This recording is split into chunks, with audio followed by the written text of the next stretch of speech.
Like we all had, is a pioneer member of this association. Let's give him another round of applause. Thank you so very much, sir. Wow, I love this man so much. Thank you. Very quiet, very gentle. Is this how you do with your account books too? People that are quiet like this, fraud, not they pass their fraud to the detector. This is fraud. I love him so much. You're welcome, sir. He has 4 chartered accountants, as children. Any auditor among them? I don't say this why they go the audit never be to cheat this family go hard do. They pay you, you not deliver, they go audit you. Thank you so much, sir. Right. Next on my list, ladies and gentlemen, I have the honor of welcoming that wonderful woman, a woman I love so much, strong, brave woman, for a woman to take up the responsibility, to be the president of ACFE. It is not easy, considering the kind of responsibilities and duties and jobs that is on the shoulders of this association. A woman boldly took up the leadership of ACFE about a year ago, and she has really, really, really done well with that office. So please, with a resounding applause, help me welcome Dr. Lydia Ajayi. Let's give her a round of applause. I wouldn't like to use the word our outgoing president. So you want to start? Oh, no, don't do that. Oh, no. Thank you. You're welcome, ma. Thank you. Very strong woman. When they say strong woman, these are iron lady. Let's give her another round of applause. I also have the honor of welcoming to that table this afternoon my very own big oga, a man I love so much, a man who is highly respected in the industry. Please, a round of applause as we make welcome Dr. Chris Nyong. Let's give him a round of applause, please.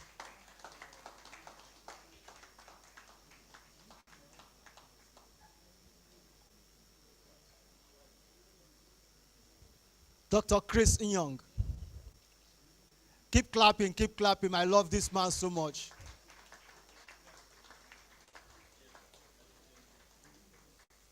While he makes his way to the front table, I want to quickly make this announcement. If you are the proud owner of this Ford vehicle, JJJ 407 FKJ, JJJ 407 FKJ, please, they say your fuel is leaking.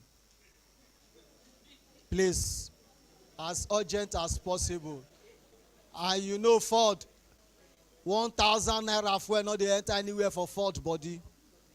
Please, if you are the owner of that Ford, please go and repark. Thank you. Your plate number is faded, so that you know that you are the one we are talking to. All right. Oh, people get mind, though. Faded plate number. You still drive the motor, come inside and allow, sir. Hey, God.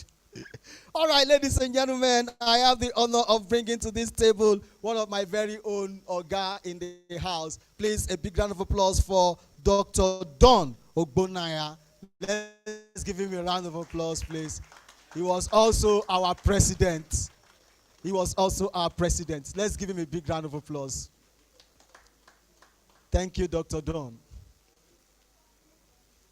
I'm trying to speak good English because I don't want situation where, when you are in the midst of an accountant, if your English is not cohesive, there is always some kind of problems. Don't you think so? So I'm trying to speak some palatable English.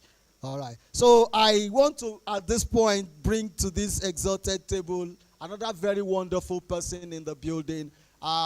She is the chairperson of the planning committee for 2026 annual ACFE conference. So please, a round of applause as I make welcome Mrs. Sherry Adegbenro, the conference chairman. Thank you. You're welcome. Thank you so very much. Thank you. Thank you. All right.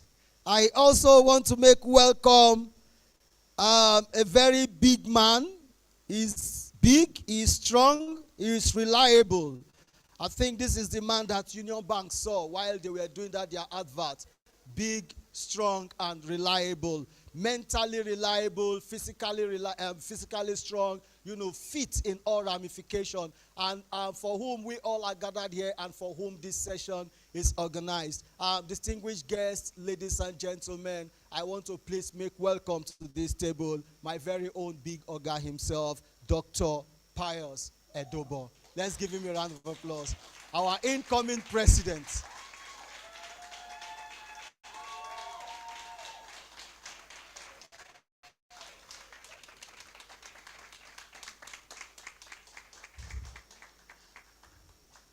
There are stories and there are stories.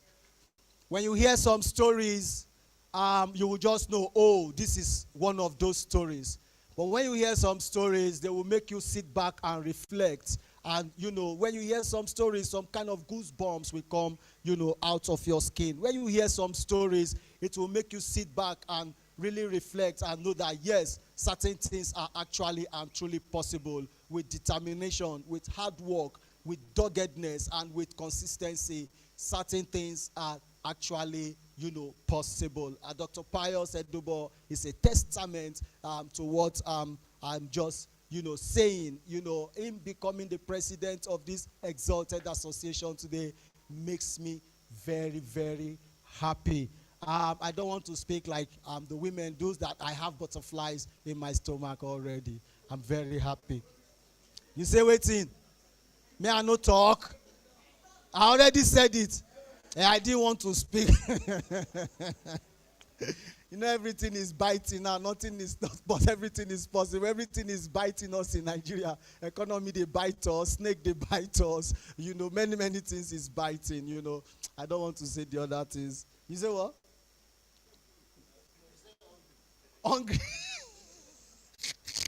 I didn't want to mention hungry because hungry don't they bite us, not be today.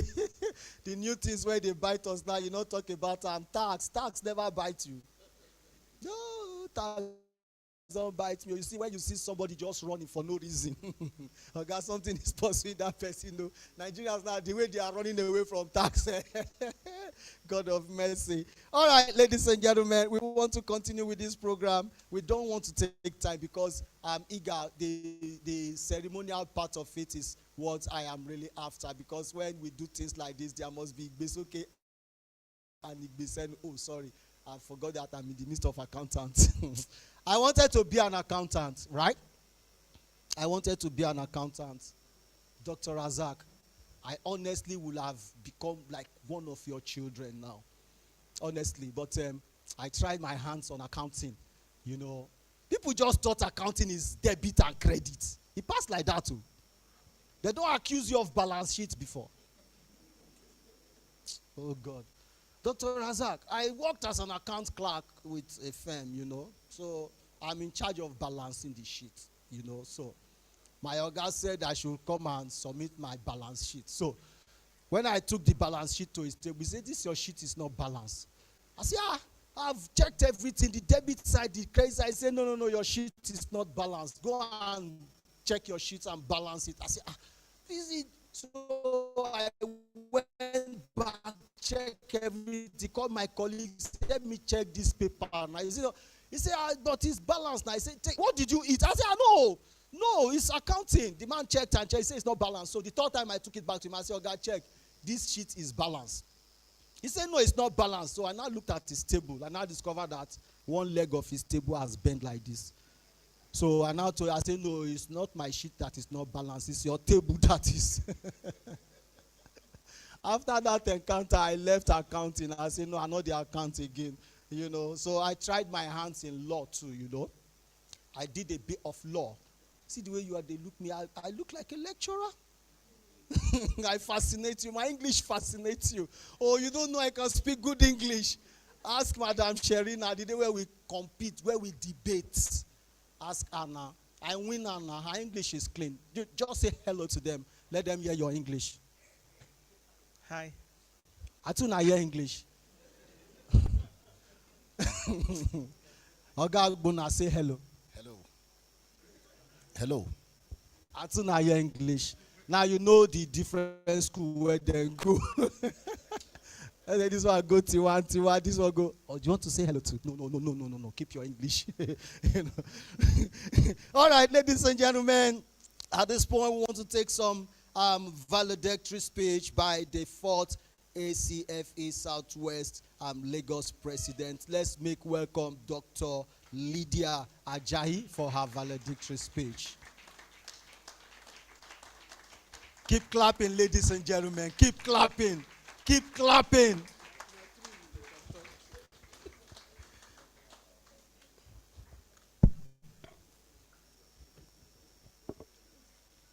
Okay. Good afternoon, everyone.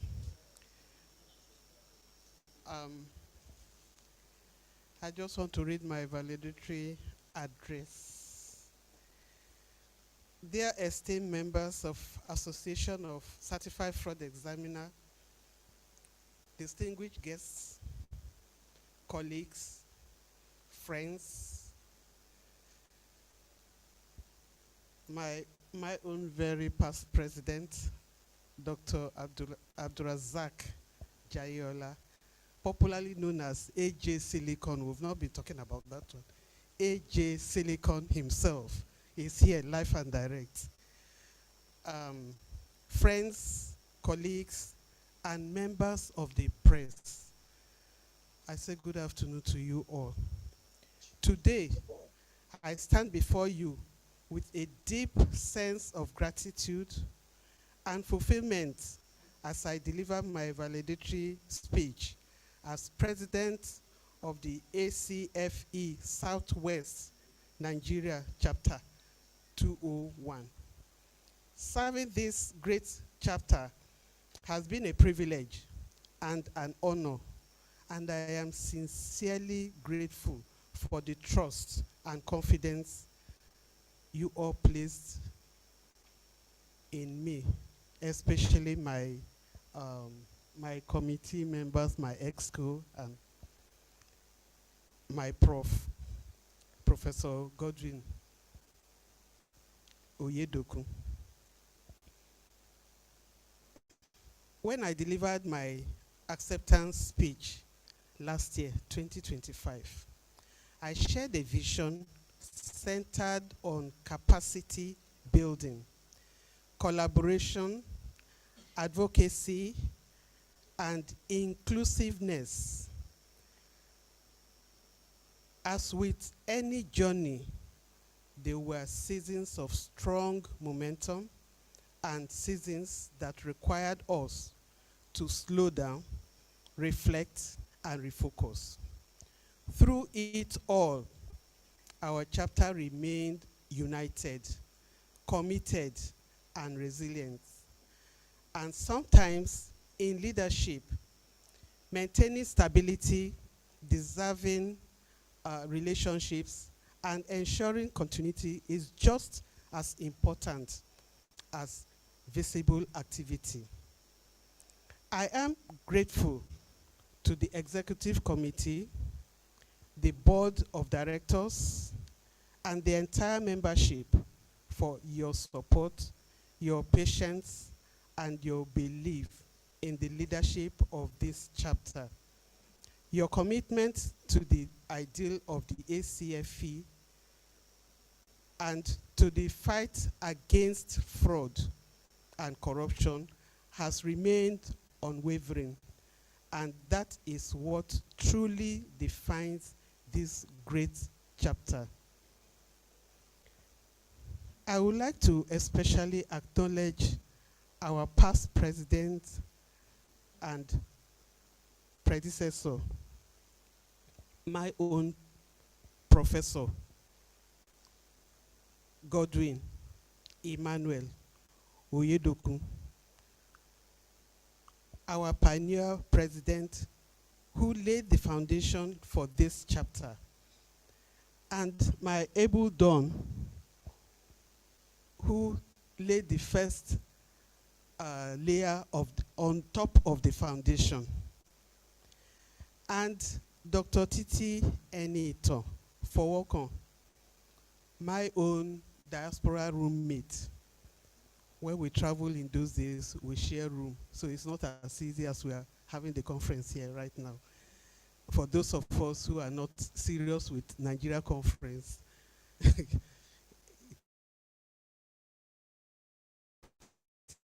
well with us. Whose tenor and strength and whose shoes were indeed very, very big to fill. I am grateful for the guidance, support, and unity we shared as one professional family. The strength of this chapter has always been in its people, and that remains our greatest assets. As I hand over the mantle of leadership to Dr. Pius Osaro Edoso. Edobo, sorry.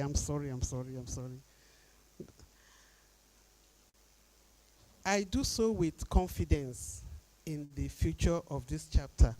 Now let me explain that confidence. Right from when we started, he was our training director. He was so fixed in that training that I personally thought he's a professional trainer. He was so good in the training. He kept us on our toe during the training. I'm saying this because some of you were not here, so I want you to be jealous. I do so with confidence in the future of this chapter. I believe the next phase will bring renewed energy, expanded programs, deeper collaboration, and greater visibility for our chapter. I encourage every member to continue to support the incoming leadership because the success of this chapter is a collective responsibility. The fight against fraud and corruption in our society remains a very important one. As fraud examiners, we must continue to stand for integrity, accountability, and professionalism in all that we do. Our role in Nigeria's governance, corporate environment, and public sector remain critical, and our voice must continue to be heard. In closing, ladies and gentlemen, I want to sincerely thank you for the opportunity to serve as your president. It has been a period of learning, service, responsibility, and growth. I remain committed to this association and will continue to support the chapter and its leadership in the years ahead. Thank you once again for your trust, your support, and your cooperation. God bless you all. God bless ACFE Southwest Nigeria, Chapter 201.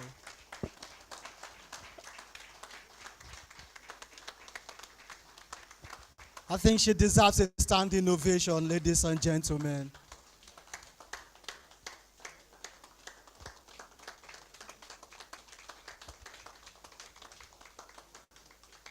Thank you so much, Dr. Lydia. Thank you so much. Honestly, I must confess that we enjoyed your tenure.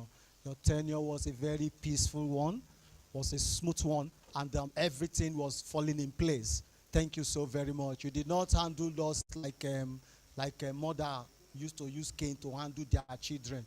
You handle us with advice. You handle us with admonitions. You were so subtle, and yet you were getting results, from us. We are grateful. Thank you for that system. We will still continue to leverage on your expertise and on your experience. So once like that, we'll see they come knock your door. Madam, we get this one. Wait, you fit support us. Thank you so much. Thank you. I think it's your tenure now. We went for tea break, isn't it? If you're here early, we went for tea break, right? Didn't we go for tea break? Huh? We did tea break, abi. Yeah, they gave us small chops and water. Now the water now be the tea. Now wait till you call her, now it be for you. If you call her water, now water. If you call her tea, now tea. Have you not be so? Thank you. Is there a pastor in the building? Now wait till you call her, now it go be. But I'm so happy. It was good. When you eat small chops, you drink water, your brain open. Not be so, you listen to. If not be so, Dr. Razak for the talk, half of the hall for the sleep. Like a conference I went to Anchor. They say tea break. We now went for tea break. So they serve us akamu and the akara. So some people took akamu and moi moi, and they now put that milk on top. You know that milk now. How many of you drink akamu here very well? You know that milk now. Which milk am I talking about? You say? Which milk will I take drink akamu? You say? Pick milk. See mouth. Pick milk. Pick milk. You know how much pick milk costs now? Then use that milk. Which milk? Honestly, after drinking akamu, we came back for another session. Men and brethren, when the keynote speaker was, giving his address, before people from this side, I first start to sleep. When you drink akamu, see they blow you. What next? So when they give you small chops and water, know that they know what they are doing. They are fraud examiners. They have examined you. They know that if we give them tea, they will. All right, ladies and gentlemen, at this juncture, I want to recognize the presence in absentia. He's not here, but he's on his way. He just spoke to me a minute ago and said he will definitely make his way here. The chairman, the chairman of the board, the chairman of the board members of ACFE. Please, a big round of applause as we recognize Professor Godwin Emmanuel Oyedokun. Let's give him a round of applause. And he is also the very first president of this association. And I also want to recognize in absentia the very first female president. And she was our immediate past. So woman hand over baton to woman. If not be as God will have his way now before they come. You see, as a training director, God is on your side though. Training directors, they don't get to they live there for that training school.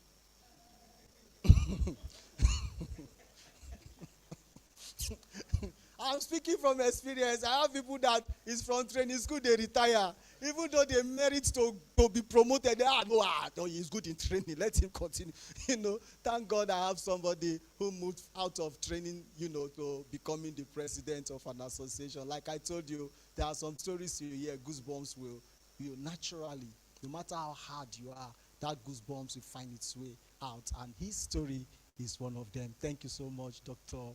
Pius Edobo. We are proud of you. So at this point, ladies and gentlemen, he is coming in as the 5th president of ACFE. I think that is a significant number.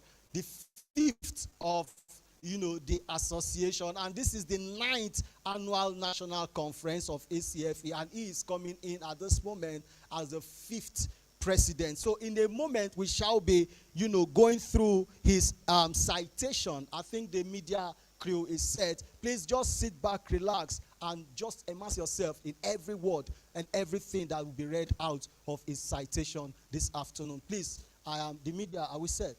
All right, so please, let's enjoy this moment. Thank you. Edobo Osaro Pius, BSc, FCA, FCS, FCCI, ACIIN, FCCRFA, FCCFI, CFE. Mr. Edobo is the Executive Director, Finance and Corporate Services at Guinea Insurance PLC, with over 3 decades of cross-functional experience spanning accounting, auditing, fraud examination, taxation, insurance, and capital market operations. He is a fellow of the Institute of Chartered Accountants of Nigeria, ICANN, fellow chartered stockbroker, and fellow of the Chartered Institute of Taxation of Nigeria, CITN. He is also a certified fraud examiner, ACFE USA, certified forensic accountant, and a chartered member of the Chartered Institute of Directors, CIOD. He holds a PhD in forensic accounting and audit, with strong academic and practical grounding in fraud risk management and investigative processes. Mr. Edobo has played a significant leadership role within the Association of Certified Fraud Examiners, ACFE, Southwest Nigeria chapter. He served as the Pioneer Training Director 2015, General Secretary 2018, Deputy Vice President 2024, and currently serves as Vice President 2025. He also served as conference chairman from 2016 to 2020, contributing to the growth and professional impact of the conference. A seasoned facilitator and thought leader, he has delivered trainings and presentations on fraud risk management, forensic accounting, ethics, investigation, and corporate governance. His insights continue to shape conversations on strengthening institutional resilience against fraud in an evolving digital landscape. Mr. Edobo is married with children. Ladies and gentlemen, Mr. Edobo Pius. Thank you. Let's do that for him. Let's give him a standing ovation. Thank you.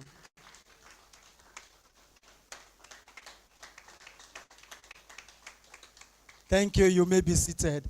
I think the last time we had a whole lot of that CIPP, CNCP, CINN, CPCP, was the era of late General Sani Abacha. And since then, we have not had that kind of long title again. He has gotten old. The only one remaining now is NNPC.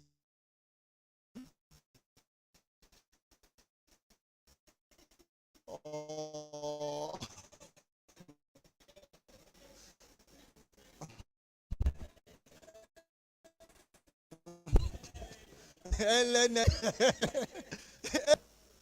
All right, so at this point, we want to go straight into the investiture, and I have the honor of welcoming to the microphone our very own Dr. Razak Jayola. He is going to be conducting the investiture together. Madam Dr. Lydia Ajayi will also be a part of it, and also Dr. Chris Nyong will be a part of it. Dr. Don also will be a part of the investiture. So at this point, I will hand the microphone over to Dr. Razak Jayola, who will conduct the process of the investiture. Thank you.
Distinguished audience, good afternoon.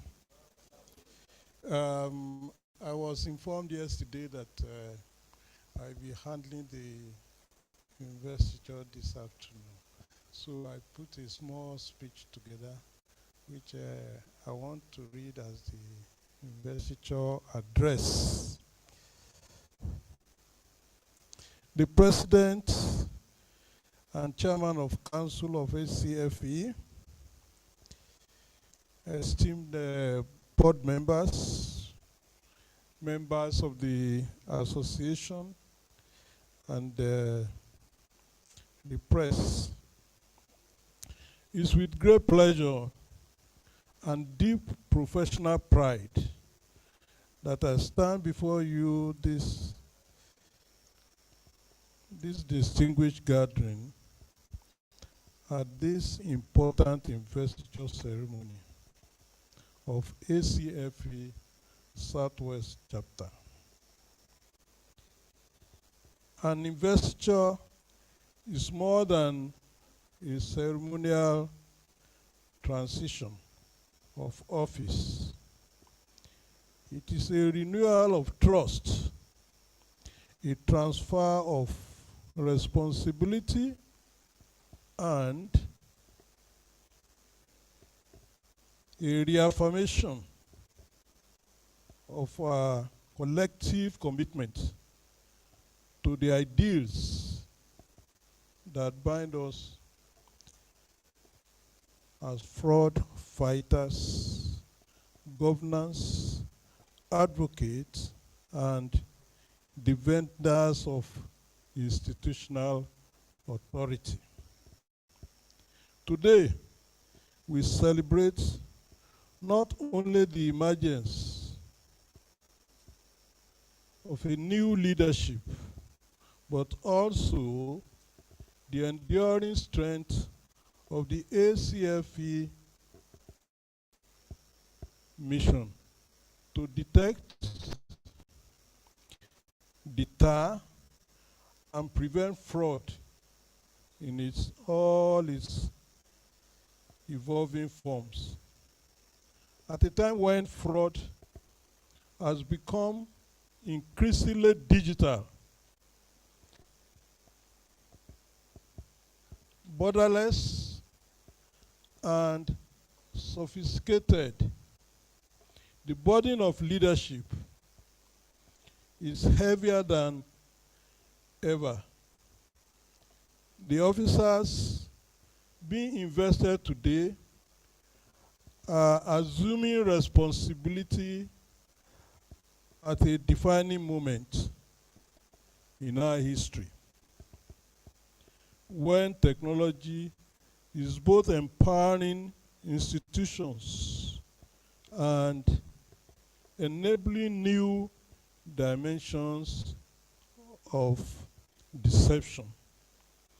This is why leadership in ACFE is no longer merely administrative. It is strategic. It is visionary. It is transformational. The new executive team must continue to strengthen professional capacity. 1.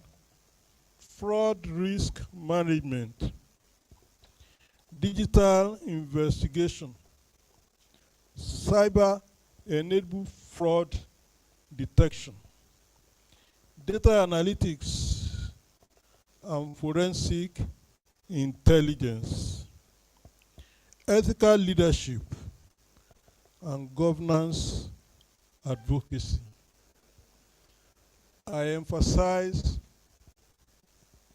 while giving the keynote address, the need for all of us to take data analytics seriously.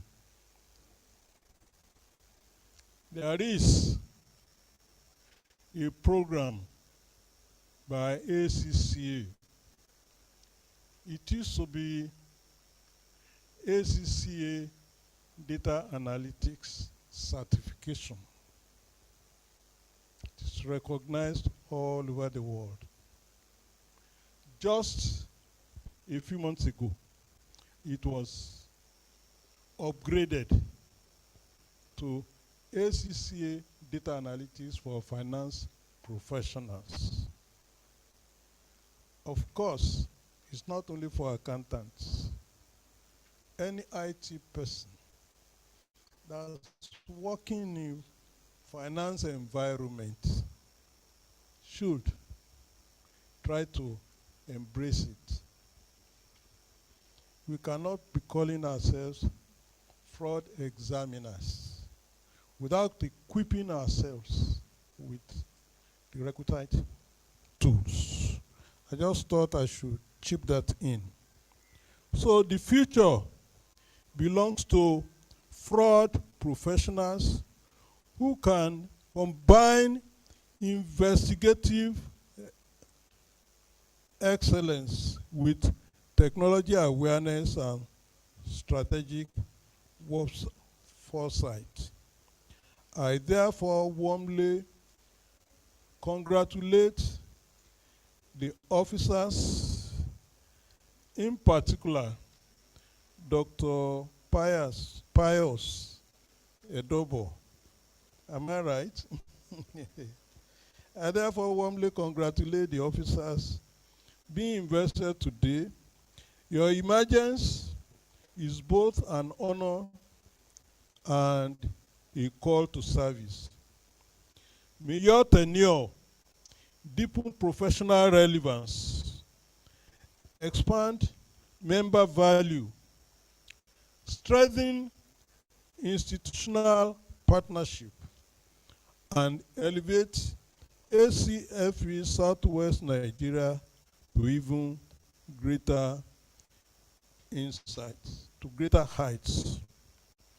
To the outgoing leadership, we appreciate your service, sacrifice, and enduring contribution to the anti-fraud profession. To all members, this ceremony reminds us that institutions thrive when leadership is supported by unity, professionalism, and shared purpose. Congratulations once again to the new executive team. I wish you wisdom, courage, and a highly impactful tenure.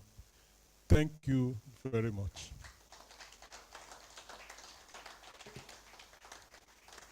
On that note, I invite the incoming president and the outgoing president and other members of the high to surround us here.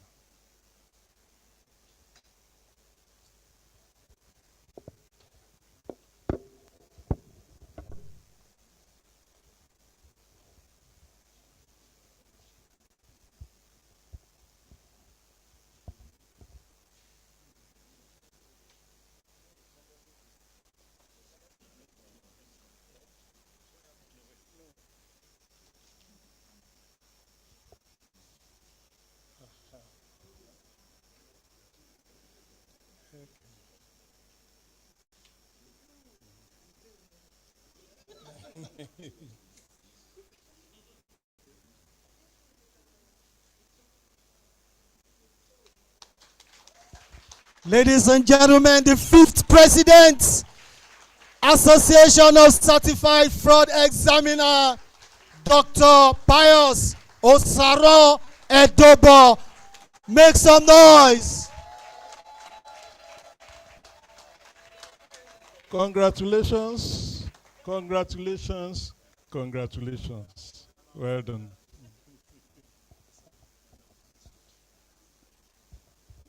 Please, may I invite Madam Chinyere Edobo to join them here, please.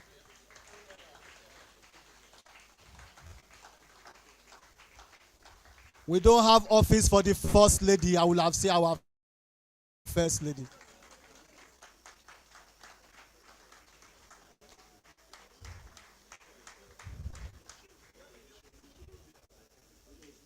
All right. Please, you can join the photo session. Thank you. All right, everybody say Mushin.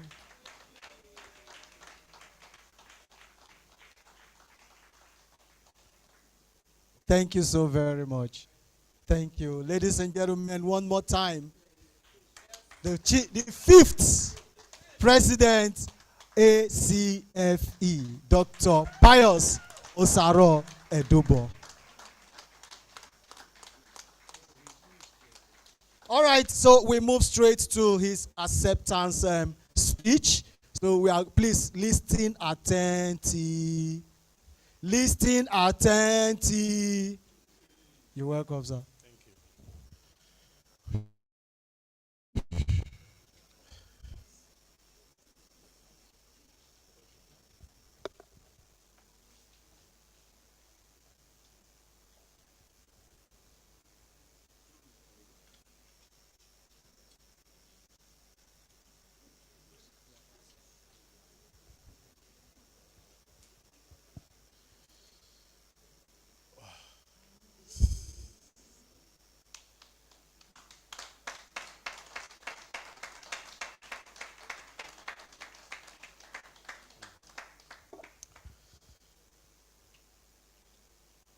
Good afternoon, distinguished members of the board and executives of the Association of Certified Fraud Examiners, especially the Southwest Nigerian chapters, my esteemed professional colleagues in the house and those viewing virtually, our very respected partners, to our own doyen in the accounting profession, our patron, Dr. Razak Jayola, ladies and gentlemen,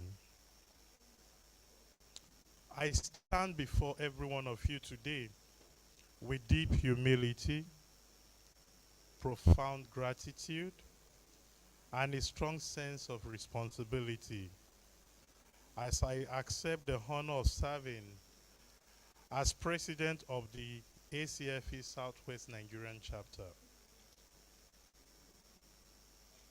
I sincerely thank every one of you for the confidence reposed in me. This trust is not taken lightly, and I am fully committed to advancing the vision, integrity, impact of our great association. First, I must acknowledge and commend the outgoing leadership for hard dedication and remarkable achievements. Her contributions, particularly in strengthening professional training, organizing impactful conference, and building strategic relationship, has advanced the already solidly laid foundation upon which our executive will continue to build.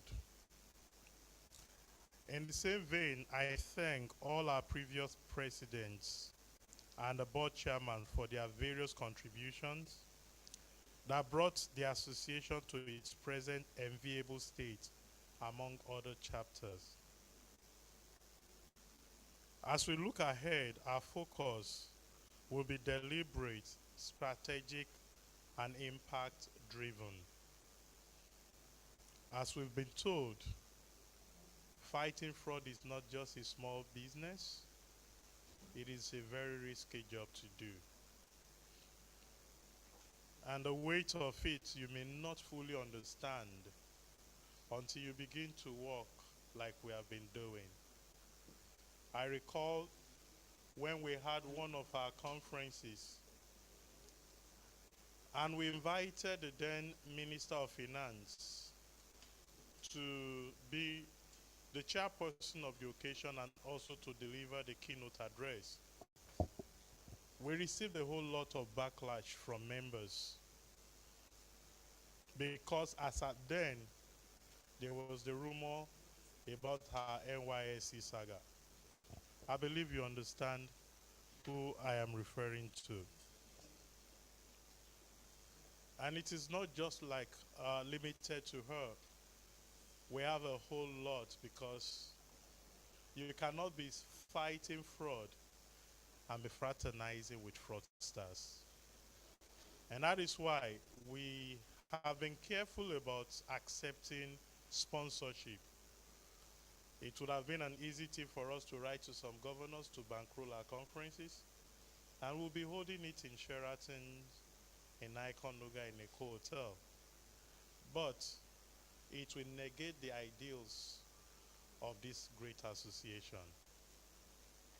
And I fully understand that. And because of that, a key priority of this administration will be to continue with capacity building, because in a rapidly evolving fraud landscape, continuous learning, unlearning, and relearning is not optional. It is essential. We will deepen our training programs, expand certification support to members, especially those who want to write the CFA qualifying exams. We're going to do this through collaboration with training partners and equip our members with cutting-edge tools and knowledge to stay ahead of emerging fraud risk.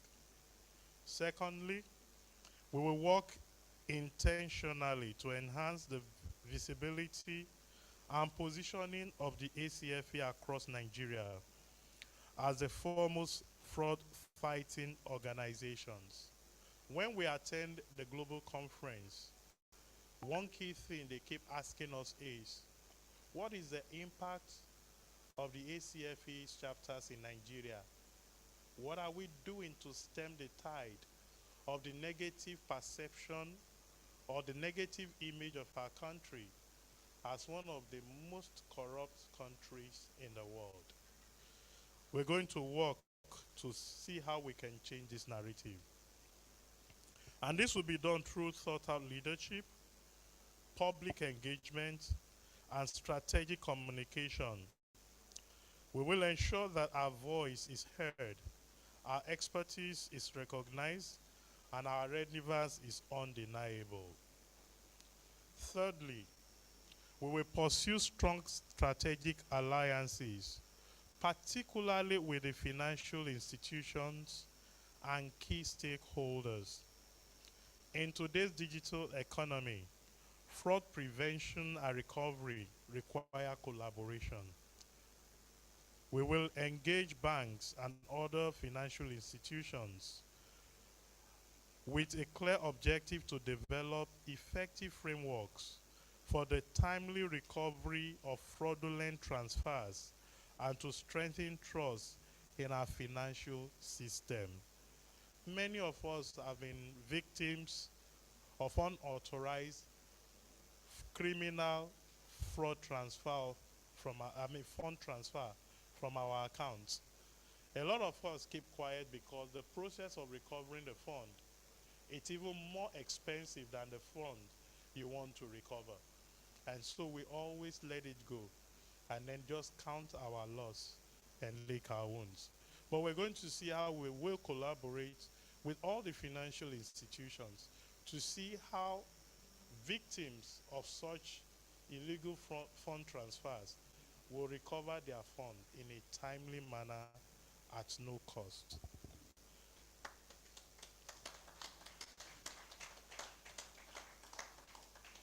Beyond these priorities, we will foster greater members' engagement through the Catch Them Young initiatives in recruiting membership from our universities and other learning institutions, encourage inclusiveness, and create more opportunities for professional growth and networking within our chapters and among other chapters and the global body.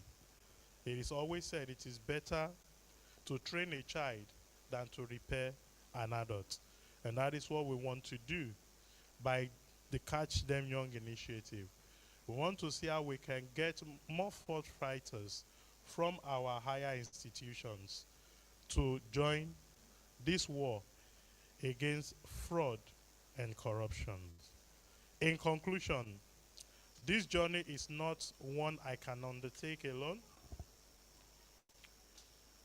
I call on every member, every partner, and every stakeholder to join hands with us. Together, we can build a more resilient, more visible, and more impactful chapter. And we urge everyone to please check our website for vital information that will help in avoiding emerging frauds in the rapidly changing environment. Our website address is acfesouthwest.com.ng. I'll take that again for the sake of those who want to note it. Our website is acfesouthwest.com.ng. Why we're doing this is because on a daily basis, fraud, and I must assure you that your chapter will get notification from the global bodies.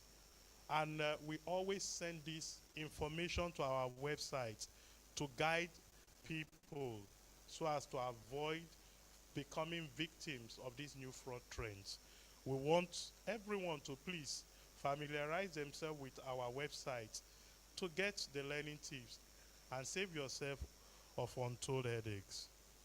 We are not just an association, we are a movement committed to protecting values, preserving trust, and promoting accountability. If we all remain united and intentional, we will not only combat fraud, but we will also redefine standards and restore confidence in our system. Some of us do not know the import or the relevance of the conference bags that we give to you until you carry it around the airports internationally. And that is when you will appreciate what that bag stands for. A lot of time we've met people that want to cheat us, that want to oppress, especially in the international space. But once they see that name on you, they know that you belong to a community of the largest fraud fighters in the world. And before you know it, they will retrace their steps. I had an issue in one of the airports in the US where they oversold their seats and they wanted to just push us away from flying on that aircraft. And I walked to the guy and told him, sorry, I had a connecting flight to catch. And if I don't go with this, I'll miss that. And I'm not comfortable with you pushing me to another flight. He looked at me.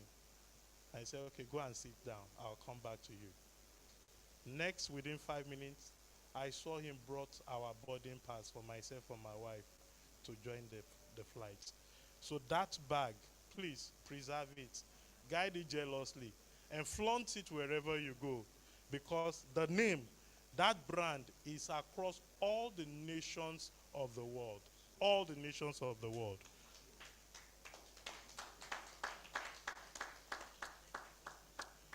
Together, we will stand for integrity. Together, we will fight fraud. And together, we will make a difference. Ladies and gentlemen, this is where I'll conclude my acceptance speech. Thank you very much for the honor bestowed upon me. I am humbled. Thank you. Ladies and gentlemen, one more time, the 5th president, ACFE, Dr. Pius Osaro Edobo. Let's give him another round of applause.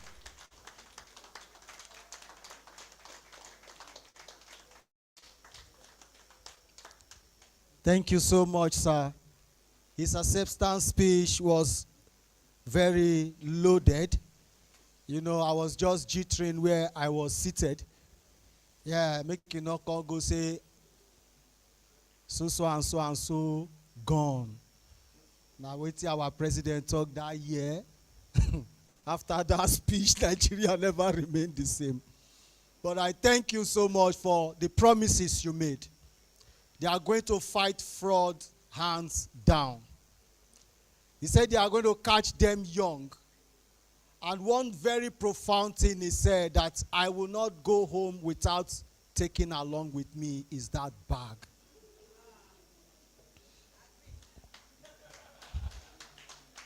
You agree? Okay, you not go claim and okay, they don't give you your own. Because I travel a lot and I travel by air. So, and like this, how they carry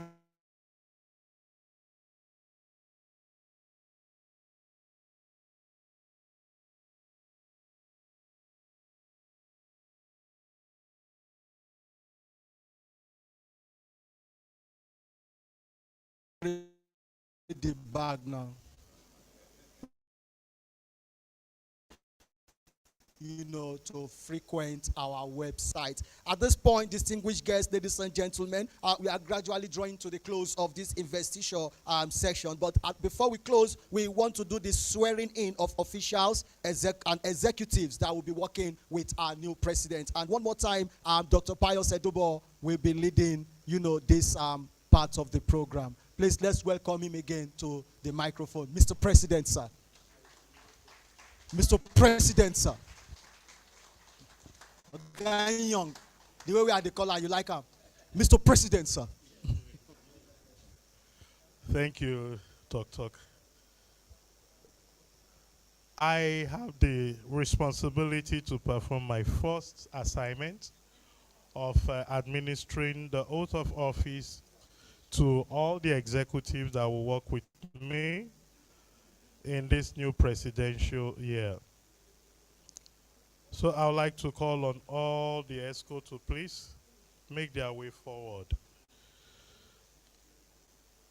I have the Vice President, Dr. Benga Alonge, the Deputy Vice President,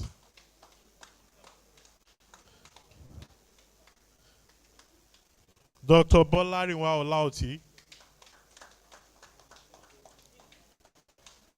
the General Secretary, Mrs. Sherry Adegbero, the Treasurer, Dr. Taiwo Oyetokpe, and the Financial Secretary, Mrs. Molikat Folorunsho Adeyemi. Okay. Thank you. Oh, sorry. Okay, thank you so much. We just want to administer the oath of office to everybody. You will read after me. I do solemnly swear or affirm, depending on which one you are comfortable with. Some of us don't believe in swearing because Bible says you should not swear. Have you? Let your yes be yes or your no, no. So we take that again. I do solemnly affirm that I, Edobo Pius Osaro, serving in the capacity of the President in the ACFE Southwest Nigerian chapter, and I will support and defend the cause of the Association of Certified Fraud Examiners and, let's take that again. I will support and defend the cause of the Association of Certified Fraud Examiner, Lagos Southwest Nigerian chapter number 201. And that I will bear true faith and allegiance to the same, that I take this obligation freely without any mental reservation or purpose of evasion, and that I will well and faithfully discharge the duties of the office on which I am about to assume. So help me God. Congratulations. Congratulations. Congratulations. Congratulations. Congratulations. You may go back to your seat. Please complete the document and hand over to the Secretariat. Thank you. God bless you.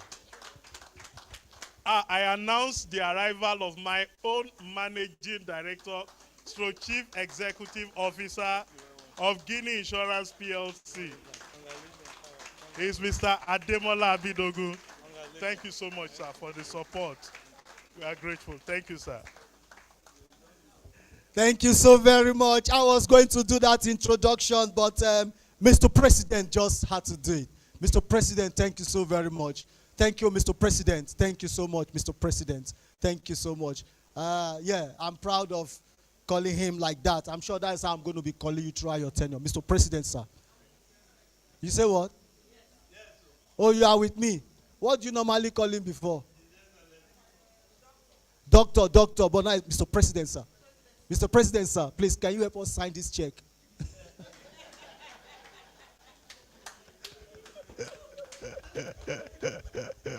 That's what I am about, ladies and gentlemen. All right, thank you so very much, sir. At this point, we want to take appreciation, of our dignitaries, and then we move straight to the entertainment session. Ladies and gentlemen, to take us through the appreciation of dignitaries. Please, a round of applause for another wonderful man, a man who I'm looking into the future on his behalf already, and I know very soon he will also become the president of this exalted association. Please, a big round of applause as I make welcome Dr. Benga Alonge. Let's give him a round of applause, please.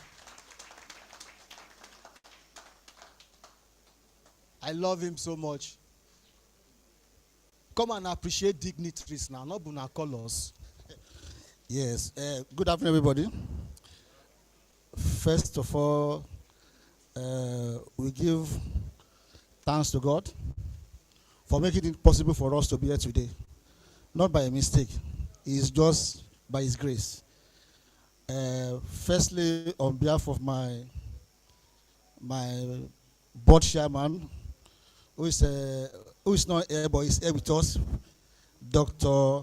Professor Oyedeokun Godwin, and other ESCO member and board member. My task is very simple, just to appreciate everybody is important. Everybody. For the fact that we called you and you honor our invitation. You are all welcome and we thank you. But we need to still honor some people. Firstly, my IPP, sir. My IPP, why I say my IPP is my past president of our Grace Institute of Chartered Accountant of Nigeria, Dr. Razak Yayola. Thank you very much, sir, for your time. But despite the fact that we call you in short notice, you still honor us. Allah will honor you, sir. Thank you very much, sir. I will not forget my board member and my, let me say, past Accountant General of, Auditor General of Cross River State, Dr. Chris Young. Thank you very much, sir. Despite the fact that this man is in Cross River, every minute he will go up to the board platform and he give us an advice how to run it. You know, this thing is not for a single person. It's not for another person. It's intellectual gathering to make sure that we wanted to eradicate corruption and fraud in Nigeria. Thank you very much, sir. God bless you. Once again, my IPP from Nnewi, Anambra State. Thank you very much, sir, for coming. God bless you, sir. My IPP, again, Madam Lydia, from all the way from Abuja. Thank you very much, madam. Your tenure is wonderful, peaceful, easygoing. God bless you, ma. I will not forget my president's wife. If I forget my president's wife, you know, say I will enter another thing for secretariat. Madam, thank you very much. We've seen all your works. We don't need to even say anything at all. God bless you, ma. And to my people, my professional colleagues, you know, this association, we cannot run this association without you guys. You know, it's like as the vein is running, as the blood is running in our veins, now so you guys they run this association. Mr. Steve, thank you for every time we call you, we call upon you. And to my guy here, sir, Dr. Hiro, all the way from PH. You know, we have 3 different chapters in Nigeria.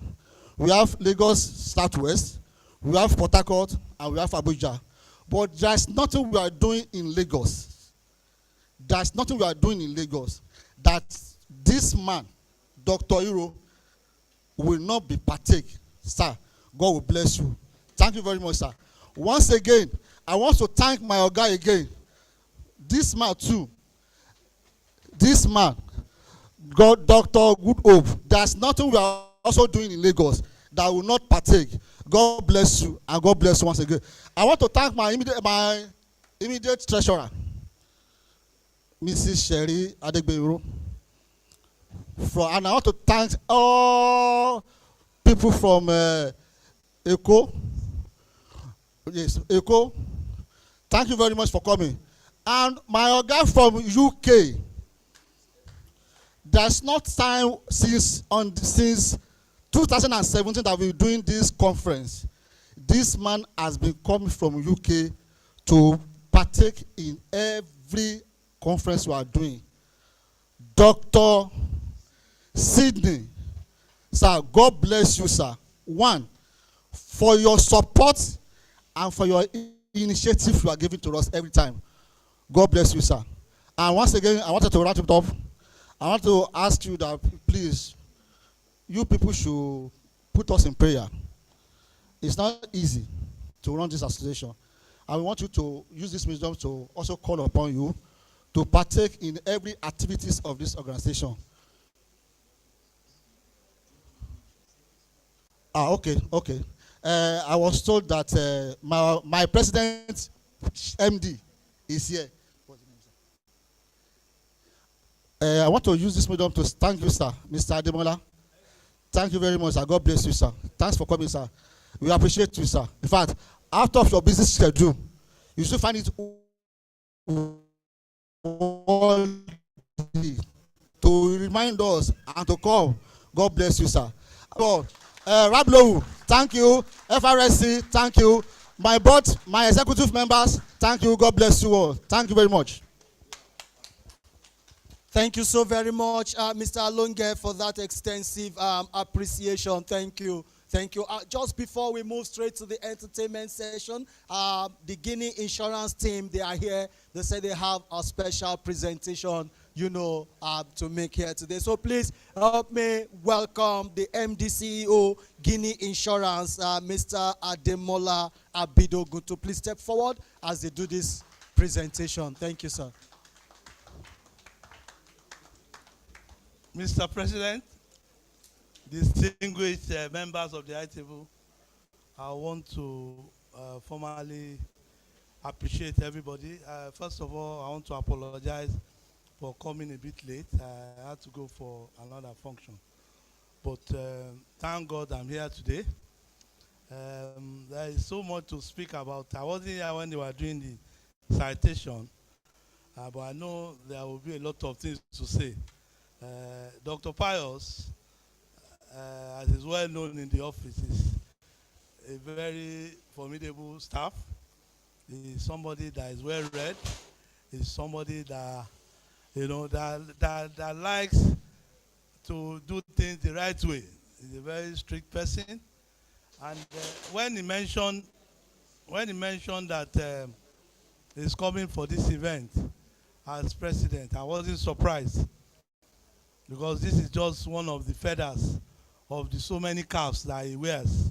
He's a very articulate person, an erudite scholar. I know he will soon become a professor too, because he likes to read book a lot. But it's a very special day in the annals of Guinea Insurance to have one of us become the president of this great association. He has been a very deliberate person.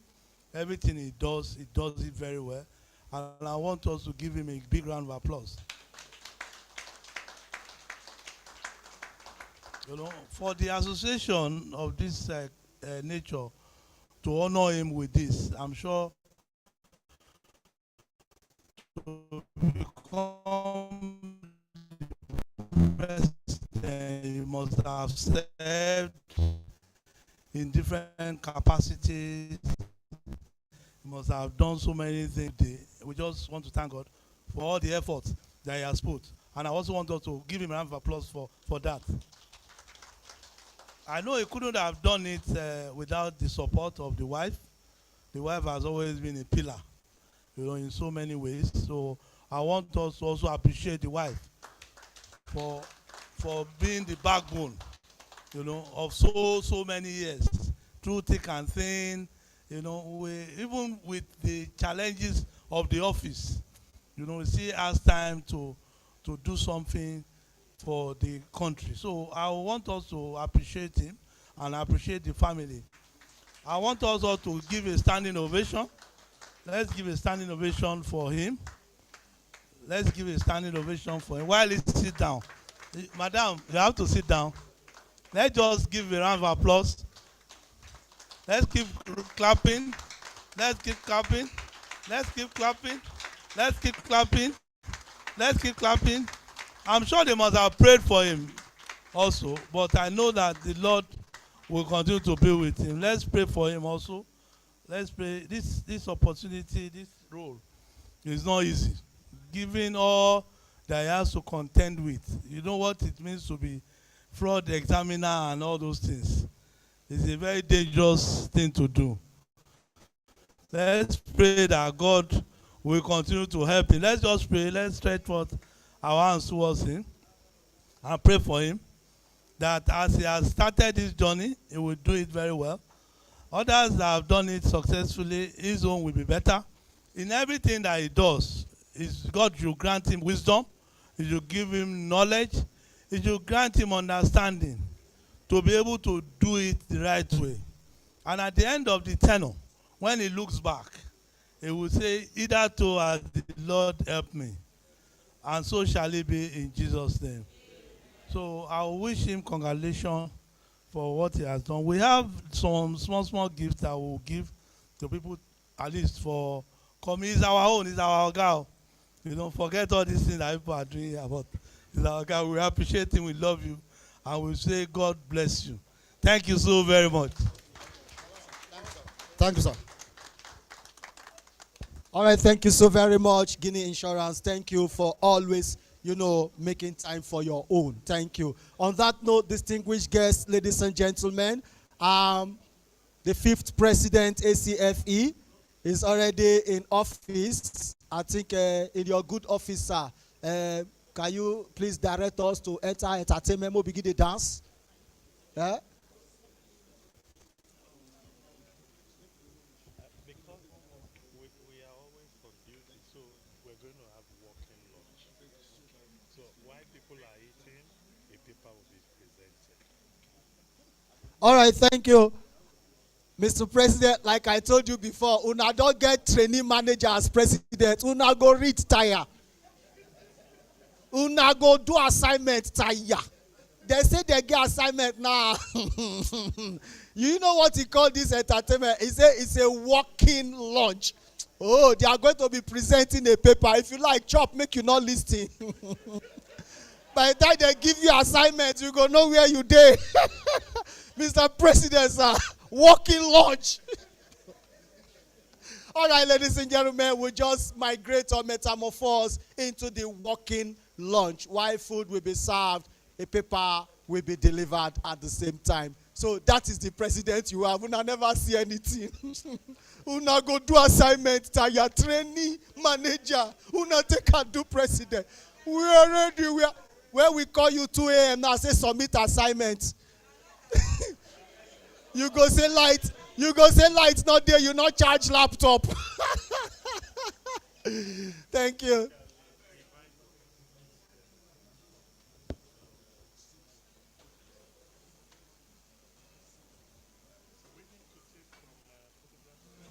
All right. While it's a walking lunch, like Mr. President said it, so photograph, we're going to be doing some photo session while the music will be playing, at the background.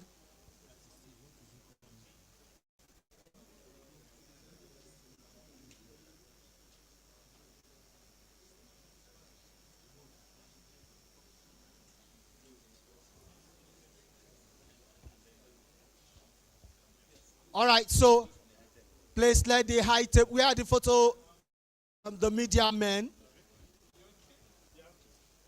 The media men, we're going to be taking photograph first with the high table members. I beg Guinea Insurance, if I not collect these gifts, if it cause quarrel.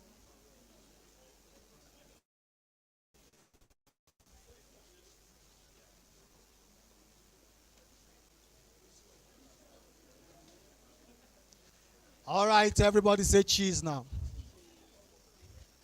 One more person. Mr. Alonge join. Okay, no, the committee will be taken after this, yeah.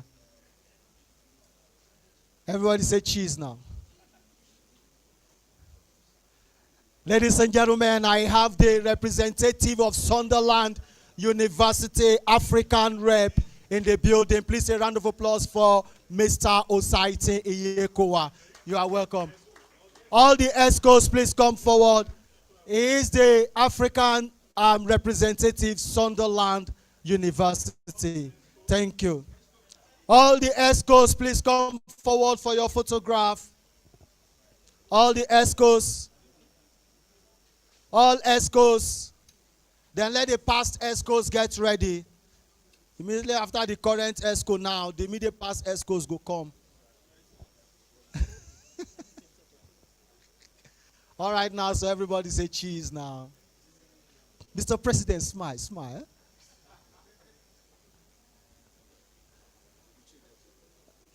That's the view.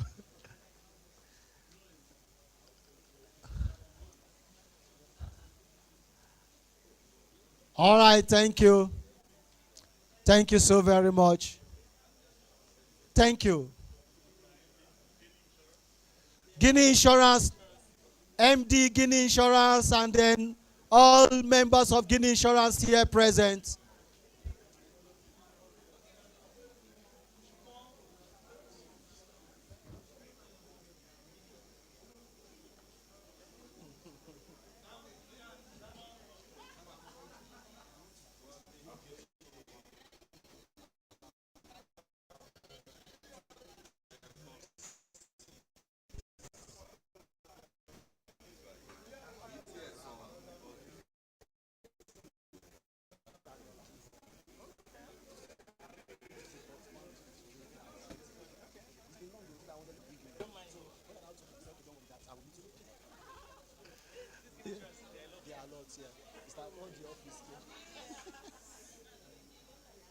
Guinea Insurance.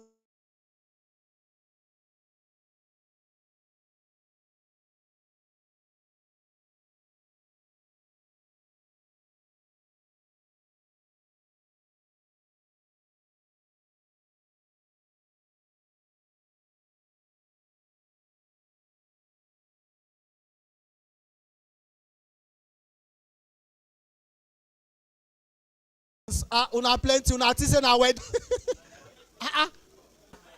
Full Guinea Insurance. Marketing, yeah, marketing is here. Now wow.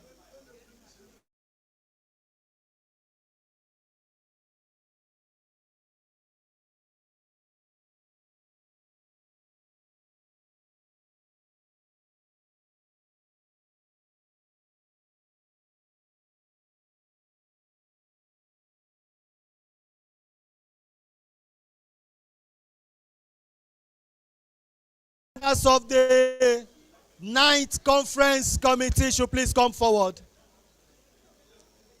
All committee members. Thank you, Guinea Insurance. All committee members,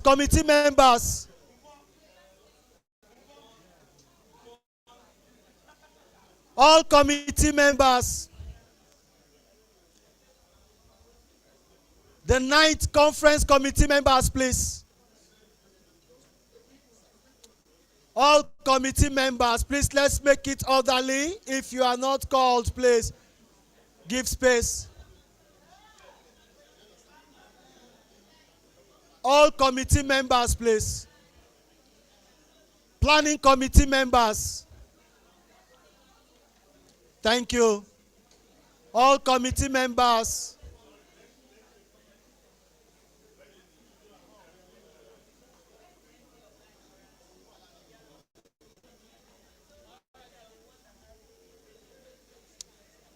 Dr. Razak, smile. Thank you, sir. All right, take it again. One more.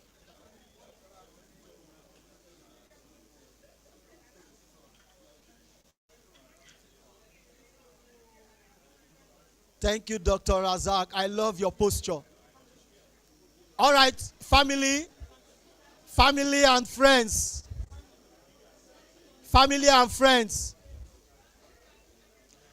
Please, it's a walking lunch. I think you can go and start collecting your lunch.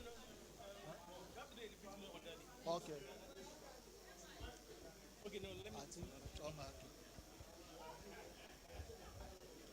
Because he has to do his presentation.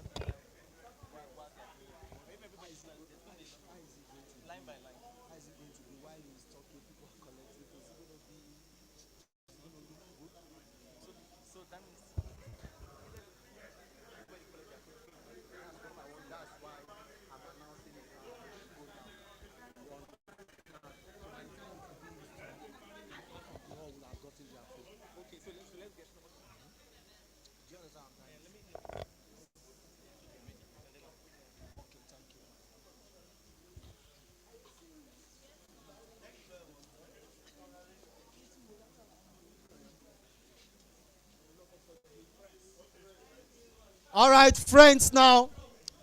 Please, we don't have time. We still have one more lecture.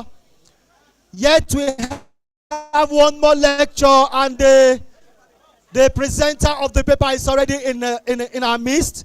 So please, let's be quick with the photographs. Thank you. Friends, all right, thank you. That's all. Friends, please. Wait. We don't have this time yet.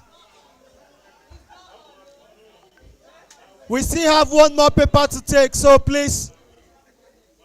Friends, let's be orderly with this.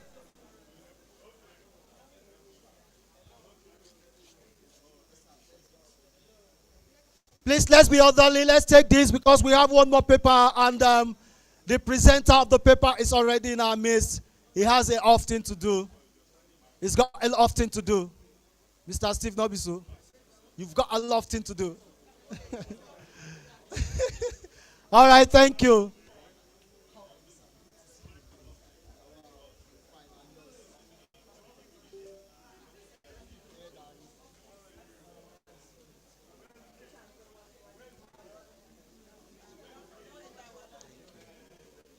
All right, ladies and gentlemen, I think right about now,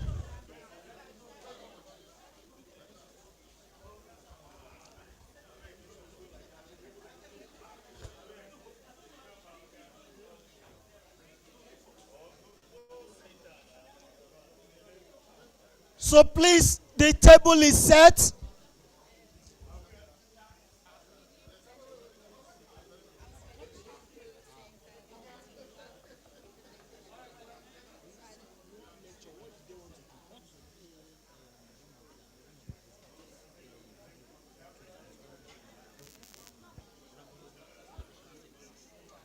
To detect, prevent, and All respond right. effectively. Please, let's maintain decorum.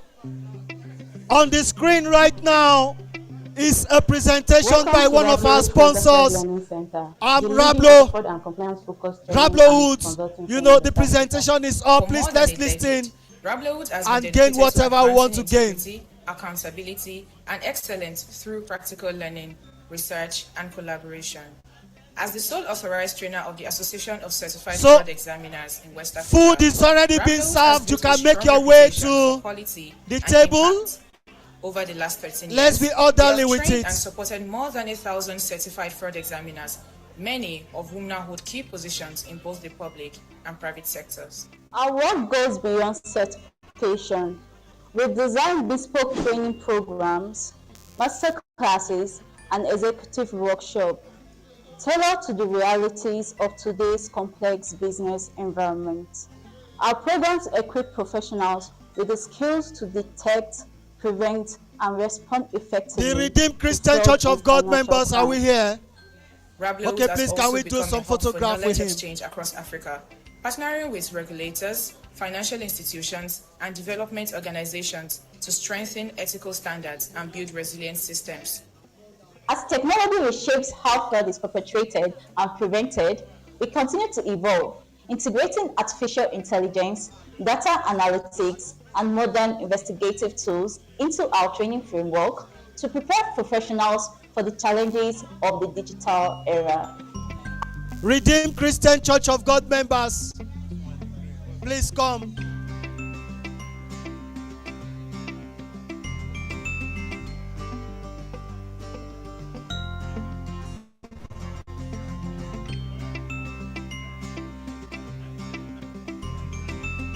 Is that Zenith Bank? All right, so redeem now. Redeem, please. Please, let's be quick before somebody else take over your space. Redeem. As Rablos, our mission is simple: to build capacity, inspire integrity, and empower professionals to make lasting impact. We invite you to connect, learn, and grow with us as we continue to champion the future of fraud prevention and ethical leadership across Africa. You are snapping yourself.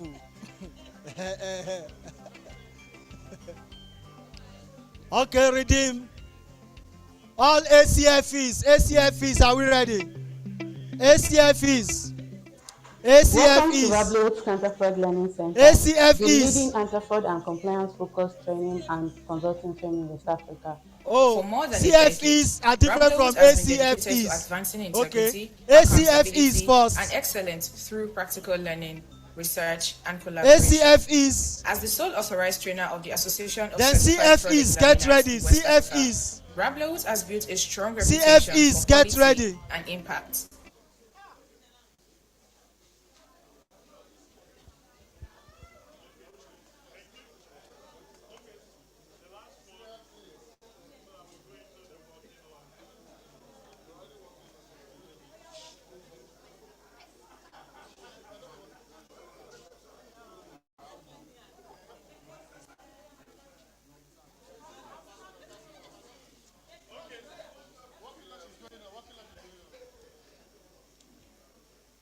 ACFEs.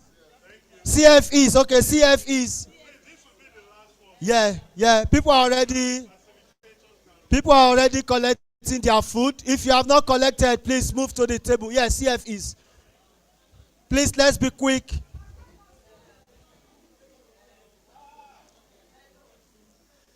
I hear it's a buffet.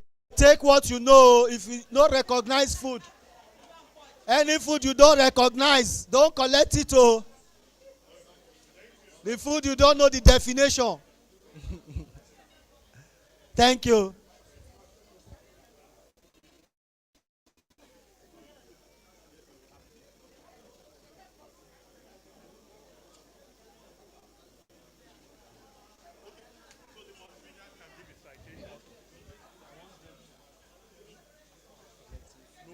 It's a walking lunch. They'll be here. It's a walking lunch. So we go snap. But let's All right. So please, let's have one house. Let's have one house as I make welcome the media. Are we set for his citation? All right. Our next facilitator is already at the podium. Please help me welcome Mr. Steve Isitua Obiago. Let's give him a round of applause, please. Engineer Steve Obiago. Engineer Steve Obiago, FNS. Good afternoon, everybody. I know this is a working lunch, so as we are talking, we can be eating. I mean, just enjoy yourself. Technology, but business after management, Belmont the lecture, I'm going to give exam questions. So you have to be eating and be listening to me.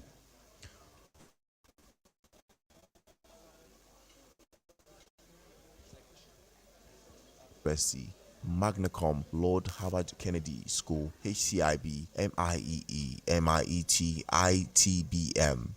With a cumulative over a decade of work experience in the IT industry, planning financial services, banking, oil and gas, telecoms industry, engineering, Steve Isitua Obiago, MNSC, is presently the Chief Information Officer, implementing the digital and technology transformation of the bank. Engineer Steve Isitua Obiago, MNSE, is presently the Chief Information Officer, CIO of Signature Bank since October 2025 to date, effectively supervising and implementing the digital and technology transformation of the bank. Prior to his appointment, he was the Program Director, MTN, IT Operations, Management Infrastructure and AI and Cloud for Nigeria, and worker at Tech Mahindra, handling and supervising smooth and resilient operational services in these verticals for Africa's largest mobile network operator, MTN, with the primary responsibility of supervising the operational services, stability and service improvement across the IT operations management, infrastructure, cloud and operations verticals in Nigeria and West Africa. Prior to now, he was Group Head, IT Infrastructure Management at Access Bank PLC, overseeing the bank and its various subsidiaries and verticals across the African continent and the world from 2019 to date, and over a decade of experience in information technology, in financial services, oil and gas, and manufacturing sectors. Prior to his appointment, he was the CIO Group Head, Information Technology in Chikasin Group, a Nigerian conglomerate with over 25 subsisting companies in 8 and a major conglomerate with over 28 subsisting companies and a major player in the oil and gas industry with over a decade experience in the IT sector. Prior to joining the group in September 2016, he was a group head Information Technology Service Delivery Management at Diamond Bank PLC, where he served a cumulative period of 17 years in various capacities in the Information Technology Division. He was a pioneer staff of the bank from inception. He has also served as the division head, central processing within the Operations and Technology Directorate between 2013 to 2014, where his expertise in process automation and re-engineering was highly valuable. He also served as group head technology support in the Information Technology Services Division of the bank between 2010 to 2012. Prior to this, he has worked in Standard Trust Bank, now United Bank for Africa (UBA), Hess Technologies Limited, and SpaceNet Technologies Limited. He was part of the pioneer information technology specialists in Nigeria who revolutionized online and real-time computerization within the IT financial service sector. He also pioneered the development of the Cisco Enterprise Contact Center in West Africa. A holder of Bachelor's of Engineering degree in Computer Engineering and Robotics from the Enugu State University of Science and Technology and dual master's degree holder from two major universities. He has a master's degree in Criminology, M-Crime, with specialization in Cyber Forensics from the University of Lagos, Nigeria, and another MSc degree from Belmont University in Nashville, USA. He also graduated magna cum laude from the Harvard Kennedy School of Governance. He also has a Senior Management Program SMP certification from the prestigious Lagos Business School LBS of the Pan-African University. Additionally, he has a certification in Information Technology Business Management (ITBM), jointly awarded by MDE Enterprises and Belmont University, Nashville, Tennessee, USA, a chartered banker, HCIB, and member Nigerian Society of Engineers, NSE. Additionally, he is a member Institution of Electronics and Technology (MIET) in the United Kingdom, UK, also a member Institute of Electrical and Electronics Engineer (MIEE). Mr. Steve Obiago has various certifications in the field of telecommunications, data communications, and networking, including CCNA, CCNP, CRCP, and ITIL. He has presented his thoughts at several forums in South Africa, UK, UAE, Dubai, France, Barcelona, the Netherlands, and the USA. He remains one of the most sought-after thought leaders in the information technology space in Africa. Ladies and gentlemen, Engineer Steve Obiago. Thank you. Thank you. I know you are eating. And you may not be able to clap. So I will. One of the best things that happens is when you are watching a good film and you are eating popcorn. So let's assume that this is going to be an interesting session. So while you eat, just listen. And then if you have questions, then you can ask.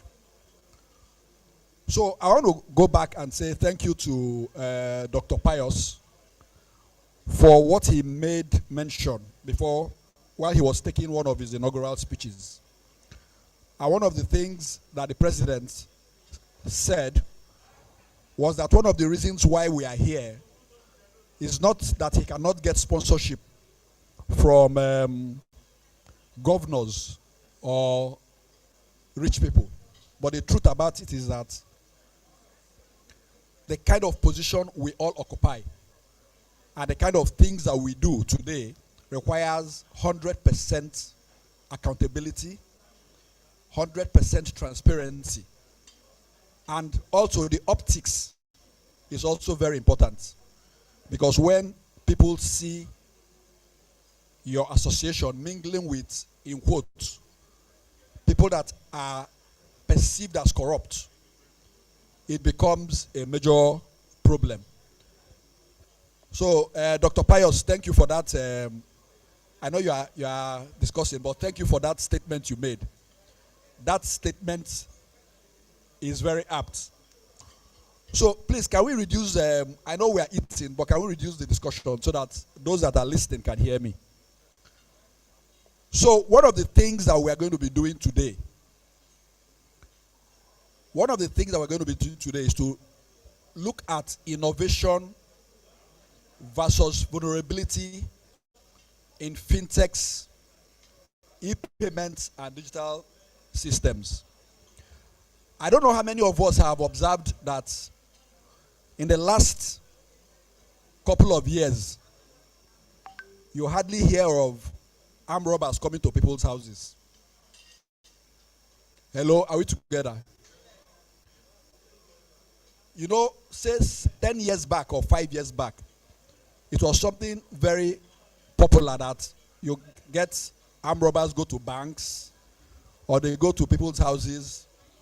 The only reason why that has stopped or why that has been reduced significantly is because a lot of things are now done digitally. Nobody keeps money in the house. And even if you go to the bank, the risk in the bank is so high that why will somebody decide to risk his life to carry an AK-47 to go to a bank, to rob a bank, and maybe get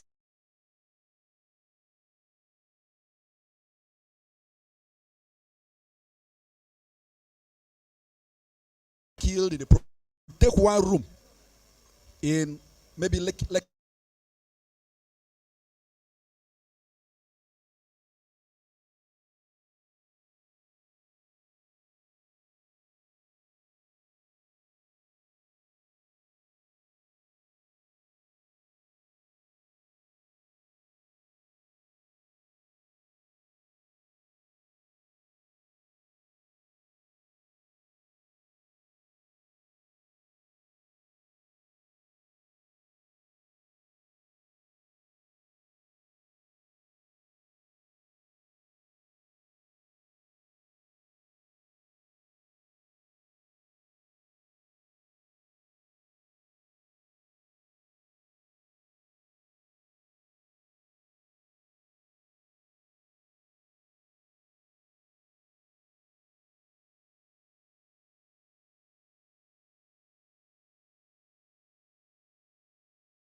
will affect you.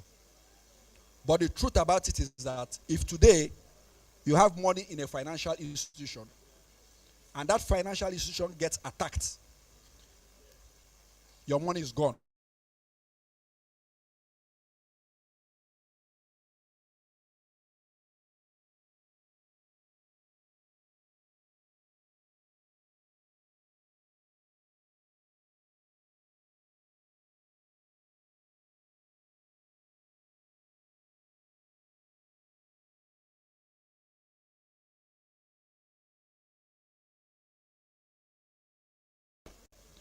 By 1 a.m., you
not know, but I'll stand here to tell you that 1 in every 2 Nigerian banks are targeted every day to be hit.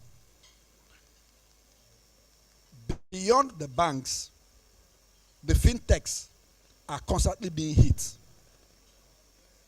Beyond the fintechs, you might be shocked about the kind of fraud being perpetrated in other sectors that handle finance, whether it be insurance, whether it be mutual funds and all that. So many loopholes. So what we're going to be discussing today is really how do we stem these vulnerabilities and how do we stem these threats. Some people will say more innovation. Some people will say be more vigilant. Some people will say throw more money at technology. We're going to look at that, and this session is going to be a very interesting session.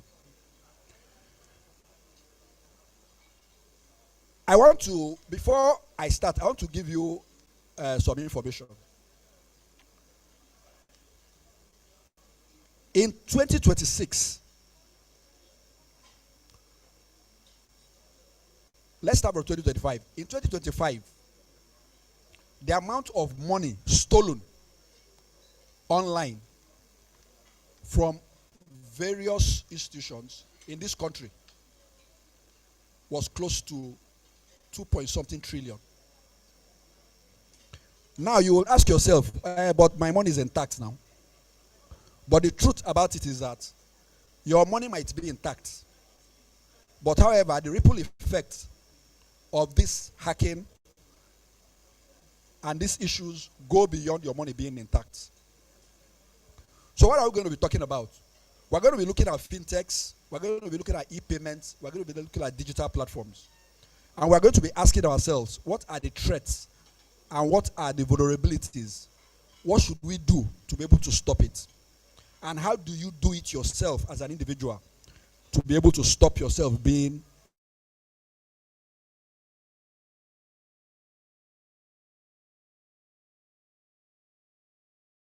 a victim?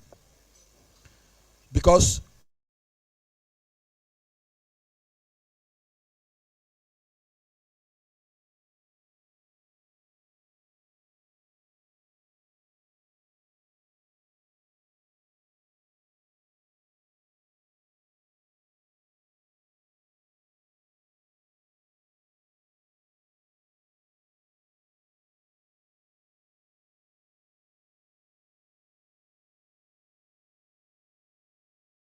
you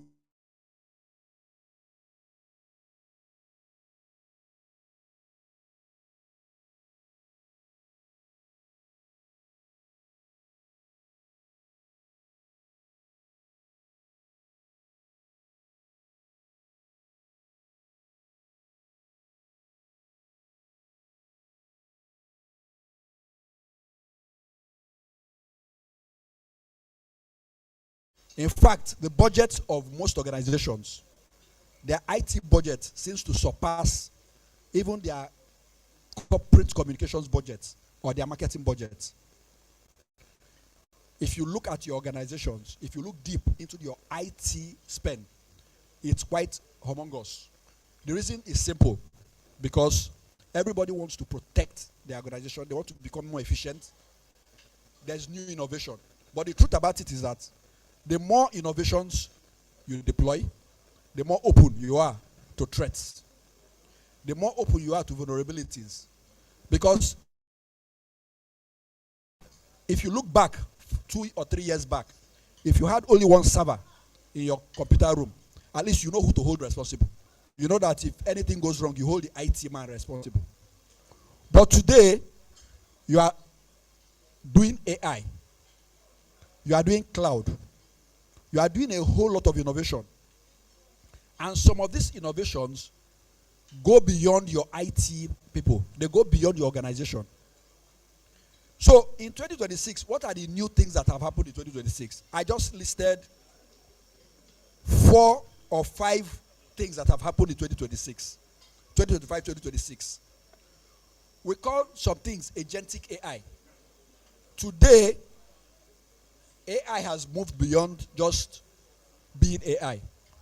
There are so many things that are being done with AI today.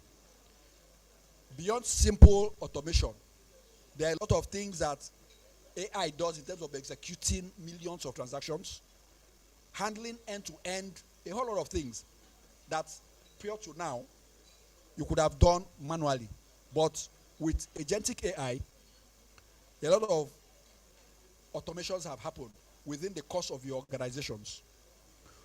What about blockchain and bitcoins and stable coins?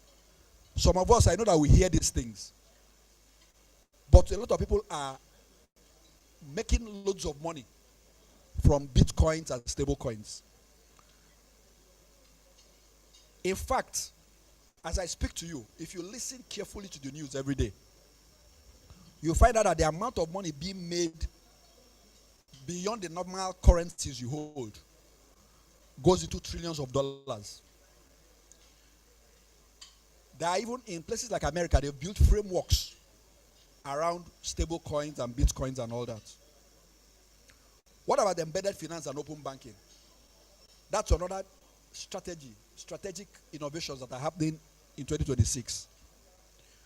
You now see fintechs being integrated to the normal banks. I know if I count this room today, how many people have OPay accounts or PalmPay accounts? A lot of people have. In fact, some people don't even go to their banks any longer, to their main banks. A lot of people rather go to use OPay or MoneyPoint and all that. So the integration of fintechs into the main banks have also exposed a lot of things. What about the issues about identity and authentication? How do we deal with that? Today, before you can do a lot of things, you have to be authenticated. And what is happening is that these are done using IT-based, technology-based innovations. What are we trying to bring out here? I'm trying to bring out to you that e-payments, digital platforms, technology has greatly improved in 2026.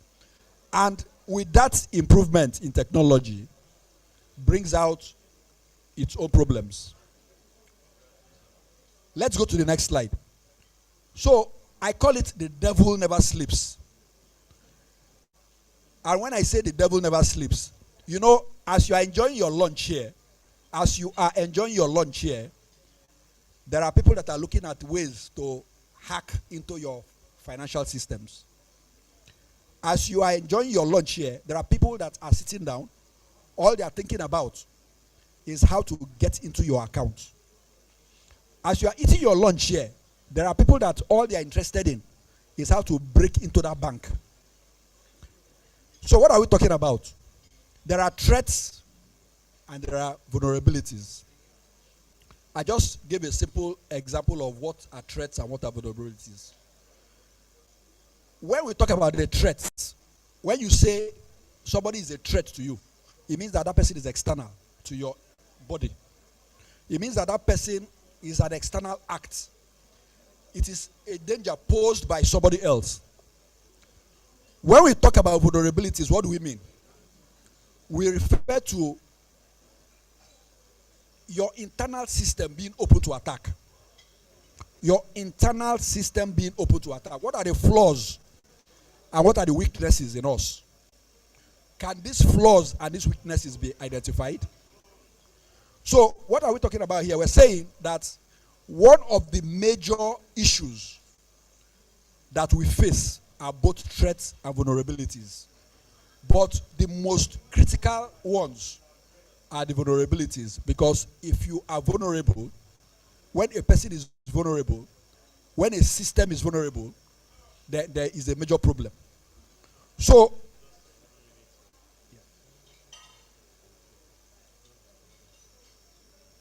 okay, you want to announce it?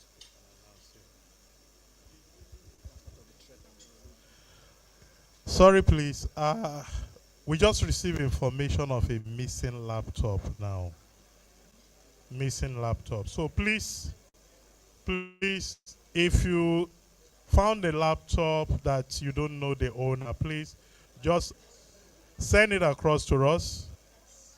Somebody just report that he couldn't find his laptop.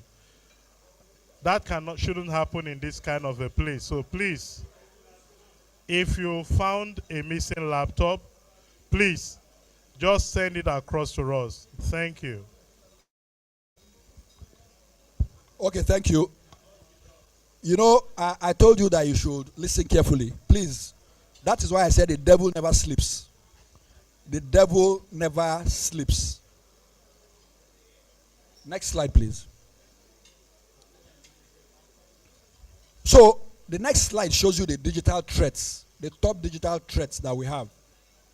And these are the threats that you should be mindful of. 63% of,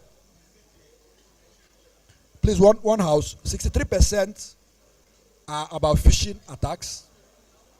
Another 58% are insider threats.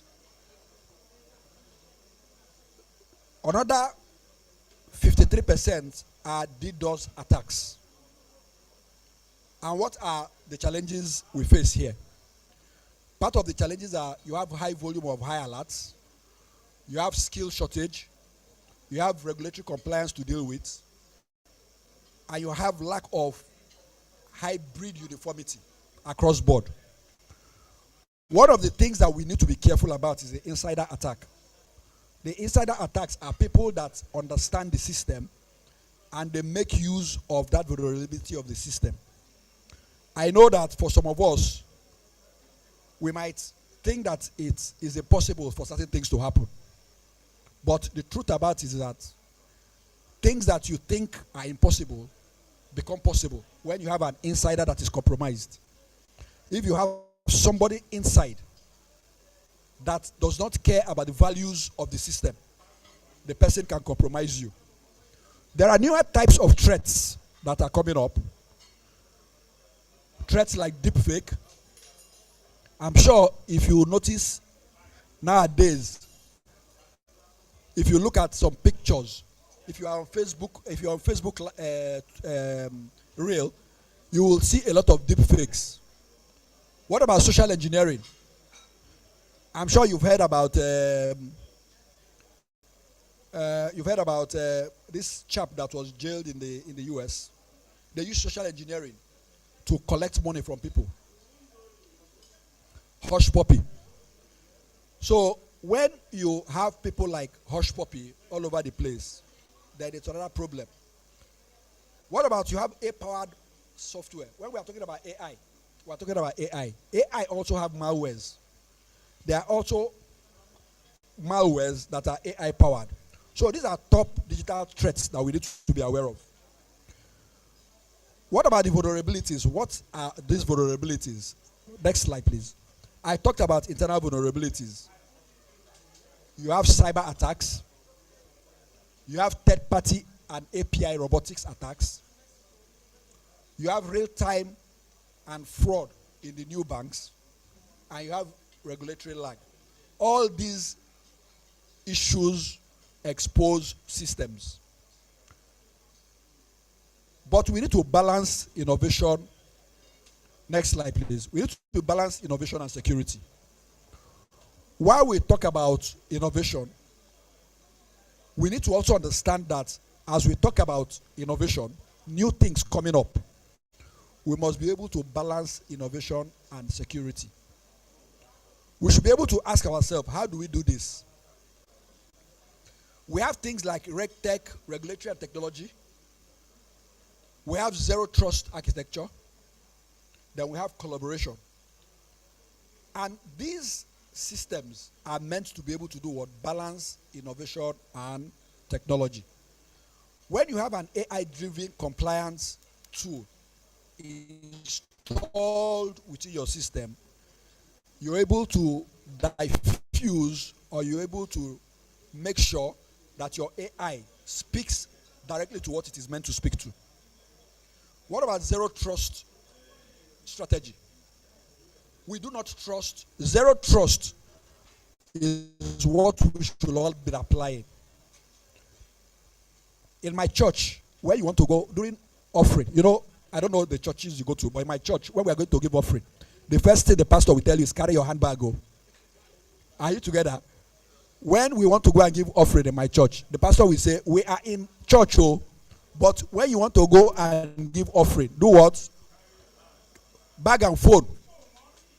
Bag and phone. So while we are here,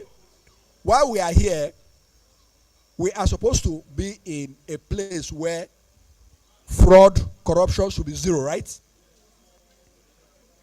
So that is why I talked about zero trust.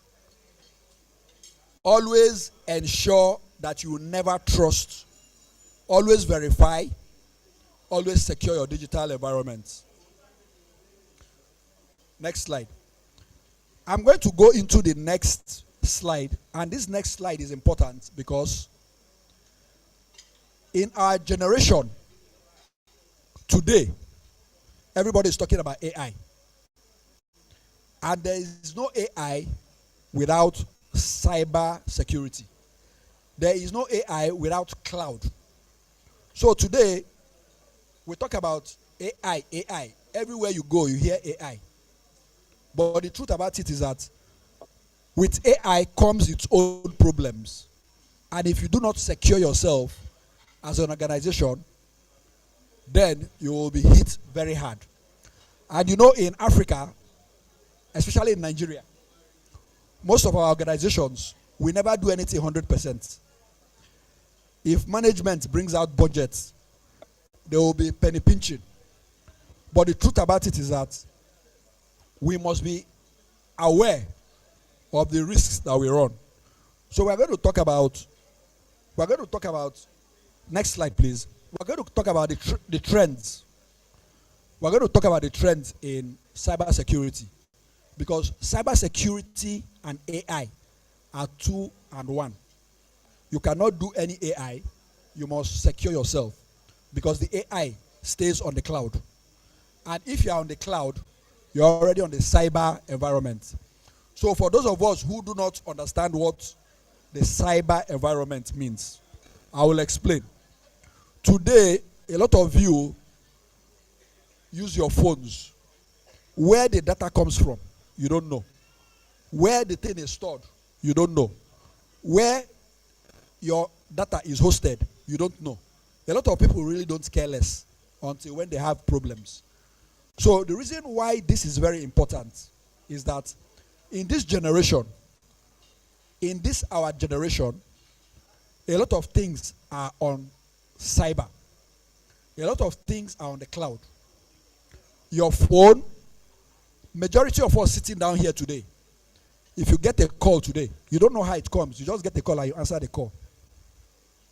If you get an alert, you don't know where it comes. You know that you have a bank account somewhere. You just get an alert.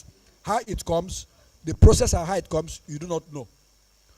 Part of the reasons why people like us are here is for us to secure that cyber environment. I have been able to secure that cyber environment over the last 28 years in various ecosystems I have worked in. Whether it be in the telecoms industry, I worked for quite a long time with the MTN team, and I was part of the team that handled their cyber security and all that. I've worked in about 4 international banks, and I have been able to secure those banks without a single item of fraud hitting them. So I bring this to you today because I want you to be very aware that beyond the phone you hold in your hand, which today, there are some people when they lose their phone, if you lose your phone today, that day is spoiled. Can I get an affirmation? Yes. There are people, if they lose their phone, that day is scattered. And until they recover that phone, anything you are telling them is... So you need to understand that while we have these toys, I call them, while we have these toys in our hands, to be able to look at all our transactions, to be able to call our friends, to be able to do social media, it is also very important to be able to know that you must know how these things are secured. So in Africa, what I did is that I broke it down. In Africa, these are the trends that have been going on right now. There's a rise in regulatory compliance. What does that mean is that The various regulatory agencies in Africa are trying to safeguard us. Are we together? The various regulatory agencies are trying to safeguard us to make sure that's why you have NCC, that's why you have the CBN, that's why you have a whole lot of agencies also looking into things that concern cybersecurity and cloud. You have a surge in ransomware, phishing, and AI-driven attacks. I'm sure some of you may not know, but the truth about it is that because of the way your devices are built, it updates itself regularly. Your devices update itself regularly. And when you do not do that, or when it becomes unupdated, it exposes you to attack. So again, even the manufacturers of the devices know that after a while, some things have to happen to safeguard yourself. So they also have AI-driven strategies to make sure that you are safe. What about accelerated cloud security investments? In most organizations, like I said, sometimes you have to pursue management to be able to approve certain things. But the truth about it is that you still have to do it, because some of the people in management may not understand the risks. So you need to make them understand the risk. I do not know how many of you will like a situation where you leave work on a Friday, and when you come to work on a Monday morning, you don't see your office again. That is not our portion, but it has happened in some countries. I'll give you one example. A Brazilian bank went on holiday. They went on holiday on a Friday. It was a break. By the time they came back on Monday, over $23 billion had left the bank through cyber attacks. And you know what that means immediately? The entire staff, there's no way the bank can pay you salaries. So what am I saying is that we must be aware of what goes on. So one of the things that we have also pursued is a strong focus on zero trust. Zero trust means that every single thing you do must be authenticated. It means that every single transaction must be re-verified before it happens. And then early stages of cybersecurity maturity. We encourage every organization to be aware that the data they have is not just for them alone. We encourage every single business owner that the data you have, you think you are the only person seeing it. You are not the only person seeing it, as long as it's on your phone. As long as it's in your systems and your system is connected to the cloud. As long as you are connected to the cloud in your organization, you are not alone. And one of the final things we talked about is AI integrated solutions. Needs to be adopted by people. We must ensure that in Africa and in Nigeria, that every step we take, we must make sure that our AI adoption is verified. Go to the next slide, please. So the next slide is a very interesting slide. I need you to, I'm sure you have, some people have finished eating. So if you look at this slide, you will see what is going on in Nigeria. This information is 2025, 2026. You know that a lot of organizations will not tell you when they are hit.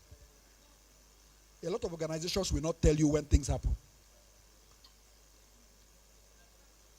In 2025, Flutterwave had 11 billion breach, 11 billion naira breach.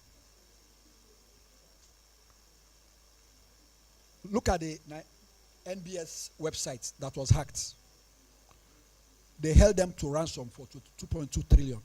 They paid some money before they released it. 1 in every 5 Nigerian banks are targeted. The only reason why you are not targeted personally is that you don't have money yet. Did you get that? The only reason why you have not been targeted is because you don't have money yet. The day you have money. How many of you have seen a Dangote with a phone?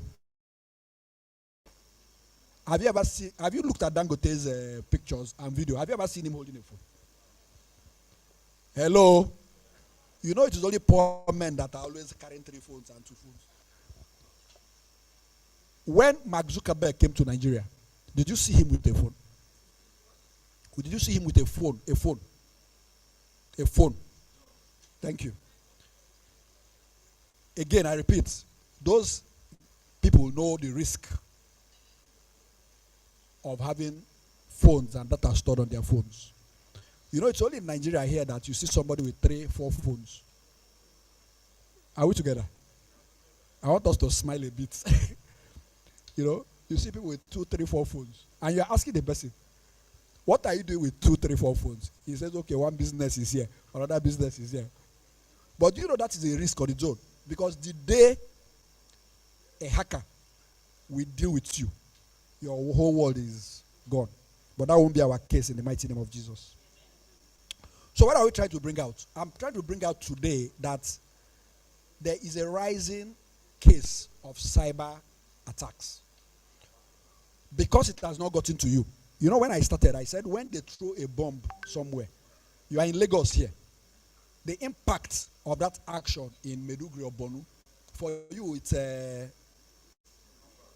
you're just numbers. But the truth about it is the people living there are the ones that understand what is going on. So the same thing also it is with cyber attacks. When you hear about it, it's like some alien, somebody somewhere that the thing is happening to. But the truth about it is that we are all what? Exposed to cyber attacks.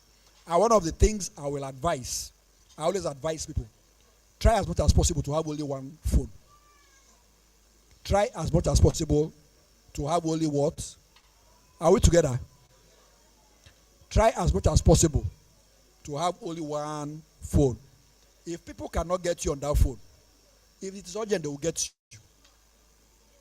But the more devices you have, remember that you have your phone, you have your laptop, you have all kinds of gadgets. The more devices you have on you, the more exposed you are. If you look at the last line, in 9 months, Nigerian banks lost 53.4 billion to cyber criminals. Hello, are we together? In 9 months, this is what Nigerian banks have lost. And why this is important to you, you may not own a bank, or you may not have so much money in the bank for those that put money under their pillow. The truth about it is that if a bank goes down, your cousin or your brother or your sister may be in the. Remember that the statistics in Nigeria today are that every single person working, if you are working in Nigeria, you are supporting 8 people underneath you. Are we together?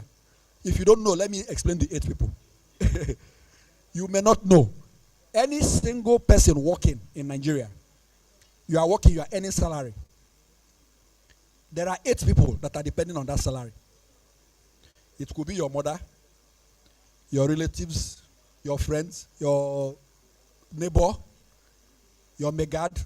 There are people that are linked to that your salary. So what I'm saying is that if there are losses due to cybercrime, it affects all of us.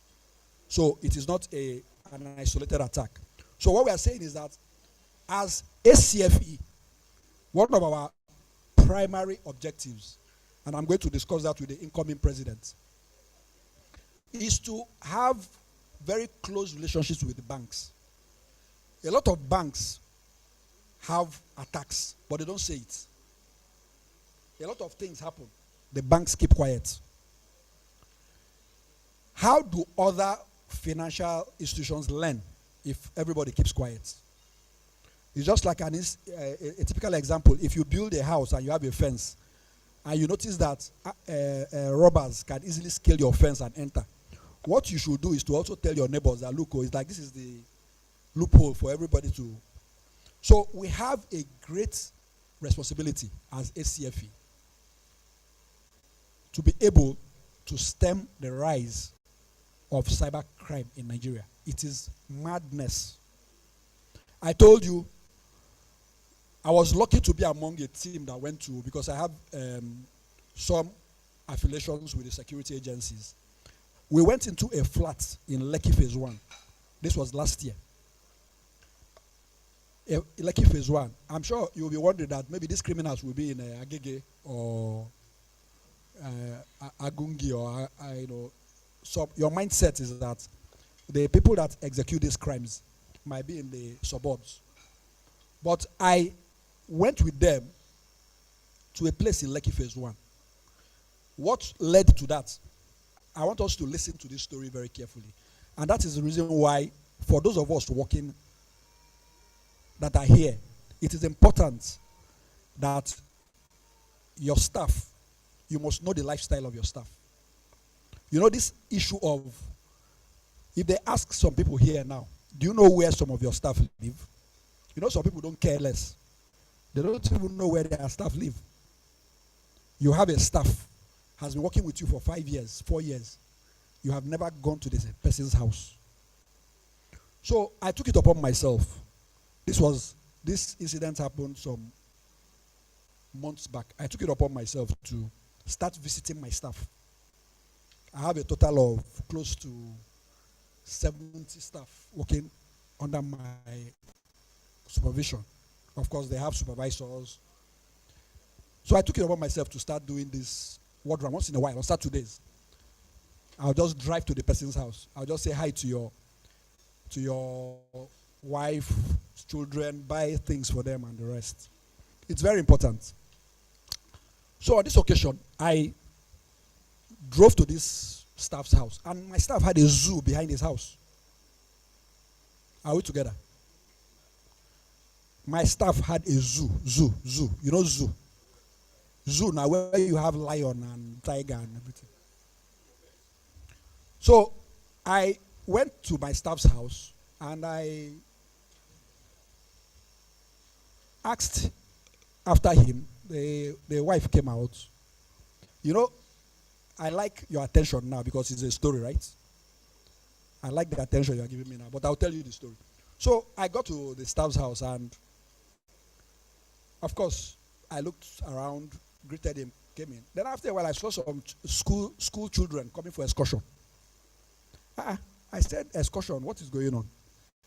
He said they have a zoo at the backyard. And I know the salary this staff earns now.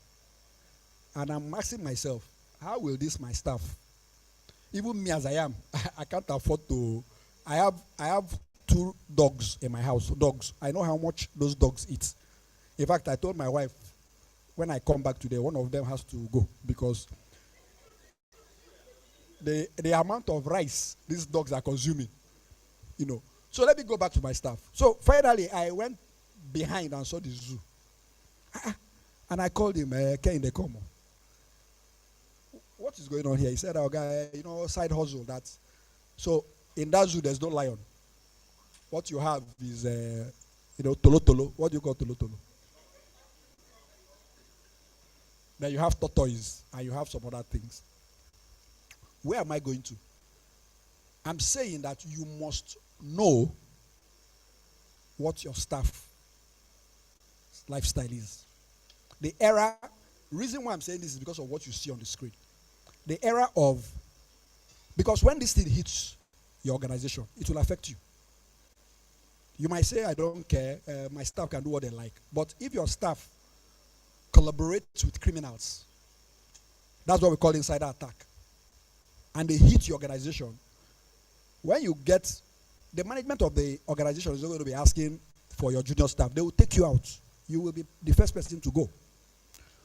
So we went to this, that's for my staff now. So of course, I now know the kind of lifestyle he lives, and I'm more cautious about how I'm dealing with him. So I went to the security agencies somewhere in Lekki Phase 1. And the reason why we went there was because there was I'm very good at, one of my specialties in terms of security is that I can decrypt your phone. If you give me your phone, I can decrypt it. If you like, erase all the passwords or erase whatever you have to erase, we can decrypt it. So for those of you who delete, those ones that you come, they say,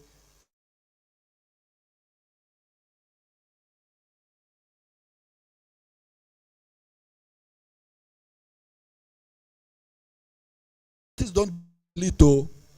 So I'm just giving you. So if this is the only thing you have picked from today's lecture, all those things you delete. You know, you insult somebody on phone, then you delete it. It doesn't delete. It does not delete. So we went to this place in Lekki Phase 1, and when we got there, we saw a flat full of laptops. And in that flat that is full of laptops, almost all the Nigerian banks, the guys had cloned their websites. Also some fintechs. Also some insurance companies. Is Guinea Insurance here? Okay, they've gone. Also some insurance companies. These guys have rented a flat in Lekki Phase 1. You know how much a flat in Lekki Phase 1 is? They have stocked the place with laptops. And they have cloned the website of 90% of Nigerian banks. Almost 50 insurance companies. Almost fintechs, more than 30. And these guys had staff. So if your son is going for NYSC or IT, be careful. Oh. Maybe for those of us who their children read computer science, or they say, Daddy, I want to go for NYSC, I want to. Because that day when we got there, we saw some innocent children doing IT there. But of course, with the way the police works, you have to arrest everybody. So what am I trying to tell you is that the cyber attacks in Nigeria is going to increase, or is increasing already. It is increasing already, and we must be aware that these things are happening.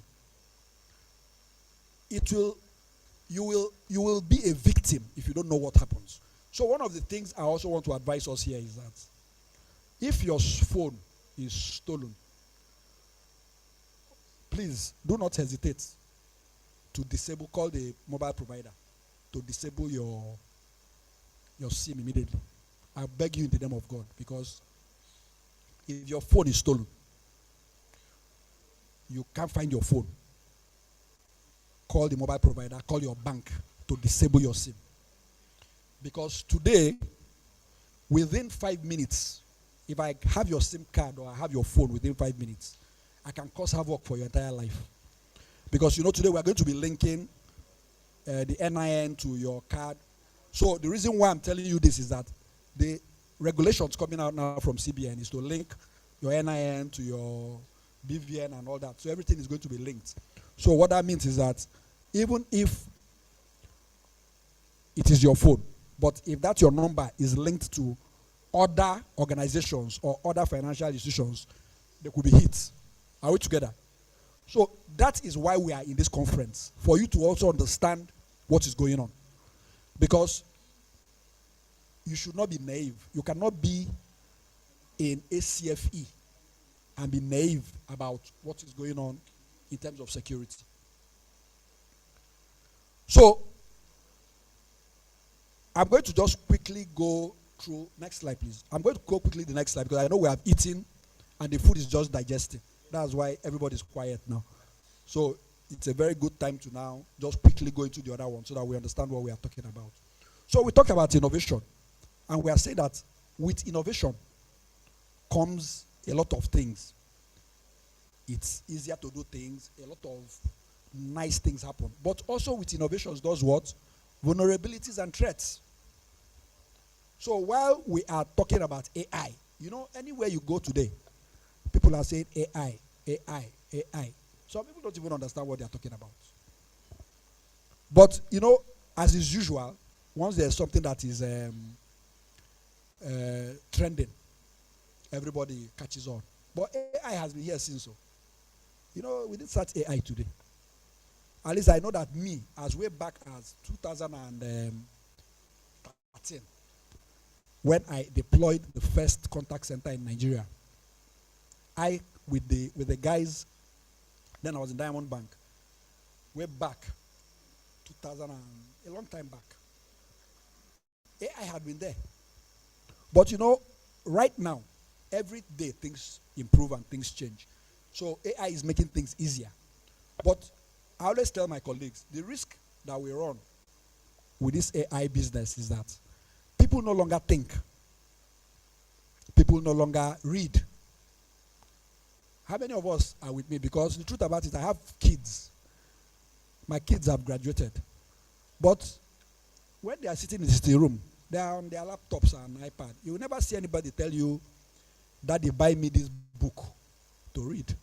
I don't know whether we are on the same page. You never hear them say, I want this book. In fact, sometimes I deliberately drag them to some bookshops. When they look, they will tell me it's iBook they are looking for.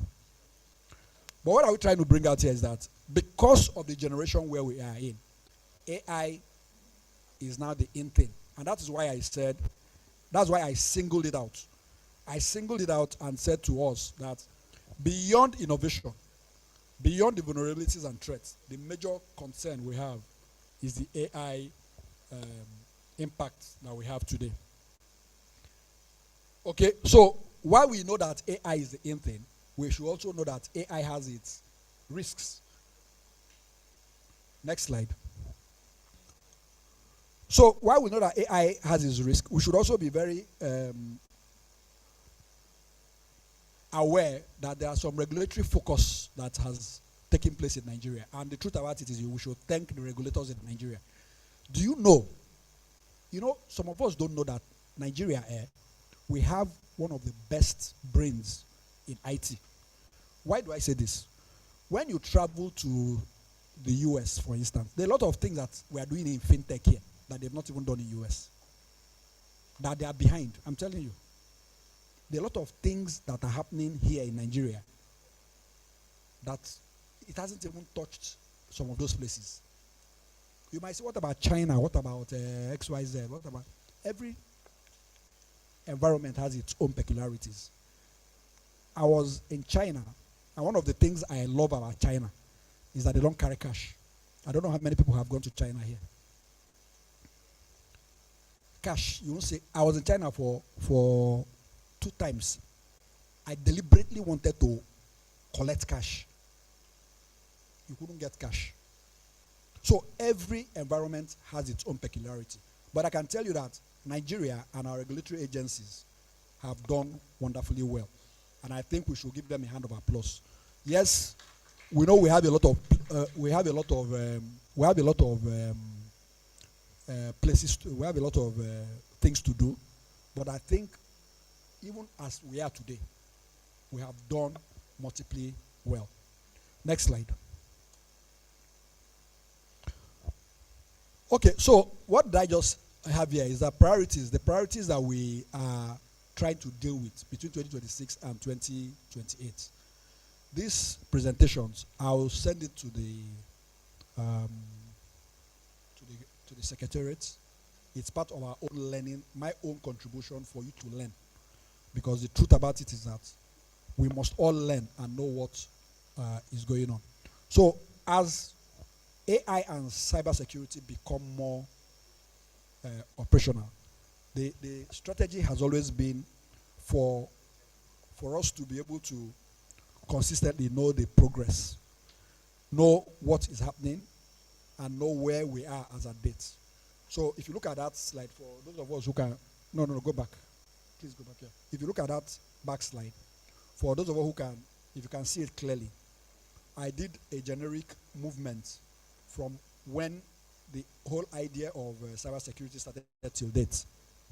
And you can see clearly that protecting customers and employee data is actually very critical. Complete visibility of assets and zero trust is important. Cybersecurity awareness is key. Building secure operational resilience is also key. Automated incident response becomes a major critical area where every organization needs to be able to deal with AI so that we don't get blindsided. Okay, so I'll just quickly go through this. I just have 2 more slides. It just shows us recommendations. How do we reduce threats in 2026? So they are into 4 paradigms. One of them is network security. The other one is platformization. The other one is automation and operation, and then cloud security. Let's just go through them briefly. Network security. Today, this may be too technical for some of us here, but the truth about it is that for those that are involved in network security of an organization, it's very critical for them to be knowledgeable of what they are doing. Because one of the ways that you ask yourself, how does somebody hack into an organization? With all the security that they have in organization. It goes through the network. And if your network is not super tight, it becomes a different ball game. Next slide, please. We talk about platformization. When we talk about platformization, we're talking about how do you ensure that you segregate your various core assets.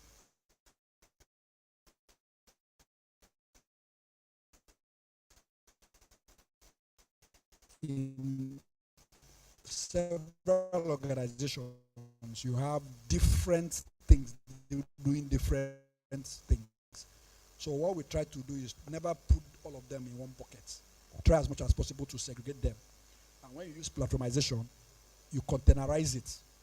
So if you have your core banking application, you take it away from your web application. So you just have different containers for different things.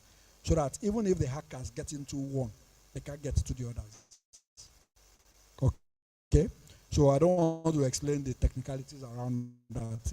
It's something you can also sit down and review and look through. The third one is cloud security. Like I said, every one of you holding a phone here, you are already on the cloud.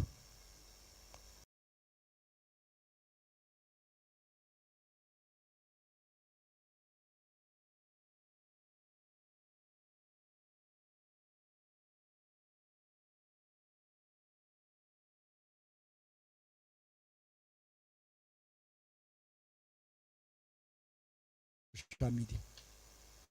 The truth about it is that the people you are trying to impress are not even impressed. They will be annoyed with you, self. You even create more enemies.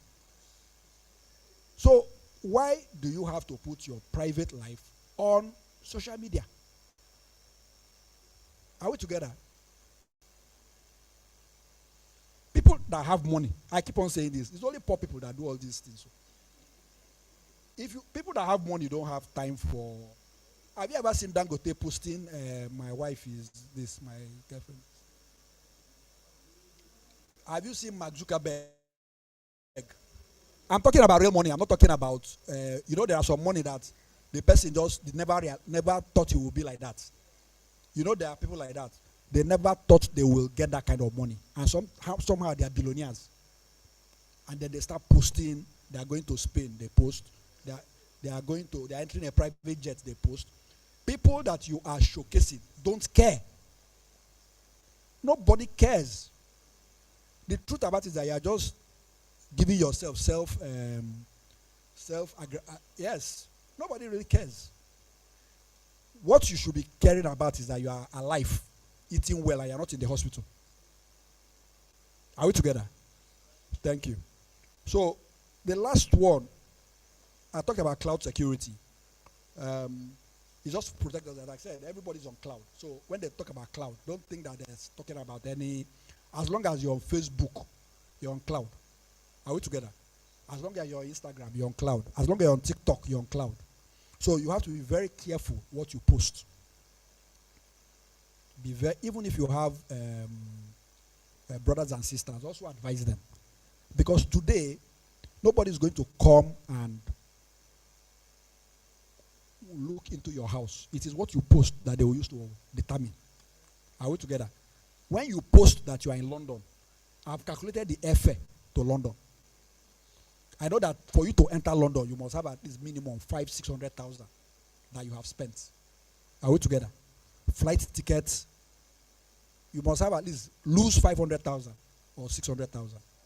Then if you tell me that you are in the US, you post a picture showing me that you are in the US, my calculations, you have spent like 2.5 million. Minimum. Flights and all that. So I can easily target you and hold you for ransom to bring out 500,000. Do you understand what I'm saying? So these are things that we should realize So for those of us who like posting every minute, post, every minute post, the environment we have entered is a very risky environment, and cyber crime does not only end in taking money from you. It can also be used for blackmail you. Your child is doing birthday, you pose with your wife. You show the whole world all the children you have. What if somebody takes one of those children, goes to their school, and kidnaps one of those kids? Are we together? We must be very, very attentive and know that these things are happening. The last one is operational. Last slide is operational, automation of operations. So, what we have discussed so far is that these are focus areas that organizations will be dealing with. And if you look carefully, you'll find out that organizations have no choice, really. In the next 5 years, organizations have no choice but to fortify their technology and their digital space. But while they are fortifying that digital and technology space, it is our responsibility to also look at it and point out where problems may come out. And once we are able to do that, like I said, I'm going to be working very closely with the president.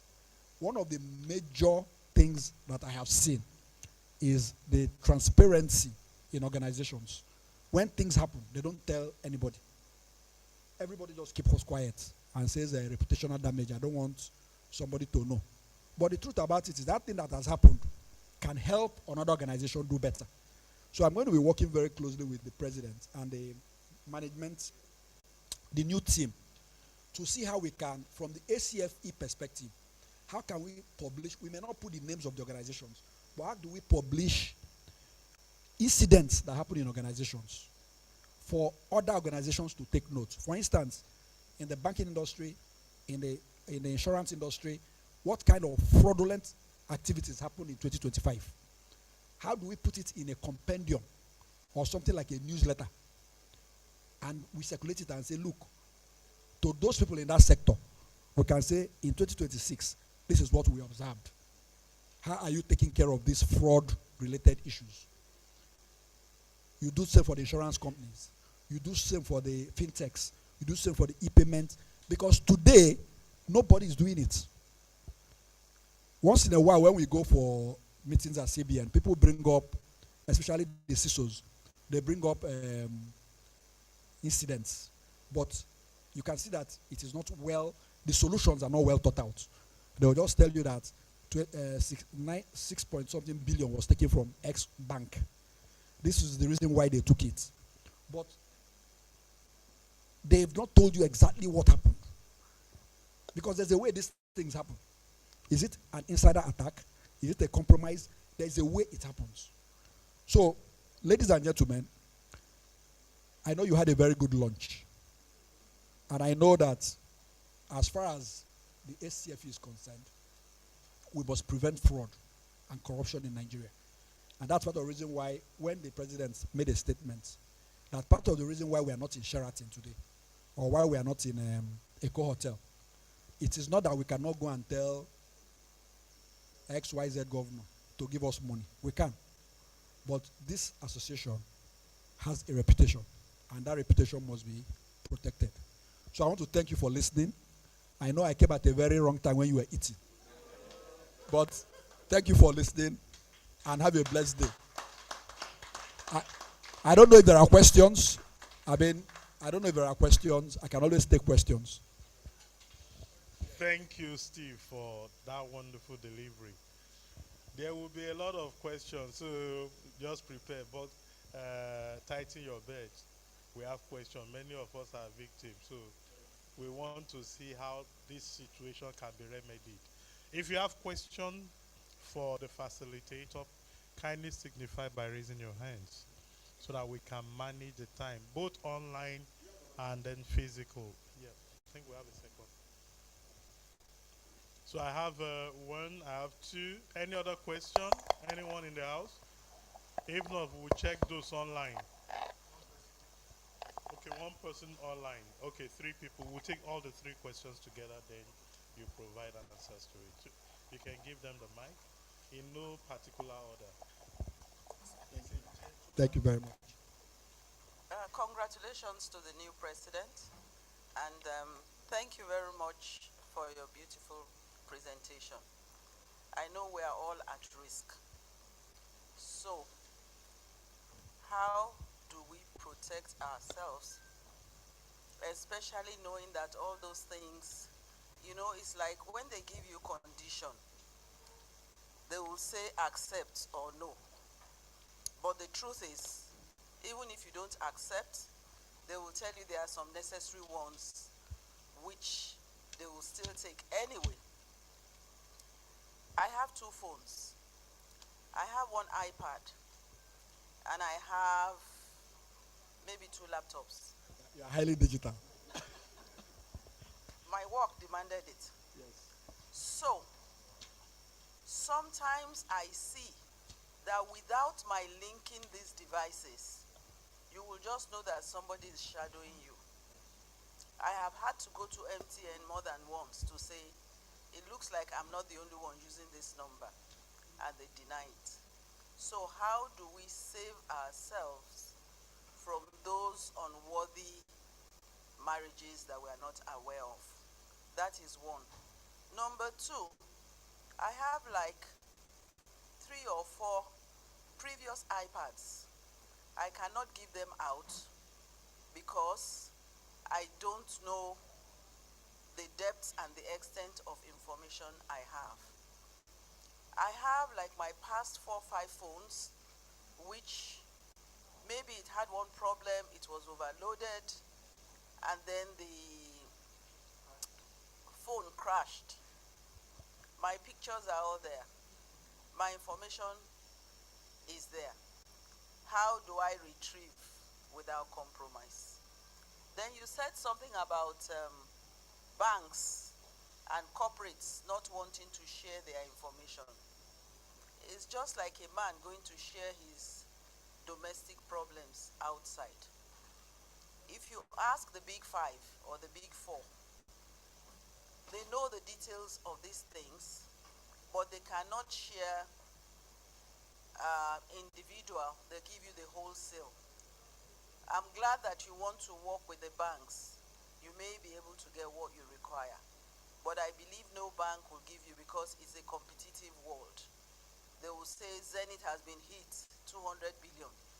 It shows a weakness that others don't want to acknowledge. So it will be difficult for us to get it in the long run. Thank you very much. Thank you very much, ma. Should we take it one after the other? I think. Remember I asked, Yes. I need help for my old devices. Yes, I understand it clearly. Okay, so let me just take questions, then I will move to other one. On shadowing, you will be shadowed. You are always being shadowed. Your devices, all the devices you are holding, the network providers have access to those your devices. Are we together? And that is why I have said severally, as long as you have a phone, you are on the cloud. And as long as you're on the cloud, you are not alone. So in terms of whether you are going to be shadowed, you will be shadowed. In fact, as I speak to you, that phone you are holding on your hand, it just takes 5 minutes, and I can log into that phone. Whether you have MTN, Airtel, name it, whatever it is you have. No matter the amount of passwords you put. So I want us to understand it clearly. And that is that part of the reason why you see that when kidnaps, that's why you see people complain that these kidnappers, are they not phoning from somewhere? Yes, they are phoning from somewhere, but some of them use the GPS phones. Okay, I don't know how many of you understood the case of the man that they killed in the hotel in Lekki. The owner, one Unilag girl, organized and they killed him. The TV guy. Yeah, you remember that incident? I'm sure some of us have. That's life. The man has gone. Everything has gone. But the fact is that the phone used to book the hotel was for a foreign number. You know that if you, today, I can use a foreign number and be talking to you. That foreign number, after I finish talking to you, the numbers go. They are not static numbers. So what am I trying to bring out is that your phones are not safe. You are not safe. As long as you are with your phone, you are not safe.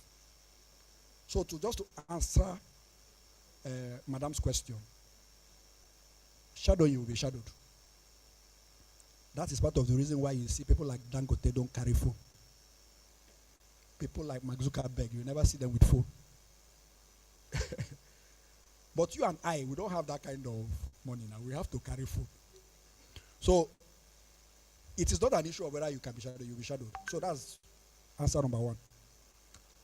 When you have multiple devices, you expose yourself to multiple shadowing. Are we together? If you have multiple devices, you are exposing yourself to multiple shadowing. And if you have devices, whether it is picture, whatever you put on that device can be gotten by another person. All the security agency needs is a court order. And all those your pictures in that your device will come out. It is something I've been involved in. So you will see somebody that will carry their phone. They will throw away the phone. The phone, they will throw it away. They will think they've destroyed the phone. But there is a RAM on that phone. If I get that RAM, I will bring out everything on that phone. And if I work with the service providers, all your deleted chats and everything will come out. So we are in a world where we are not, I don't want to say safe. We are not on our own, so to say. I don't know if you, I'm not trying to scare you, but I'm telling you reality. So there is nothing you do on your phone today that will not be gotten out. So on retrieval of information from your devices, that is not a problem. As long as those devices are active, they can come on. The information can be retrieved. Today, no matter what you do, and that's part of the reason why we are here today, no matter what you do, you are in a world where you are not on your own. Except you just stop communicating with everybody. Maybe you decide that the only thing you'll be doing is you do physical face-to-face communication. But as long as you have a device, any other person can access that device. I hope I have answered some of your questions, madam. Who is the next question? Okay, he asked the question, if the system is what? Reformatted. Yeah. Which one did I not answer? Because, yes. Yeah, okay.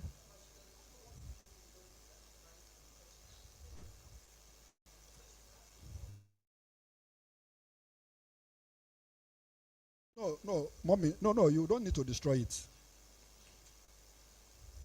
I have devices like you have, mommy, that I want to give out, but to be honest with you, the person I give it out to has to be somebody that I know.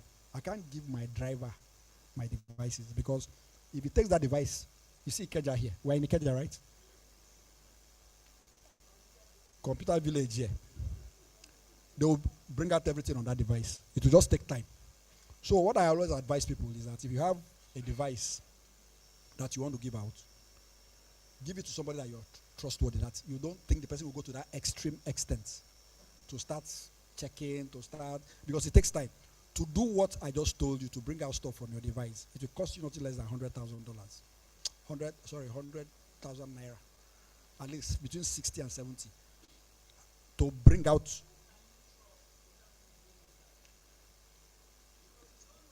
Yeah, there are, yes. That's why I said there are competent people that, for instance, when my organization, we needed to do certain things that required what you just said. we had someone, but the person was based in Ireland, who we contacted, and he did it for us, but we didn't send the device there. He had a way he logged in, and then he ran some commands and the rest. So it's all about trust, like you said. It's all about who you trust. But I do not advise people to just, okay, I'm not using this phone any longer. It's an old phone. You just look around. You give your driver, or you give your, it's just a time bomb you have set for yourself. Are we together? You talked to somebody about formatting.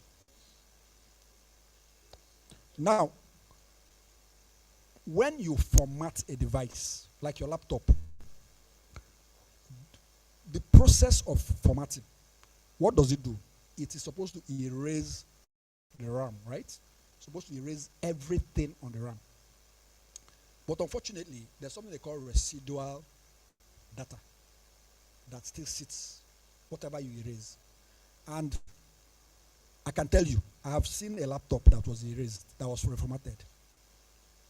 There was an incident, a laptop was reformatted. The Yahoo boys reformatted the laptop because they knew we were coming. We just gave it to an Israeli company.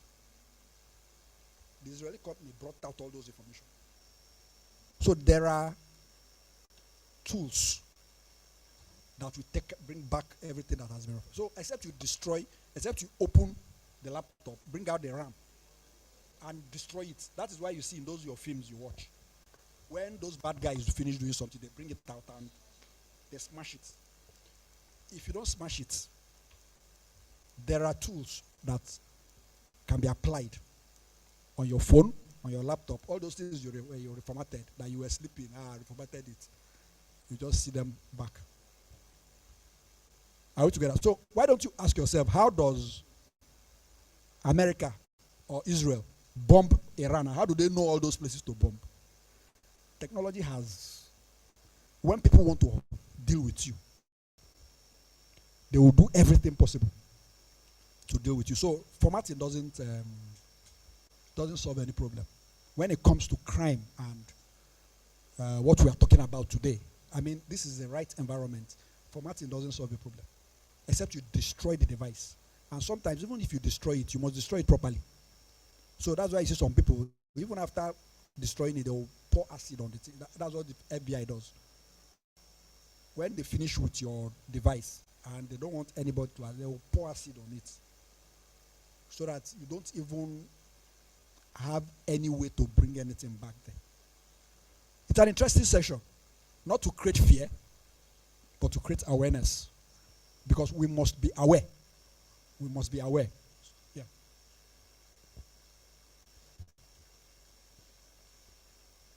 Thank you. Good afternoon, sir.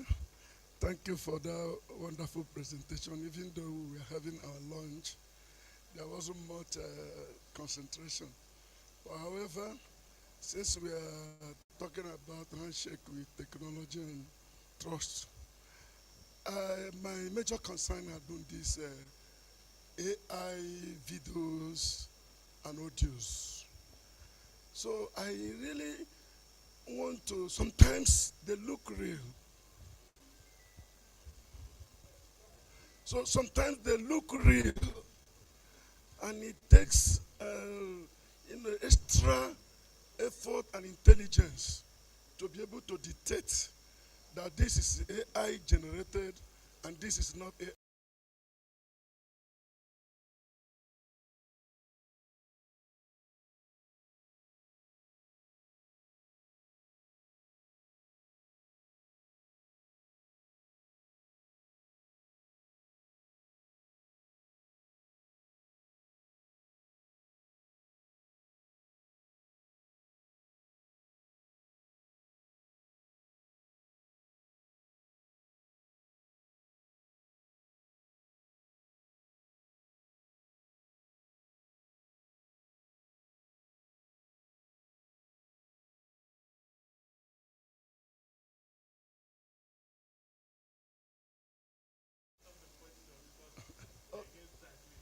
Okay, all right.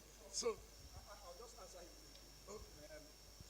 There are, sorry. there are tools. If you go to, like I said, President, I hope we can send this slide to people.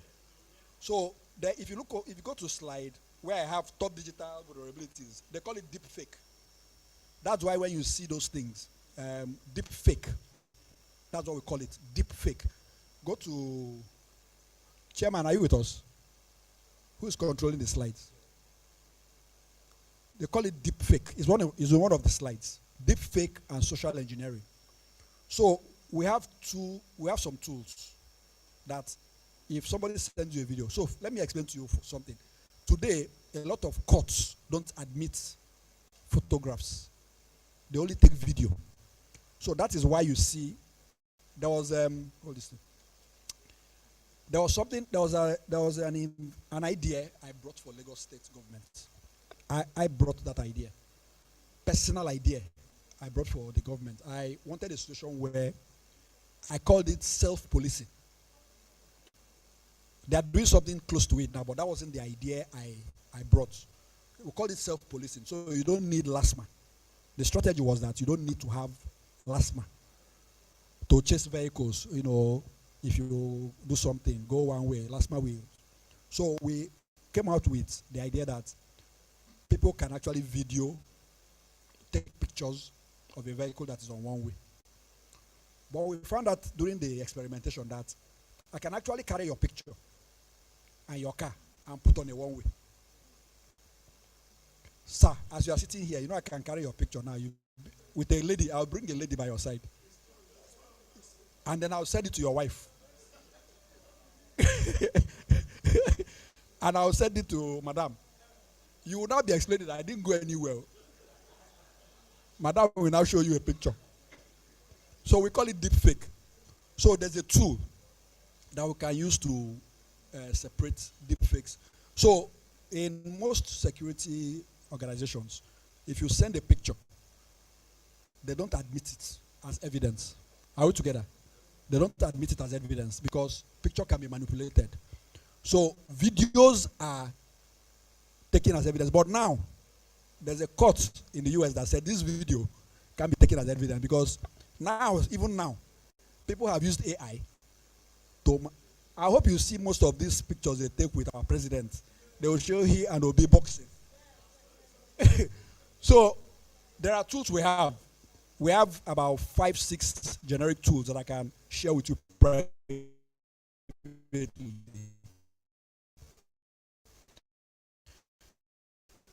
That you use to, if somebody sends you a picture or sends you a video, you just apply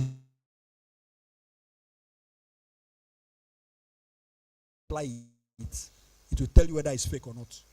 Today, we are in a society where we must look carefully. Look carefully before you say anything. That is why I don't comment when I see something. It may just be AI generated. And the last blasting the person. That is AI generated. And you with all your degree and everything, you were hitting the wrong. So thank you very much for listening. Do we have any online stuff? Always excited. Thank you. Sorry, our time is gone. We can't entertain any other question, but we'll do this thing for you.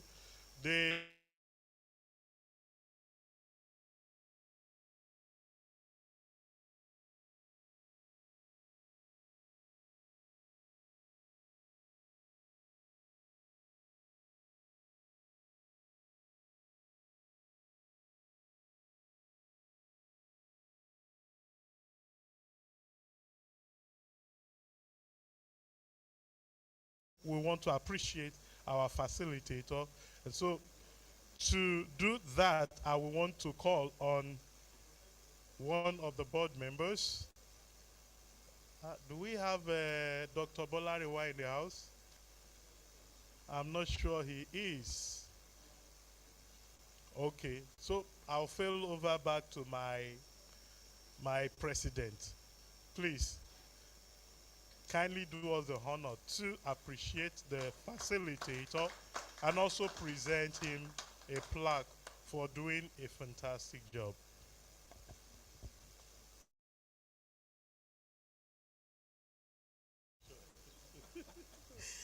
presenters, sir, we want to really, really appreciate you. Sorry about using our mouth to listen to you that time. It was very noisy, but some of us that were able to pick, we found it very interesting. And I want to plead in advance that this is not the end of calling you. We have trainings. He can be a member and he won't have time now. I mean, we have so many members. How many of them are here? So we really have to plead with him in advance. Thank you so much. God bless you. God bless you.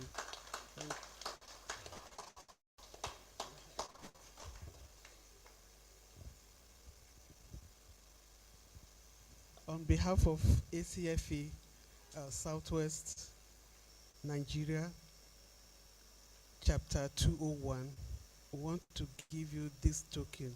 We cannot pay you for what you have given us, but this token at least will remind you that we really, really, really appreciate you. God bless you for coming. Thank you. And then we have a letter of appreciation too. This one, no, I know you are IT person, so this one is a it's a burden carrying paper, but then we still want to show our appreciation by giving you this as a part of our own recommendation and well, appreciation again. Thank you. God bless you. President, thank you very much.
Distinguished ladies and gentlemen,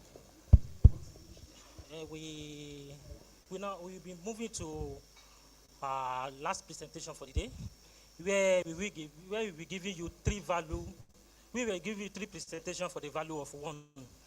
This is a panel discussion section that we will be inviting three distinguished scholars that will be educating us on a topic further subdivided on tax on the illusion of consent in AI system. Are citizens and users truly protected? That is a big question that we will be answering this afternoon.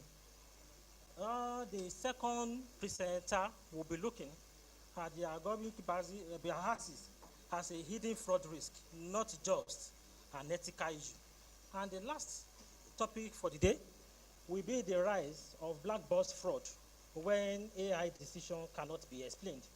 And joining me to do justice to this will be distinguished fraud examiner, people of, let me say, friend of the district, the president of the chapter. They've always be attending to our call whenever we put our call to them. We'll be having someone from one of the service firms, that is the Eco Electricity Distribution Company, another person from InterSwitch. As a payment solution provider, we, in one way or the other, deal directly or indirectly with InterSwitch. Forvis Masters is a professional services and international professional services firm. And joining me to presenting his first paper titled The Illusion of Consent in AI System. Are citizens and users truly protected? He will be Mr. Ayodele Samuel Ajayi. He's a fraud examiner. He's a FCCA, FCA, FCE, CCRFA, CICA, and NMI. Please, can we have a citation, please? Ayodele Samuel Ajayi, BSc, FCCA, FCA, CFE, CCRFA, CICA, NIM. Ayodele Samuel Ajayi is a distinguished finance, audit, and compliance executive with nearly 2 decades of cross-industry experience spanning consulting, oil and gas, and the power sector. He currently serves as an Assistant General Manager, AGM, in the Audit and Compliance Department of Eco Electricity Distribution PLC, where he provides strategic leadership in governance, risk management, internal audit, internal controls, and fraud risk management. In this role, Ayodele contributes significantly to strengthening operational efficiency, enhancing accountability structures, and supporting executive decision-making. His expertise cuts across risk-based audit, operational and financial controls evaluation, fraud investigation, process optimization, inventory management, profit forecasting, and advisory services. With a reputation for delivering value-driven assurance and actionable insights, he consistently bridges organizational realities with governance expectations, improving enterprise resilience and performance. Ayodele holds Bachelor's of Science degrees in accounting from Babcock University, Nigeria, and Oxford Brookes University, UK, and is completing his MBA at Babcock University. He is a fellow of the Association of Chartered Certified Accountants, FCCA, and the Institute of Chartered Accountants of Nigeria, FCA, and a member of both the Nigerian Institute of Management, NIM, and the Society for Corporate Governance, Nigeria. His professional credentials include Certified Fraud Examiner, CFE, Chartered Certified Forensic Accountant and Auditor, CCRFA, Certified Internal Control Auditor, CICA, ISO/IEC 27001, 2015 Lead Implementer, Information Security Management Systems, ISO 9001 Internal Auditor, Quality Management Systems. A committed mentor, Ayodele invests time in training and coaching accounting graduates and finance professionals preparing for ICANN and ACCA examinations. He's also passionate about professional networking and continuous learning, recognizing them as essential drivers for personal growth and industry relevance. Ladies and gentlemen, Ayodele Samuel Ajayi. Thank you, sirs. Thank you, Mas. Good afternoon, everyone. My first appreciation goes to Mr. President, the board executive, and the members of ACFE currently here, and all other regulators, finance professionals, fraud examiners, and everyone. Thank you for having me this afternoon. I'm really grateful to be part of the panelists that will talk about illusion of consent in AI. So this evening, I know, yes, our time is far invested. We'll try to make it as, sorry.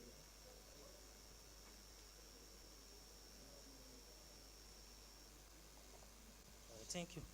Please permit me to invite the other two panelists to the podium. Please, I will be inviting Mr. Adebayo Adebeshi. Can you please come to the podium?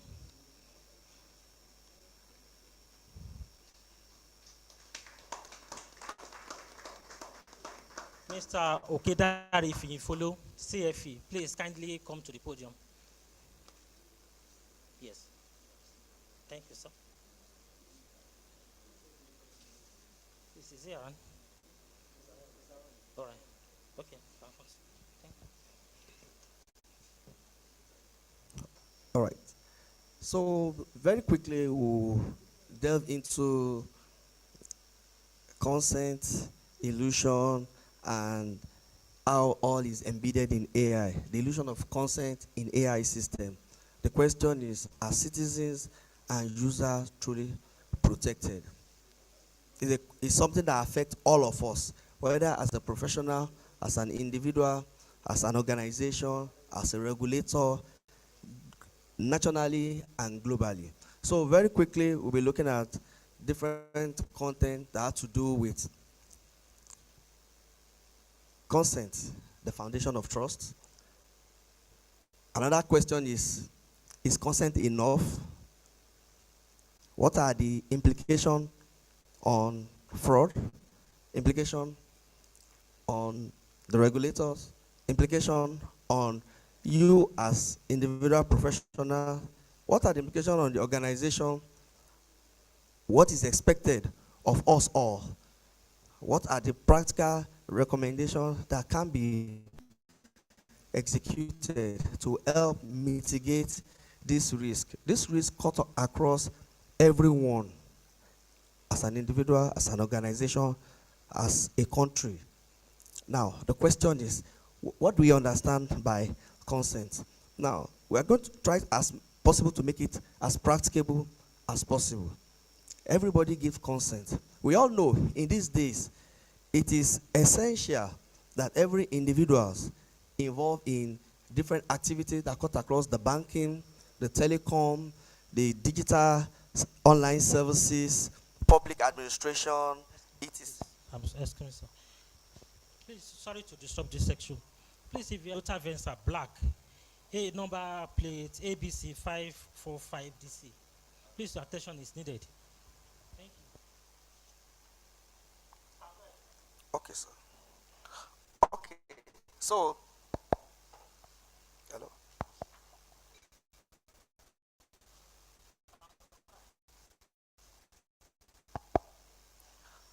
So, as I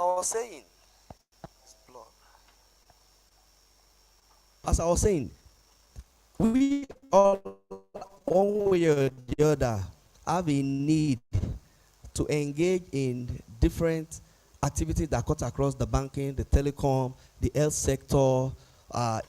With all this involvement, it is growingly expected that every individual should give his or her consent to the use of his or her personal data. Now, it is very easy to give consent, but majority does not understand the implication of this consent that are given. People thought it's just free, so if I give consent, I can move on. But the question is, how do we understand, or how do we recognize what happens to the consent given? Now, there's an illusion. Consent given is different in theory, is different from the practical use of that information. I gave a consent to the use of my data, but in reality, many organizations like the banking sector, the telecoms, that have obtained the consent to our data, are we aware of what they use such data for? We've given consent to a particular information, but behind the scene, there's something we call opaque algorithm. This is an AI embedded facility that processes your information beyond your expectation. You know the input, you know the output, but you don't know the processing that has gone behind the scene. Now, at this particular junction, we are looking at the illusion whereby when you give consent, you don't have adequate understanding. It is expected, based on data protection law, it is expected that for every consent given, it must be freely given. You must not be coerced to give your consent. As a consent giver, you must be well informed. Your consent must not be ambiguous. It must be very clear. Now, most of the organizations, the banks, the telecoms, all those loan facility organizations, they collect information from we users, but majority don't have adequate comprehension of the consent or information that they are giving consent to. That is where the illusion is. Now, at that particular junction, it is expected that we users need to be protected. Now, where you are giving consent and you are not understanding the purpose or what your consent is going to result to, then an illusion was existed. This contradicts the theoretical word data protection law. Now, consent given relates to an illusion whereby it creates a lot of crisis. The moment AI is being involved, automatically employee, individuals, users, they are being coerced. There are different ways that this solution expatiates beyond our understanding. There is a coerced or bundled consent, whereby you are told to fill a form, and you know that you needed that service. Now, it's very unfortunate that there is nothing like accept or reject. Hardly will you see a particular form that you are going to fill online that will give you facility to what? Accept or reject. Most of it is accept. If you don't accept, it's as good that you cannot proceed. That is what we call a bundle or a coerced consent. Because I needed to open an account. If I don't accept, that means I'll be bounced back. That is a coerced concept. Now, another area of illusion is whereby AI involving complexity and asymmetry of information. We all know AI operates in a lot of data, processing of huge, voluminous, and complex data. Now, most of this data are being gathered, and we know, similar to what our former presenter had said, he cited an example that Oga there, he will take his picture, he will use AI to carry another woman, put beside him, and send the picture to the wife. Now, AI has collected just his picture, but the man does not know what has been done with this picture. Now, different information can come about that man. Maybe the man has posted, okay, I'm going for selfie program today. That within an hour, he has snapped another picture. I'm in the shopping mall. And before you know, with AI, he gathers all those information, put them together without his understanding, and process something wrong and send to the wife. The man, innocent man will get home, and the wife will start raising problem with him. Now, those are part of what the illusion AI has caused, whereby it gathers a lot of information, process it, and use it against what? The owner of such information. Now, also, it is also expected that with AI, if you are not careful when giving out your consent, it can repurpose or reframe your what? Information. AI has different models that whereby if data gathered can be reprogrammed, can be refurbished, even beyond the owner of such information. So that is where there is serious concern whether we users, are we truly protected or not? So many organizations coerce their employee. So many facility provider, so many users out there are being coerced to provide information, and they have no choice because of they have an essential need. But now the question is, this information, they've gathered it, but we are not given privilege to have a better understanding. If you read most of all those consents, you will see a lot of long pages of information. Even you yourself, you'll be tired of reading. A lot of huge, big grammar, technical jargon, legal jargon, which you find it difficult to assimilate or understand. But at the end of the day, majority have no choice but to what? To accept. Now that we have been accepting this, do we actually know what is being utilized of our data? Next slide. Now, very quickly, there are different regulators, different regulatory framework that talk about consent and data protection. We have the GDPR, which is the European Union General Data Protection. We have the Nigerian Data Protection. We have other data protection that have to do with the ISO data protection. We also have the OECD, the Organization for Economic Cooperation Development, and also emerging AI risk data protection. Now, starting from the GDPR. Now, the GDPR, the global one, being utilized by the EU. Now, it tries to identify some key principles that must be in place before you can obtain data from an individual. Now, one of the principles 4 and 7 talk about the consent. Consent must be well defined. For every consent obtained, it must be what? Valid. Every consent given without the understanding and adequate information of user is not regarded as being valid. One of the principles talk about transparency, accountability, and purpose limitation. Now, GDPR also talk about the automated decision making. The organization is expected to put in place process to manage automated decision making. Now, most importantly, the recital 42 and 43 of GDPR talk about how informed consent can be managed with imbalanced power. Most of the organization utilize what we call imbalanced power to obtain consent. Not only employer, even to the financial service provider, they use imbalanced power. What do I mean by imbalanced power? They try to let you know it's either you accept or you forget about the service. Now, GDPR is saying that you must not coerce people in accepting. Give them an option. Now, the question is, GDPR has said its own. Now, coming down to Nigeria, our NDPR mimic and mirror the requirement of the GDPR. Now, in Nigeria, we are trying to protect the interest of the data subjects. Who are the data subjects? The person providing the information. Now, when you look at Nigerian NDPR is saying that there are responsibility for the organization, data processor, and data controller. Who are the controller? Who are the processor?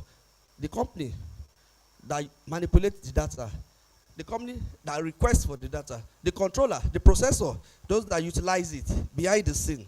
Now, so many requirements that have to do with principles of transparency, accountability, fair treatment, openness, and comprehension of consent are required of the data controller and the data processor. But how many of them are they being implemented currently in Nigeria? So that attribute of imbalanced power, one way or the other, directly or indirectly, still exists within Nigeria. Now, before we now look at other framework, the EU, other emerging framework from EU that talk about how you should move from just ordinary consent-centric approach to risk-based governance. That is what majority of the organization and these data controllers are avoiding, because all they are interested is to enhance what? Legal defensibility.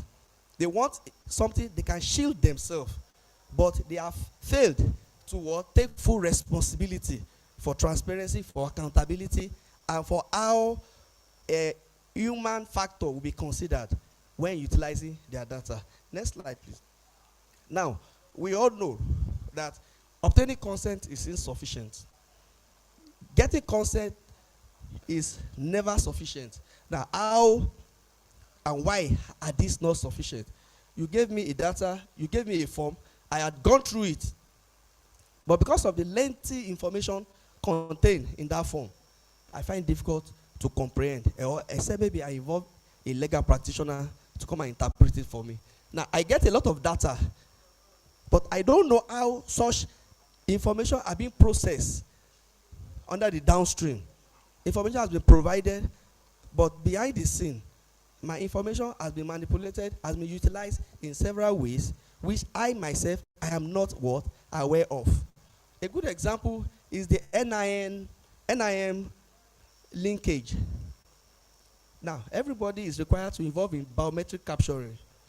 Now, you have dropped your NIM, you have gone to do registration, giving your data, your picture.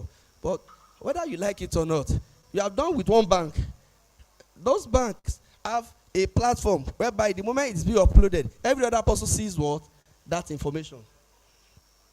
Now, you might not be aware, but they know what they use it for. They use it for credit scoring rating. One way or the other. That's why if you collect loan in a particular bank, it will be difficult for you to go to another bank to go and collect loan. Now, all these are AI power generated activities. Now, so a lot of things happen at the downstream, but people are not aware of. And this is what the NDPR and GDPR is saying. Sensitize and communicate to people. Let them have detailed knowledge of what their data will be used for. Now, also, consent can also cause harm. There are different harm. You've given consent. Now, your consent, it does not stop you from reputational damage. Consent, one way or the other, it does not stop you from engaging in financial issue. So that is why giving consent is very important for us as a finance professional, fraud examiner to ensure that we are going beyond the compliance check exercise. We should go towards the ethical concept to be able to identify lead indicator that can be seen as a potential risk for fraud act. Now, it is also expected that most of the organization, they are trying to shift their responsibility. They are ready to bear the compliance burden, but they are not ready to accept the ethical responsibility. So it is expected of you as a user, as a professional, that looking at consent, we should move from consent area to risk-based governance of data management. Next, please. Now, what are the implications to you as an auditor? What implication of this will it lead to fraud? We all know, with the emergence of AI, an individual can be profiled without his or her consent. All they need is just have your information, and you are profiled on a particular platform that you never expected. Some can be profiled, some can be deliberately be excluded. Just imagine, like some that do go to collect loan.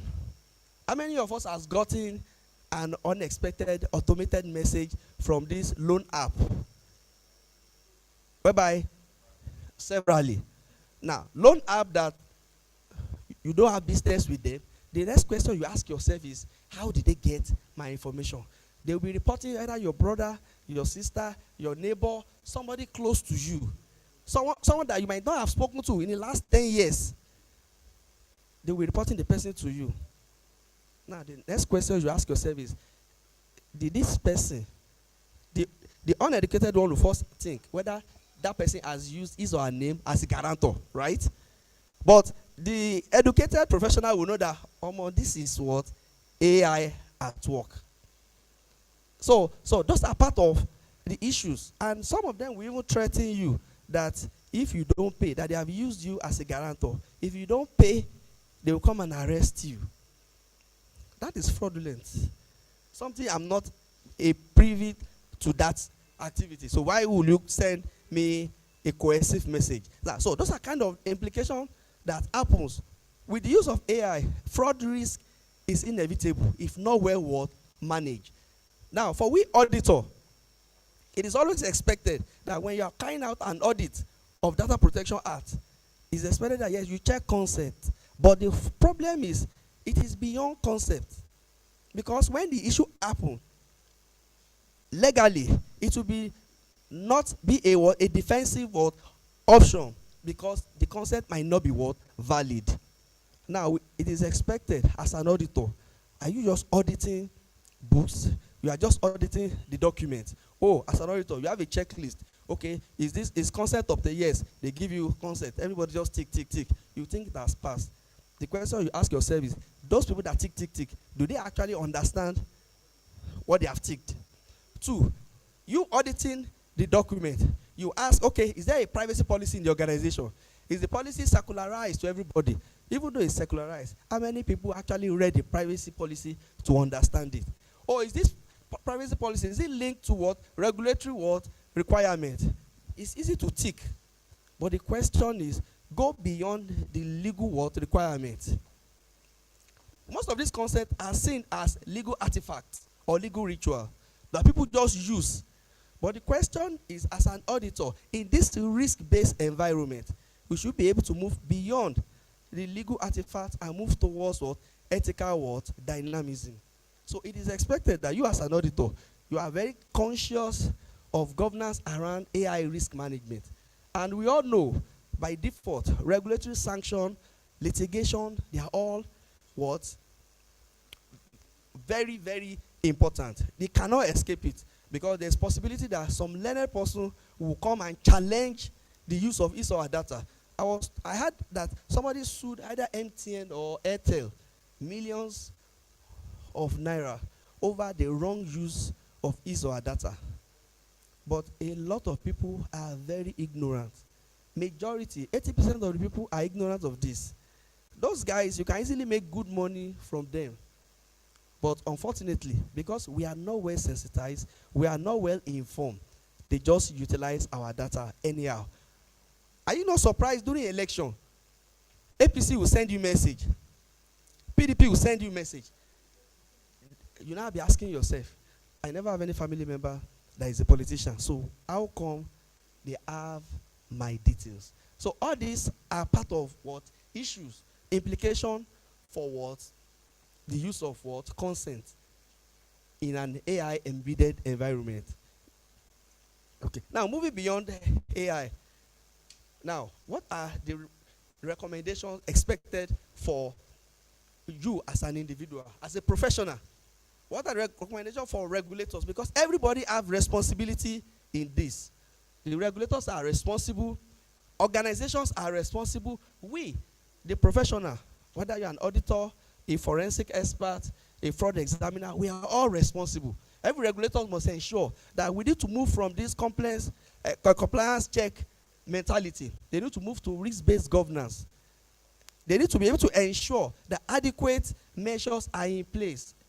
Most regulators, yes, there are regulations, but how many of them are followed?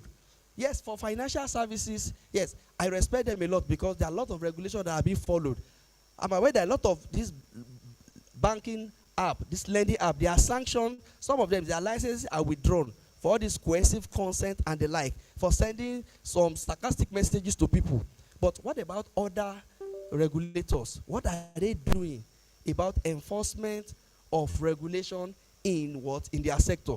It is also expected that they must ensure adequate sensitization for accountability. Let every organization be accountable for every data they have collected. There are different AI models that some organizations utilize. Now, how are they monitoring this model? All those automated decision-making models, how are they monitoring the what? Opaque algorithm to ensure that these are not carrying out what? Activities that are detrimental to the users of those information. You as an organization, what are you doing? It is beyond the compliance check. Are you putting in place appropriate measure to ensure adequate documentation? Documentation not limited to just ticking the box. Are there appropriate sensitization to people to understand why they are giving consent? Do they have the knowledge of how their data is being processed, for how long their data will be retained, and on the downstream information that will be what? Utilized during their data processing?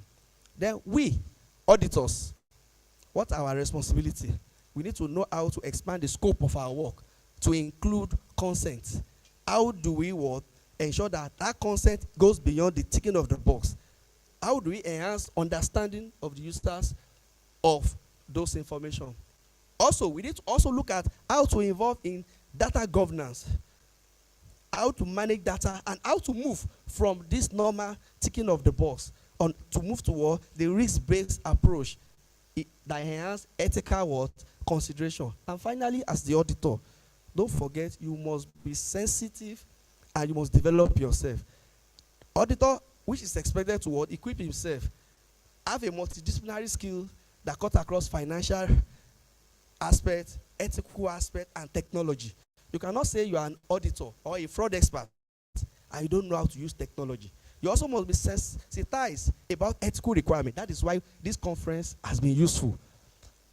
In all, it is expected that we move from concept checkbox to AI ethical what? Embedded understanding. We all know consent alone is not enough. We all have responsibility. And now our responsibility, we must ensure that the data user, data provider, and those involved in the utilization of AI model, they work hand in hand to mitigate this risk. Hence, we have a better country and a better nation. Thank you very much for listening. Thank you, Mr. Ayodele, for that wonderful presentation. Can we please appreciate Mr. Ayodele more? Thank you. Yes, sir. Please, next in line to be presenting his paper is Mr. Adebayo Adegeshi. We now have his citation. You present your citation, please.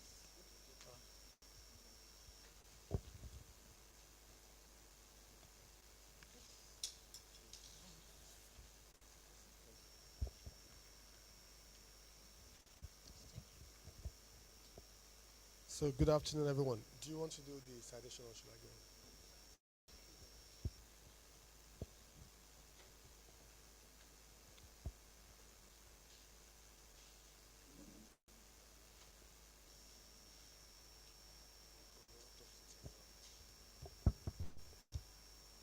go? Adebayo Adebeshin, FCA, CIA, CFE, CRISC, CRMA, CCSA, ACAMS, CIRM, CBCI.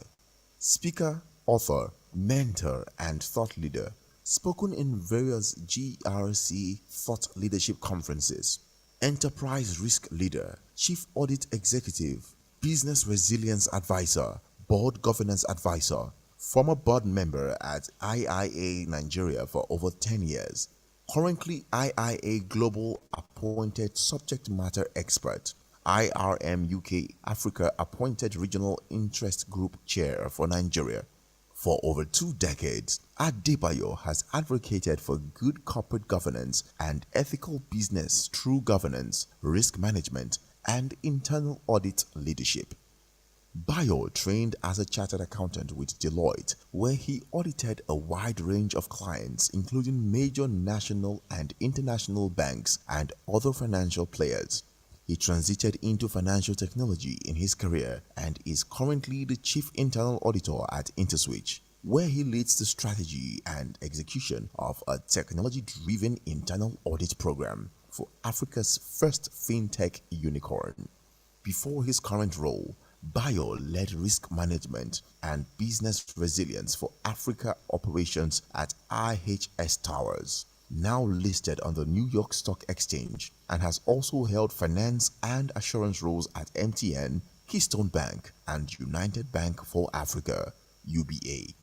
His unique GRC leadership is built on interwoven experience across external auditing, internal auditing, finance, risk management, and business resilience, working in consulting, finance, technology, telecoms, and fintech sectors for major companies across Africa, advising management and boards across jurisdictions, and building trust and confidence in the ecosystem. He continues to actively contribute to global governance discourse, helping professionals and organizations position for strategic advantage. Adebayo holds an MSc in International Management, University of Liverpool, UK, BSc Honours Accounting, Olabisi Onabanjo University, Nigeria. He also holds various international certifications, including Fellow Chartered Accountant, FCA, Institute of Chartered Accountants of Nigeria, Certified Internal Auditor, CIA, the Institute of Internal Auditors, the Institute of Internal Auditors, USA, Certified Fraud Examiner, CFE, Association of Certified Fraud Examiners, USA, Certified in Risk and Information Systems Control, CRISC, ISACA, USA, Certified in Risk Management Assurance, CRMA, the Institute of Internal Auditors, USA, Certified Anti-Money Laundering Specialist, CAMS, ACAMS, USA, International Certificate in Risk Management, CIRM, the Institute of Risk Management, UK,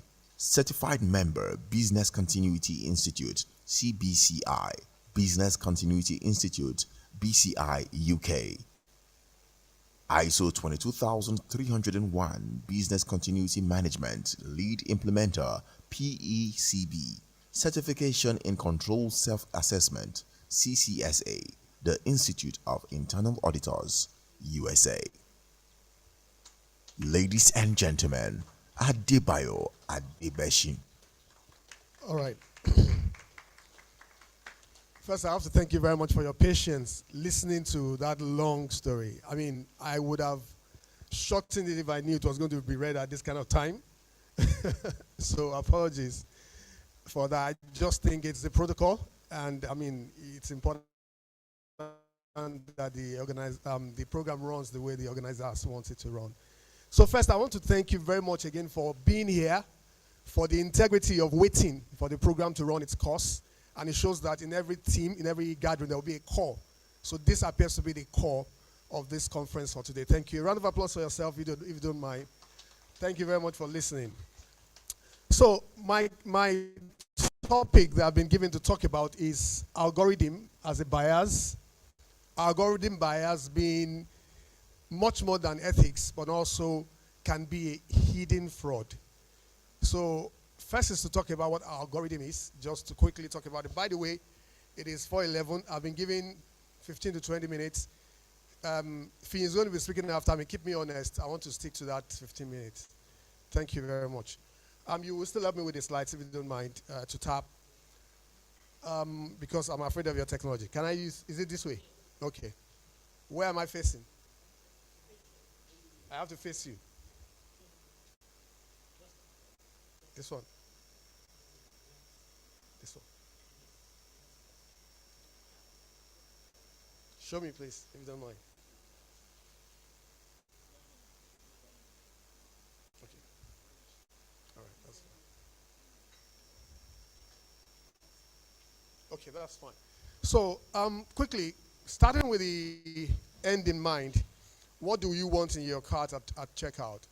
I think first, if what you take out of this 15 minutes is just an elevated curiosity, and I'm sure your curiosity is already elevated, considering everything that has been said here today, it's even borderline scary, right? I was in a conference in Toronto earlier in the year, last year, and the chief security officer, I don't know what her name is actually, from the US government, was talking about cybersecurity. That is reality. We left that sitting thinking twice. You know, she leads a team of, I don't want to mention the number now, of people. In fact, some of the things she was saying, we're wondering whether it is classified or declassified. Because she was telling us that there are countries whose GDP are focused on cybersecurity. They make, their GDP is from hacking other countries. So as a government, the United States government, according to her, have a team that continuously hack other governments that are against them. So they have a setup, and she goes out to recruit young talents to do this. So this is big. It's not only companies or persons, it's also countries. So I want our curiosity to be elevated. However, I don't want to leave you with any fear. Because just like when we migrated from walking to automobile, and I say I don't want to use automobiles because of the risk of accidents, you cannot avoid it, because where that person is walking, the automobile can come to them right there. So technology has moved. We are going to be living on the internet. We just need those guardrails and to be aware, not to be afraid. All right, elevated curiosity. Another one I would like us to make sure we take away from here is connecting the dots. Connecting the dots from what each speaker had said. What can we connect? And thirdly is, what should we do a day after today? So I'll be double clicking quickly on these three words. Algorithm. What is algorithm? What is bias in this sense, in this context? And of course, I cannot be defining fraud to fraud examiners, but maybe we can still double click on the word to see what is there. I'll bring three mega thoughts. Three mega thoughts. These thoughts are not facts. They are just opinions. So you can,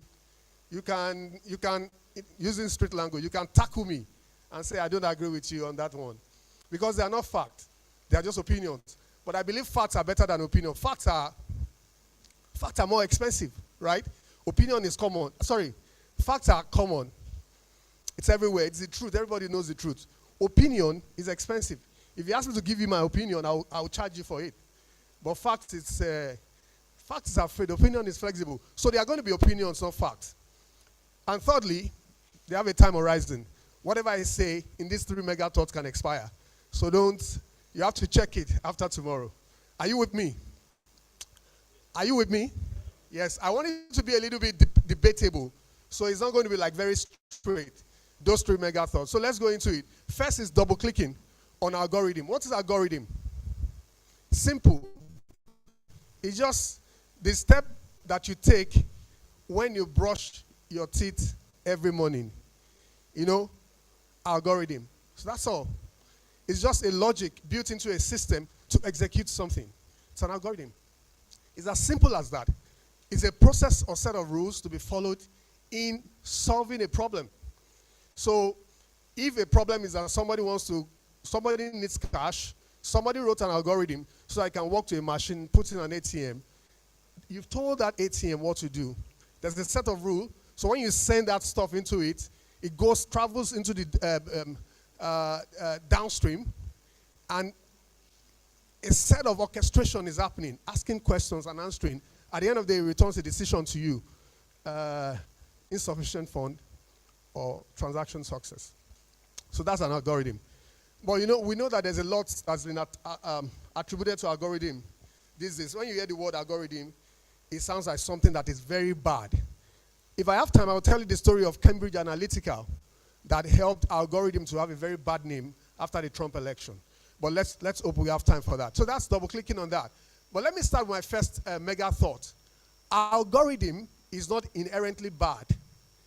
People blame algorithm for scrolling. When as adults, we are scrolling for 2-3 hours in the night, we are not sleeping. And we are blaming the children for using a device. But you are scrolling and they say, oh, it's the algorithm. The algorithm is giving me, they are targeting me with information. No, it's not. Algorithm is not inherently problematic. It's not a villain in the story. That's my first thought. And you are, like I said, you can debate it, you can debunk it. Why is it that algorithm is not inherently problematic? It's because the human is always the one that weaponizes algorithm. And it will get clearer as I go on. The human is the one that weaponizes algorithm. But the good news is that the human is also able to mitigate whatever bias we build into an algorithm. Now, let's look at this quick algorithm. I wanted to put tiles in a room, and as a builder, I put tiles in a room every time. But I want the tiles to be the same size. I don't want there to be, these extra spaces. You see those small ones that they cut and join. I don't want it. I want it to be exactly the same size. I can use HCM, highest common factor. The same HCM with length, LCM, HCM. Do you remember HCM? Show of hands. Yeah, I can use HCM to calculate the number of tiles I will put here, and everything will be the same size. They won't be cut and joined. So I told ChatGPT to write me an algorithm with which I can do that. There's no bias there, right? There's no bias. It's helping me to solve a problem. I told ChatGPT to write an algorithm for me so that I can, anytime I get into a place, it tells me what to impute, give me the length and breadth, and it runs the algorithm and gives me, this will be the size of your tile, so that your room, we have the same size of tiles without cutting and joining at the edges, right? So algorithm solves problem. They are not the problem, right? Navigation apps use algorithm. When you are sorting, you use algorithm. Playlist, when you are playing on your YouTube music. And randomization. Randomization is when that YouTube music is not bringing you the same thing every time. It's an algorithm that's helping. And player rating, when Man U finish playing and they are rating players, right? It's an algorithm that says, we have programmed the algorithm to say, if a player is the one collecting the ball from other players every time, when he's in the center, he's an coach. When somebody holds the ball, he looks for a coach to pass to him. This guy is receiving most of the passes. The algorithm is set to build and rate him higher than the other. So that's what an algorithm does. Now, algorithm is harmless, but bias can be the problem. So let's quickly talk about bias. Bias is the same word that we know. That person is biased, right? It's inclination or prejudice for or against one person or group, especially in a way that's considered unfair. So it's possible that you build a system that is biased towards a certain set of people. So I was testing this. When I was testing, I realized that all of us have our biases. So if all of us in this room are developers, and you have been asked to develop an algorithm that can help us rate politicians in Nigeria, the outcome should be corrupt is 1, not corrupt is 0. That will be the outcome. How do you think that algorithm is going to look like? You are going to pack it with your biases, right? So I'm saying that bias is neutral and natural. If you have a situation, you apply the reference data in the back of your head. How many of you know that you have a server here? A server. Yeah, that server records all your memory, all your data. Good, that's the name of the server or the OEM. So when you see a situation, I get into a Uber, I see the way the Uber is dressed, I collect that information, I send it downstream, it gets into the server. The server is checking against other things that I know and saying, no, this guy looks like a kidnapper. Result, go out. That's my decision. I said, Uber, I forgot my phone at the bus stop. Stop, I just dropped. So that's, all of us use our reference data. It means all of us, okay, technology. It's not moving. Can you help me move it? Just one tap. Good. So if situation and your reference data equals to your decision, then it means all decisions have bias. So bias is therefore a natural force influencing our decision. The question is, what is the basis of your bias? I was testing that basis in the next slide, if you can help me, to check. And I've asked ChatGPT or an AI, if you can help me, just one tap, to help me develop an algorithm that can help landlords to check landlord-tenant compatibility ratio. So the algorithm ran and gave me things. If you can look into the small ones, you might not see it, but there are things like religion, tribe. So the algorithm is building bias into my decision making. So it's normal that you see bias in decision making when you now see. Think about this on the exponential side. When you have, people trying to get loans, the algorithm is just, intentionally or unintentionally, excluding women business owners, or excluding people from a certain kind of religion, or excluding people from a certain kind of tribe, then it means there's bias inside that. And think about that on the exponential. When data is going to trillions of teras, right? What impact can that be on an economy or on a people? How far have we gone? Fine. Good. So let's go to the next slide. Just one tap. Yes, so this brings us to fraud. But I can't be defining fraud here because all of us are examiners. But just some keywords: wrongful, deception, personal gain, deceive, unjustifiably claiming or being credited with accomplishments or quality that they do not qualify for. If you can go to the next one for me. Thank you. So it takes me to the next mega thought. We talked about bias just now. It can flow into a data based on just the developer's server at the back of their head. So maybe they didn't know. But the gateway between just a bias and fraud is the intention.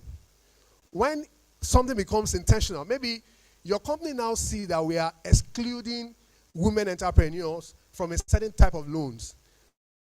Or maybe it was just a mistake of the developer when they were developing. They were not designing that solution into the product. Now that you thought, that is not even a profitable line. Let's stay with that.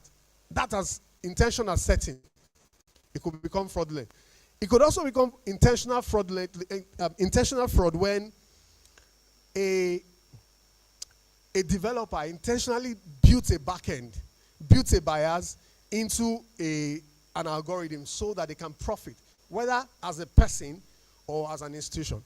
So let's go to just one tab to complete this small thought here. Yes, so the gateway from bias to fraud is intention, including when you do nothing after realizing that an algorithm bias is unjustifiably making somebody richer, unjustifiably excluding some people, or unjustifiably making an organization report more profit than they should ordinarily. So if you can go to the next slide for me, thank you. All right, so these are words.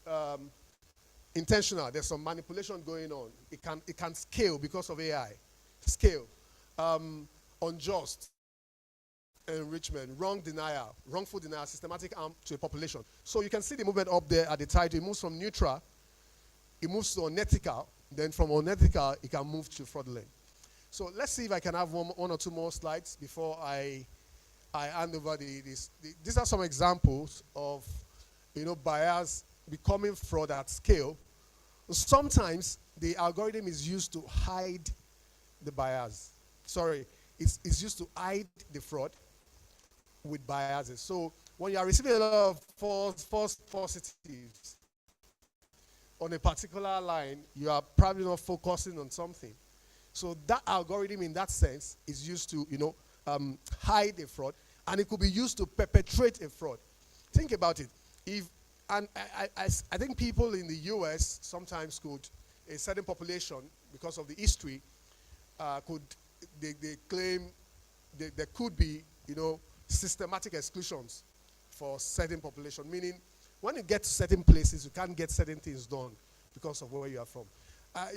The example applies to every part of the world, including Nigeria. So in those cases, the question is the algorithm working in that situation unintentionally excluding people, or is actually fraudulently excluding people? That's the conversation that we need to have. Let's go to the next slide, which I believe could be my final. Can you please stop here for me? Thank you.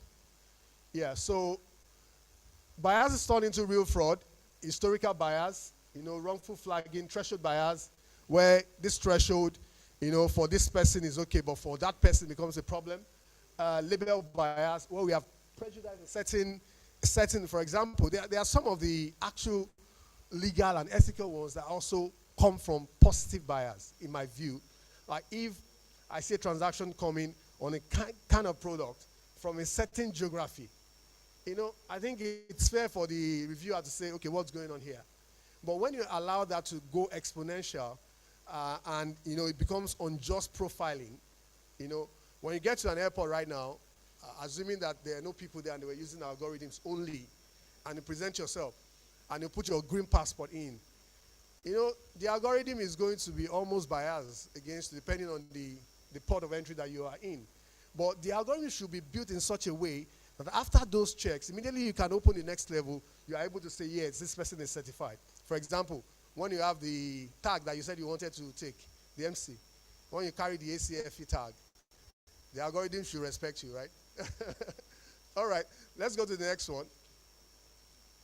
Yeah, so how do you position yourself? I think this is my last one.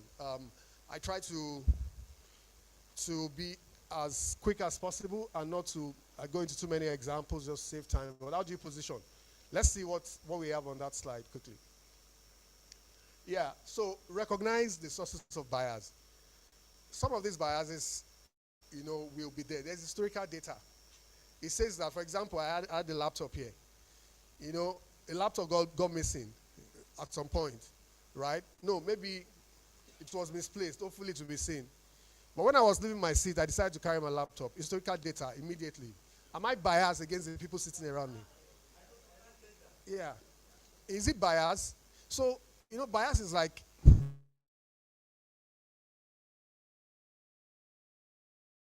becomes overly on this side, and it becomes an issue. So historical data can be a sort of data label. So immediately I walk in and I'm not wearing jackets. Like in fintech, I don't wear jacket. I'm very uncomfortable here. I should be wearing my smart casual with my, but I thought, well, a lot of people will be in jacket, let me wear. So immediately I come in, I'm not wearing jacket. I could suffer from a label bias. I'm thinking, don't sit beside that guy. So is it right? Maybe then at some point it becomes unethical, and at some point it becomes a problem. If that was an algorithm applying that decision. Okay, I'll leave the other ones. Let's move to the last one, I believe.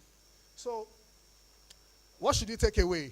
Your view as a fraud examiner, how should it change? How should it expand?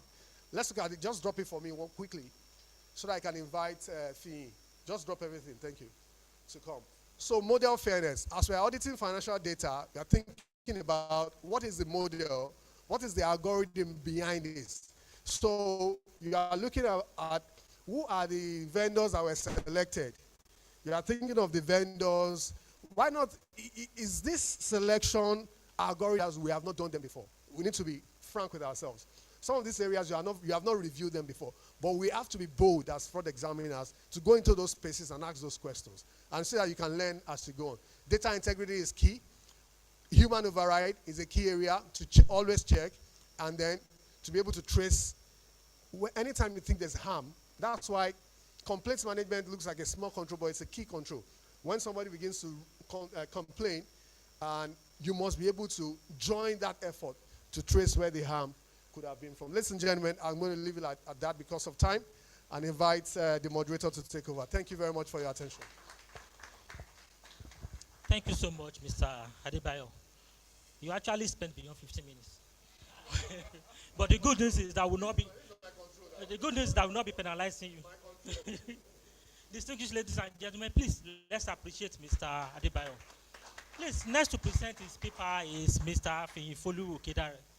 Please, let's have his citation.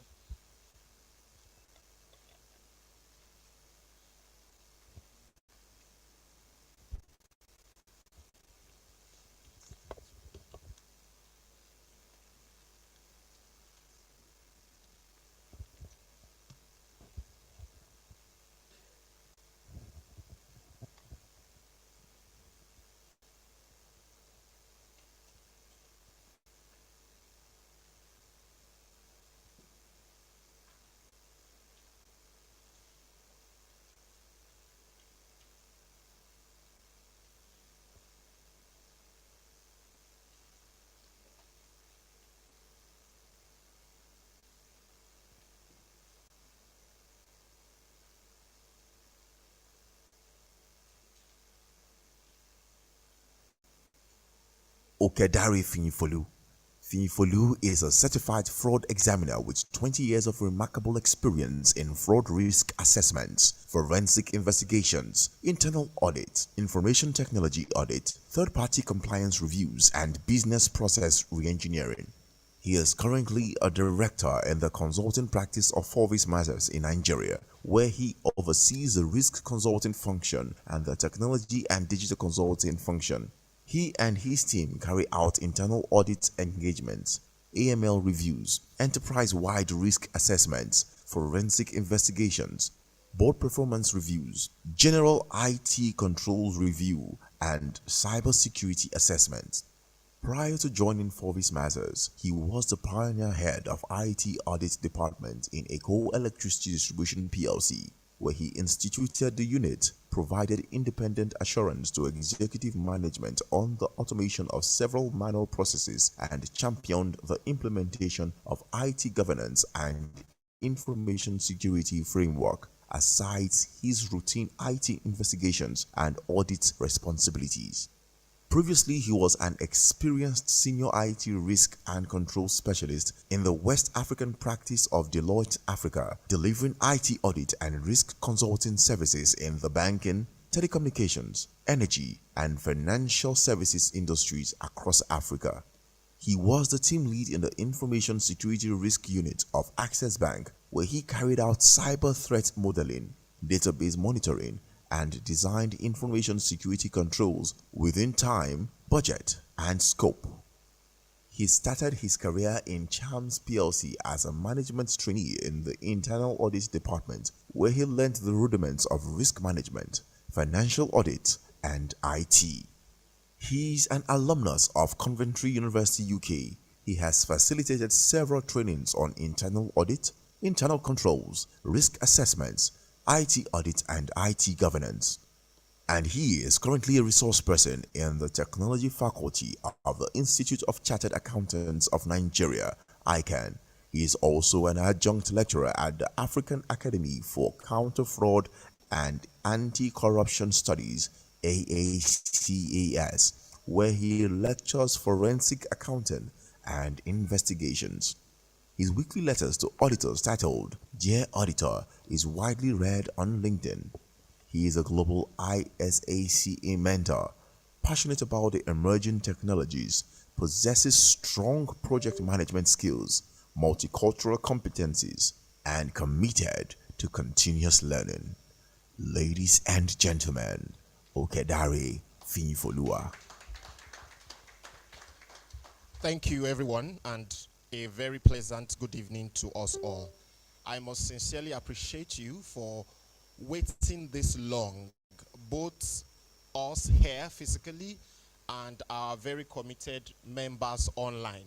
The online team members, I also greet you for staying this long.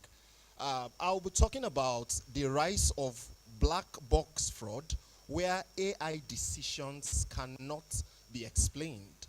All right.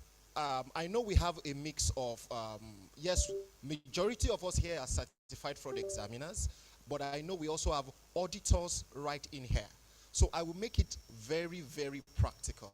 Practical, short, and sweet. It's a long day. Let's just wrap this up as fast as possible. All right. So you are currently leading an investigation, whether as head of audit, head of investigation, or an internal audit manager.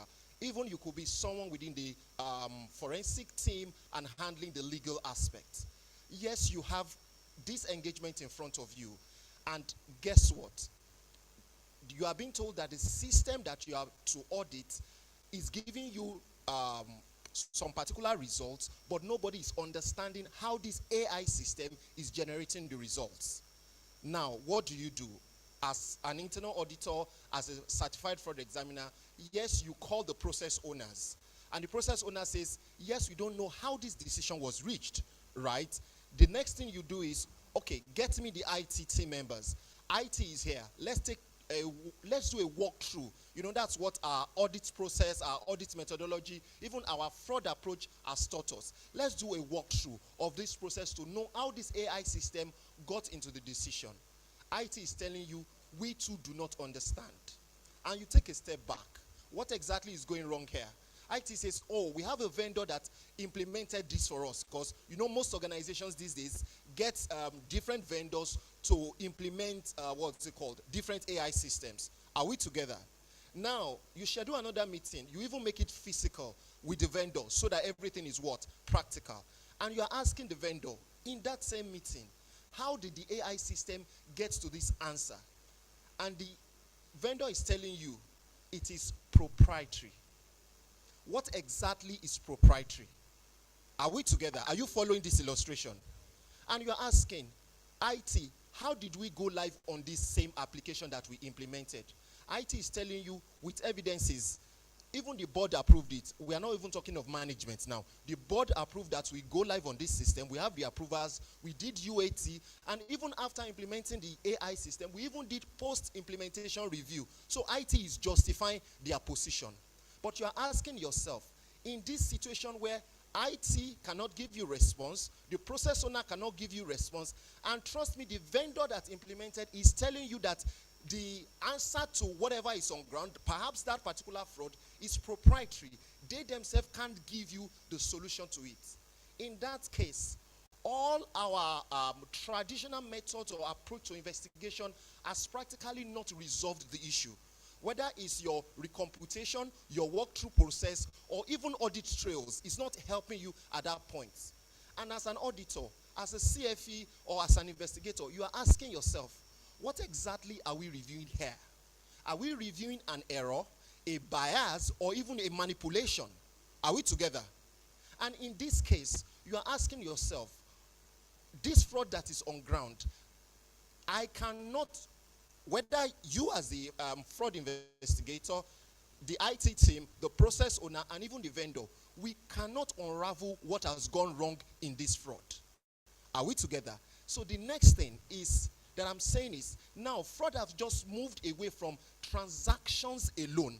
It has moved to the system itself. That is where the fraud is embedded. And that is the concept of black box fraud, where you have answers, but there is no way you can, you know, in auditing, we say recomputation, isn't it? Do a three-way match. Match this against this, trace the transaction from cradle to grave, isn't it? And you recompute and you have your answers. But in black box fraud, you have answers, but there is no what? You cannot recompute, you cannot recalculate, you cannot understand the algorithm behind those answers. Are we together? So join me and let's take a deeper dive into black box fraud. All right, a reality check.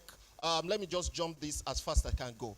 Now, different organizations continue to implement AI systems, especially fintechs and banks these days, saying that, oh, CBN has said for our AML, we need an AI tool that 247 can identify red flags, spot fictitious transaction, and make sure it halts the transaction before it becomes successful.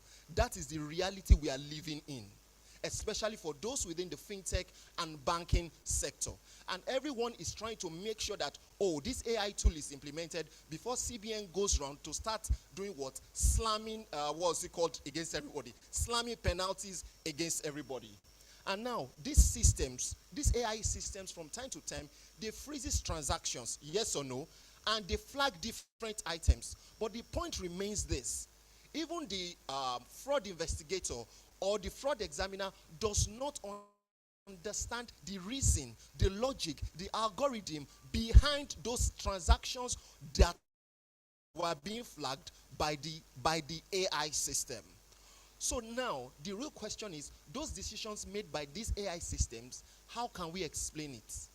What you don't understand, you cannot even explain, let alone carry out a review. Please join me in this. Let's look at a practical case. I call it Project Sentinel. An AML tool has been installed by a fintech, and Ade, a regular SME, runs transactions, pays his suppliers, pays salaries for his team members, woke up one day and his account is frozen. PND is on the account. And he's calling contact center. And contact center is telling him that yes, he cannot make transaction because his account has been flagged what? High risk. Now, he's asking contact center, what next can I do to resolve this. Contact center is saying, oh, maybe you should go to the branch where you opened the account. In 2026, I have to go to the same branch where I opened the particular account. And you are asking yourself, as Ade, for example, why was my account flagged? And nobody can respond to the reason why your account is being flagged as high risk. And guess what? It's not perhaps maybe a high threshold of a transaction entered that particular account. Sincerely, if you were in Ade's shoes, what will you do? Will you sincerely go back to where your account was being created, or you are going to pull your transactions out of that bank? But follow me and let's understand. Moving from traditional fraud to black box fraud, what are we constantly used to prior to now? In traditional fraud, we see that fraud occurs within transactions. We are used to that. Oh, run the transaction history, get the red flags, date and time of unusual or suspicious transactions, and you can identify it. Are we together? And then again, evidence is visible. It is traceable. By the time you do the walkthrough, by the time you run the transaction history and do some vouching, you can identify which items could be red flag. And also, of course, decisions can be explained. In a traditional fraud, we can see the timestamp, we can see the logic behind it, and we move forward. However, in black box fraud, things become a little bit different. The fraud hides in AI-driven decisions, which means that even in some cases, just in the example that I use, even the vendor may not be able to not only understand, but explain to you as an auditor, an investigator, how that system come to that conclusion on that particular flagging that was done. Again, outcomes are visible, but what? Reasoning is not. Is it making sense? And then explanations and audit trails are very, very limited. So what are you expected to do as an auditor? Now, where does this fraud hides? Especially in black box fraud, because we need that proper understanding as we carry out our activities. First, inside an opaque AI logic, that is where that decisions are being made. Are we together? And again, in patterns of the transactions, not just documents. In our regular audit, we always want to see a source document. Who approved that document? How did it move forward? That is way back in traditional fraud. But in black box fraud, we want to identify also where the biases are, because in the biases, that is where the true risk lies. And when you are able to identify where the true risk is, you can put in control measures and safeguards that will help you reduce the impact of that risk should in case it crystallizes. As I wrap up, now, investigation breakdown, especially in black box fraud, cause what? You cannot understand how that AI system got its own decision out. And if you cannot explain how this decision was made, how will your investigation itself be what? Be successful. So the next thing is, what fails in the regular investigation practice? The first is traceability. You cannot even trace it. What you cannot trace, can you come to a conclusion about it? Are we together? The next is evidence-based challenge. You cannot even identify specific evidences that you want to use. For example, the lawyers, that's your evidences you want to present in court. There's no evidence that you want to even go and defend in a court case. And you know what does CFE tells us? As you are carrying out that investigation, bear in mind that the particular investigation may end up in court. And if it's ending up in court, you must have what? Fact-finding evidences that you can present. And in this particular case, you cannot even lay hands on anything. So what exactly are you presenting in the court as an auditor? And lastly, how do you resolve and even close out on some of these black box fraud? We will talk about them briefly when we do the panel session as we conclude. Now, significant decision makers, board members, executive management, we just approve. We say go and go live, bring it, as risk looked at it, as IT looked at it, as internal audit looked at it, and the next thing is what? Approved, go and implement. Isn't it? As far as you say, oh, the board has approved, management has approved, we have the backing. But sincerely, in AI black blocks fraud, we've seen instances where the consent is there from management, but trust me, does management truly understand what they are approving? Do they understand the logic or the parameters behind that AI system that is generating, that is helping to identify those red flags, and also how those particular AI black box fraud can be resolved? So at times, executive management wants to, go and automate the process. It's a manual process, just automate it. Get me an AI tool to automate it. Have you tested it? The next thing is, let us go live. What are the due diligence that we as gatekeepers, auditors, control specialists are doing to ensure that controls are in place, and not just that, we understand the metrics, the biases, the algorithm in that particular AI tool that is to be implemented. Thank you very much, and I believe you have learned something from me this evening. Thank you so much.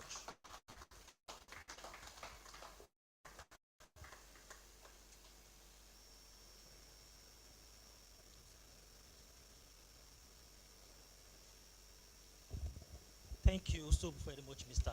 Finsfolu. Can we please appreciate him the more? All right, please. We noticed that we are eating so much into the time of everyone present here, and we have to stick to the time. So we'll not be going into panel session as promised. We just allow 3 questions from the member of audience so that we can at least stick to our time. Okay, Dr. Hiro, please. Any other question? Hello. Okay, it means we'll be. So it means we only have, okay, sir, and Dr. Ion. Please, okay, Dr. please go first. Okay. Thank you, our panelists. I just have a few questions to ask. How do you resolve the conundrum ethically that exists between consent and privacy?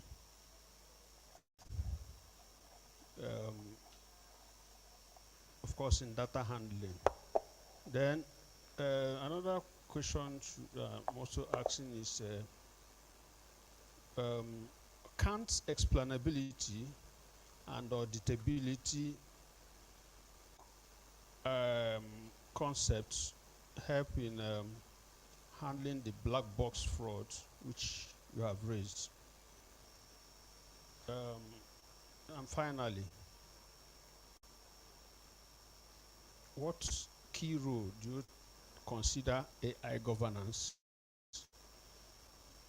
to play in resolving the challenges between risk and compliance? Thank you.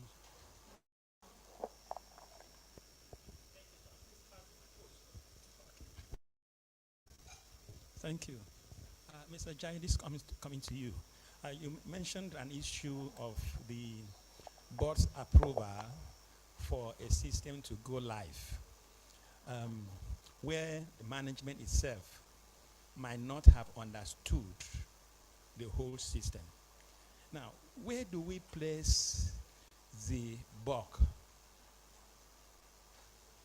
The board gives an instruction for a system to be implemented, and management goes ahead to procure a vendor to put this in place. At the end of the day, the board says, go ahead and run. The vendor does not even run the system. So where do we get, where do we place all these things in perspective? Thank you, sir. I think the third question was the. All right. Thank you very much, sir. Do I have the opportunity to sit or stand? Okay. Thank you very much. Now, in every organization, yes, the board gives the overall go-ahead, but it is expected that we have subject matter experts within the organization. So whether these experts are within IT, or they are IT auditors, or they are even that are knowledgeable in AI. And that is where we continue to, let me use the word, evangelize that capacitation of team members of different departments when it comes to AI, when it comes to IT, is very significant. Before a vendor will come and just dump something on you that nobody within the organization truly understands what is behind that application. Now, codes can be written, but codes can be reviewed. Are we together?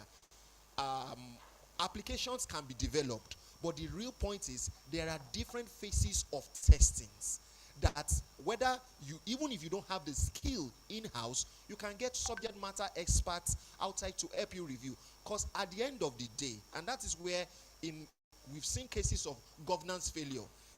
This application is not working well, or it is leading to, for example, sanctions from CBN because there is consistent escalations that customers or clients cannot execute transactions successfully, and those incidents were not fraudulent transactions or any particular red flag. And we have these consistent complaints that CBN is now asking the question. Yes, CBN acts as a gatekeeper, and yes, management gives that approval for those applications to go live. But we must do our due diligence. And that is where even management needs to request for some particular reports. Have you done this test? Where is the result of the test? Who has guaranteed that the application is okay? Not just a set of Indians or Chinese guys implementing something for us, and after 6 weeks we said, oh, we've sent some people training abroad, and after that, that is the end, and they are even collecting annual subscription in dollars from us.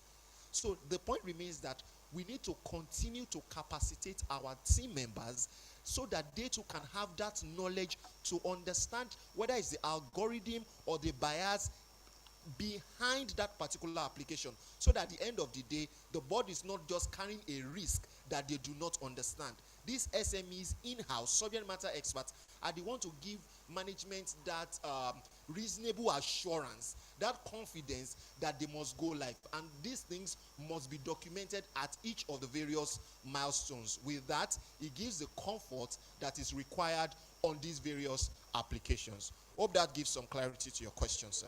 Thank you so much.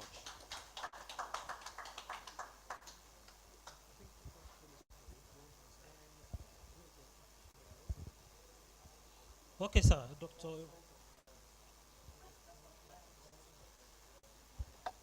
Okay, thank you, sir. So your first question, sir, I think I want to take that, sir. So you talked about how do we align consent and privacy, right? Okay, good.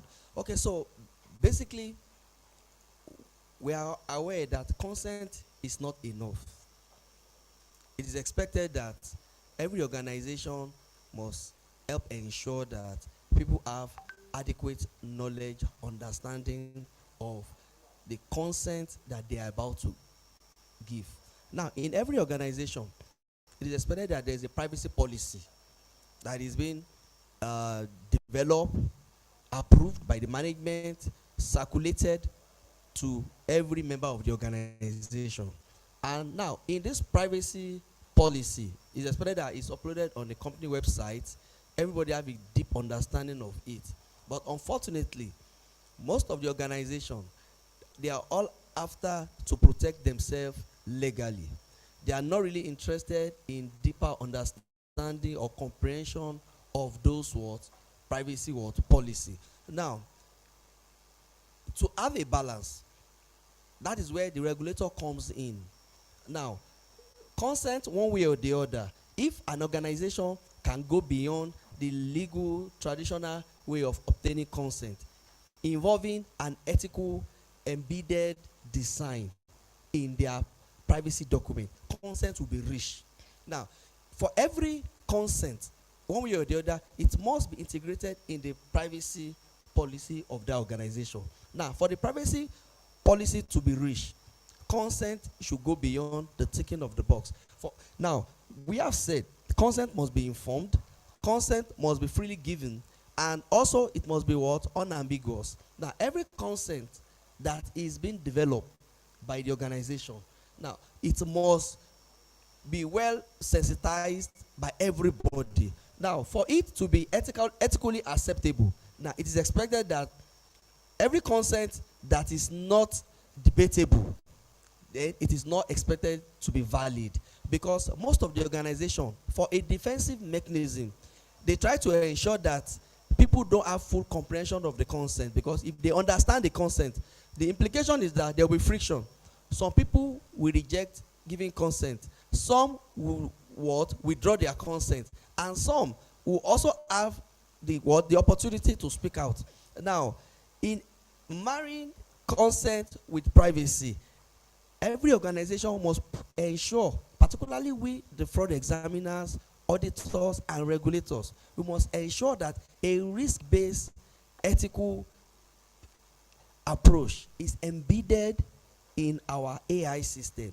If that is done, it will be easy to help achieve a better comprehension of consent, because upon the development of the privacy policy of every organization, you will have put in place adequate measure to sensitize everybody on the reason they are giving their consent, why they need to give the consent, the purpose of the consent, and what the data they are providing will be used for. I said something in my earlier presentation.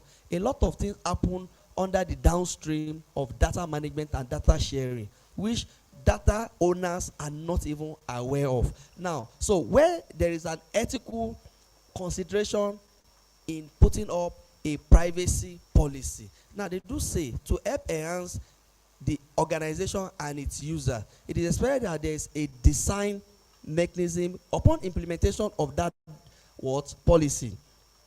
Ethical consideration must be embedded. Then the design approach must encompass every beneficiaries of all the documents. Are we together, sir? So in a way to ensure consent is merged with privacy document, every stakeholder must be carried along, and also ethical consideration must be embedded, considering any potential risk to the users. I don't know if that clarifies, sir. Thank you, sir. Please, distinguished ladies and gentlemen, I need to apologize at this moment that this building will be, the light will be shutting down in about 10 to 5 minutes time. So please, we can't, I won't be attending to the last question. We duly apologize. We sincerely apologize. Please, we will be presenting the flag, and the person that will be presenting the flag will be the board chairman is busy. Mr. President, sir. Hello? The board chairman will be presenting the flag to our panelists. Yes, sir.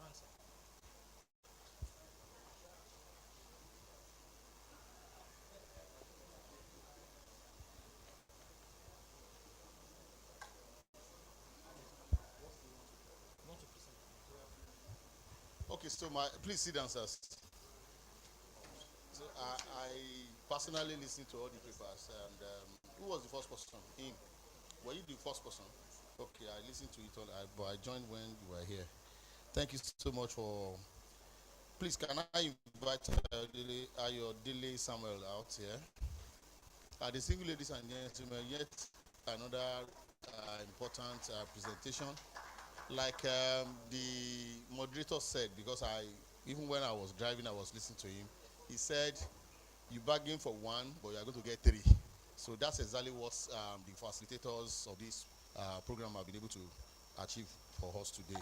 And he will agree with me that if each of these people are to make a whole conference, it's sufficient to make a conference. So on behalf of the board, executive, and all good people of our association, we want to appreciate you with this. This is just for you to be seeing that when you went for a certain program, you were acknowledged. Thank you so much, and God bless you for your time.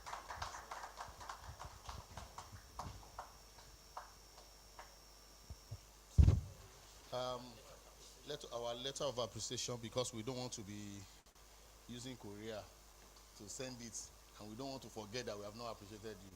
God bless you.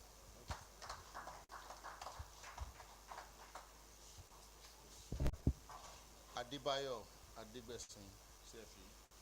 Thank you so much for your time. You've done well, and we really appreciate you. This is personally signed by the President in recognition of your time with us and the erudition at which you presented your paper. The reward for good work is more work. These people will continue to invite you, and we pray that you will have our time. However, the paper that individual of you have presented will have been done over 2 hours each. So it means this class, you have to repeat it, not because we failed, but just because we want it more. Thank you so much, sir.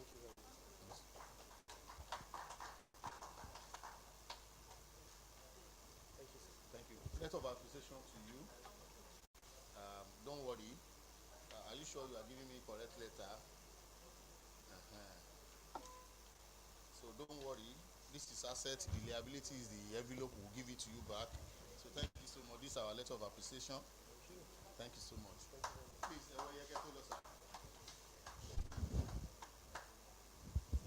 yes. Please give them the follow. Okay, there is my personal person. I was expecting him that he will mention my name when he was presenting paper. Because he did not mention my name, later we'll go and fight it out on the road. We've been together for how many years now? Over 20 years. And look at our Kekere. We're coming up, and I also want to thank God for the kind of professionals we are all becoming. Those that should have mentored us those days, they underrated us. But we thank God we are where we are today. With the help of God, we are going higher. Thank you. In recognition of your work. Okay, so our letter of appreciation to you. This letter, if you take it to bank, no. If you take it to bank, they may not give you money. But if you show it to anybody, they will know that you are more responsible in your society. Thank you. Thank you. Thank you so much. The Zoom lady said, can we just put it up together for them? And I want to show you one thing. I operate more than 3-4 personal offices around. And the number of awards I have there, anytime I enter there, I know I'm more wealthier than somebody that doesn't have. So this is very, very important that we do for them. Please, let's appreciate them. So this is in addition, right? Yes, sir. So this is in addition to what we have given them. We can open it and put all the assets in it. Where is the third one? Algatayo, where is the third one? Oh yeah, bring it now before another thing will happen to it. Thank you, sir. This is your own. Please, let's open it and put this thing there so that it will not be double and excess luggage. We never meant to have it as excess luggage. Thank you, sir. So please, take your time to open and put all those in there. So if you are not going to, have they eaten? Okay, we still have more before you go. Please, let's appreciate them once more. Now, the next appreciation is to all of you. Can you appreciate yourself? Thank you so much. A big round of applause to our own erudite professor, Professor Godwin Emmanuel Oyedoku, the boy that I trained that has now become bigger than myself. He knows now he's my boy. Okay, we are bringing this session to a close, and I will reconvene at about an hour for the gala night. So we'll meet by 6, same venue, but different attire for the gala night. Please, if you do not have your own dancing shoe, like I said yesterday, just put ShopRite on Google Map. It is not far from here. It is always turning to your right. If you go left, I am not there. Just turn right, you will see ShopRite. Enter there, look for any boutique. Check the shoe that match your leg. The one that will not give you blisters as you dance. Pick anyone. Bring out your ATM card. Just swipe and go your way. So we meet at 6 for the gala night. Please celebrate yourself once again. Thank you so much. This is where we are going to say good night to our virtual attendees. We do not want you to salivate when we are taking our buffet during the gala night. But never mind, we're going to send you virtual entertainment to all our online attendees. Please put a round of applause for your own self. You've done very well.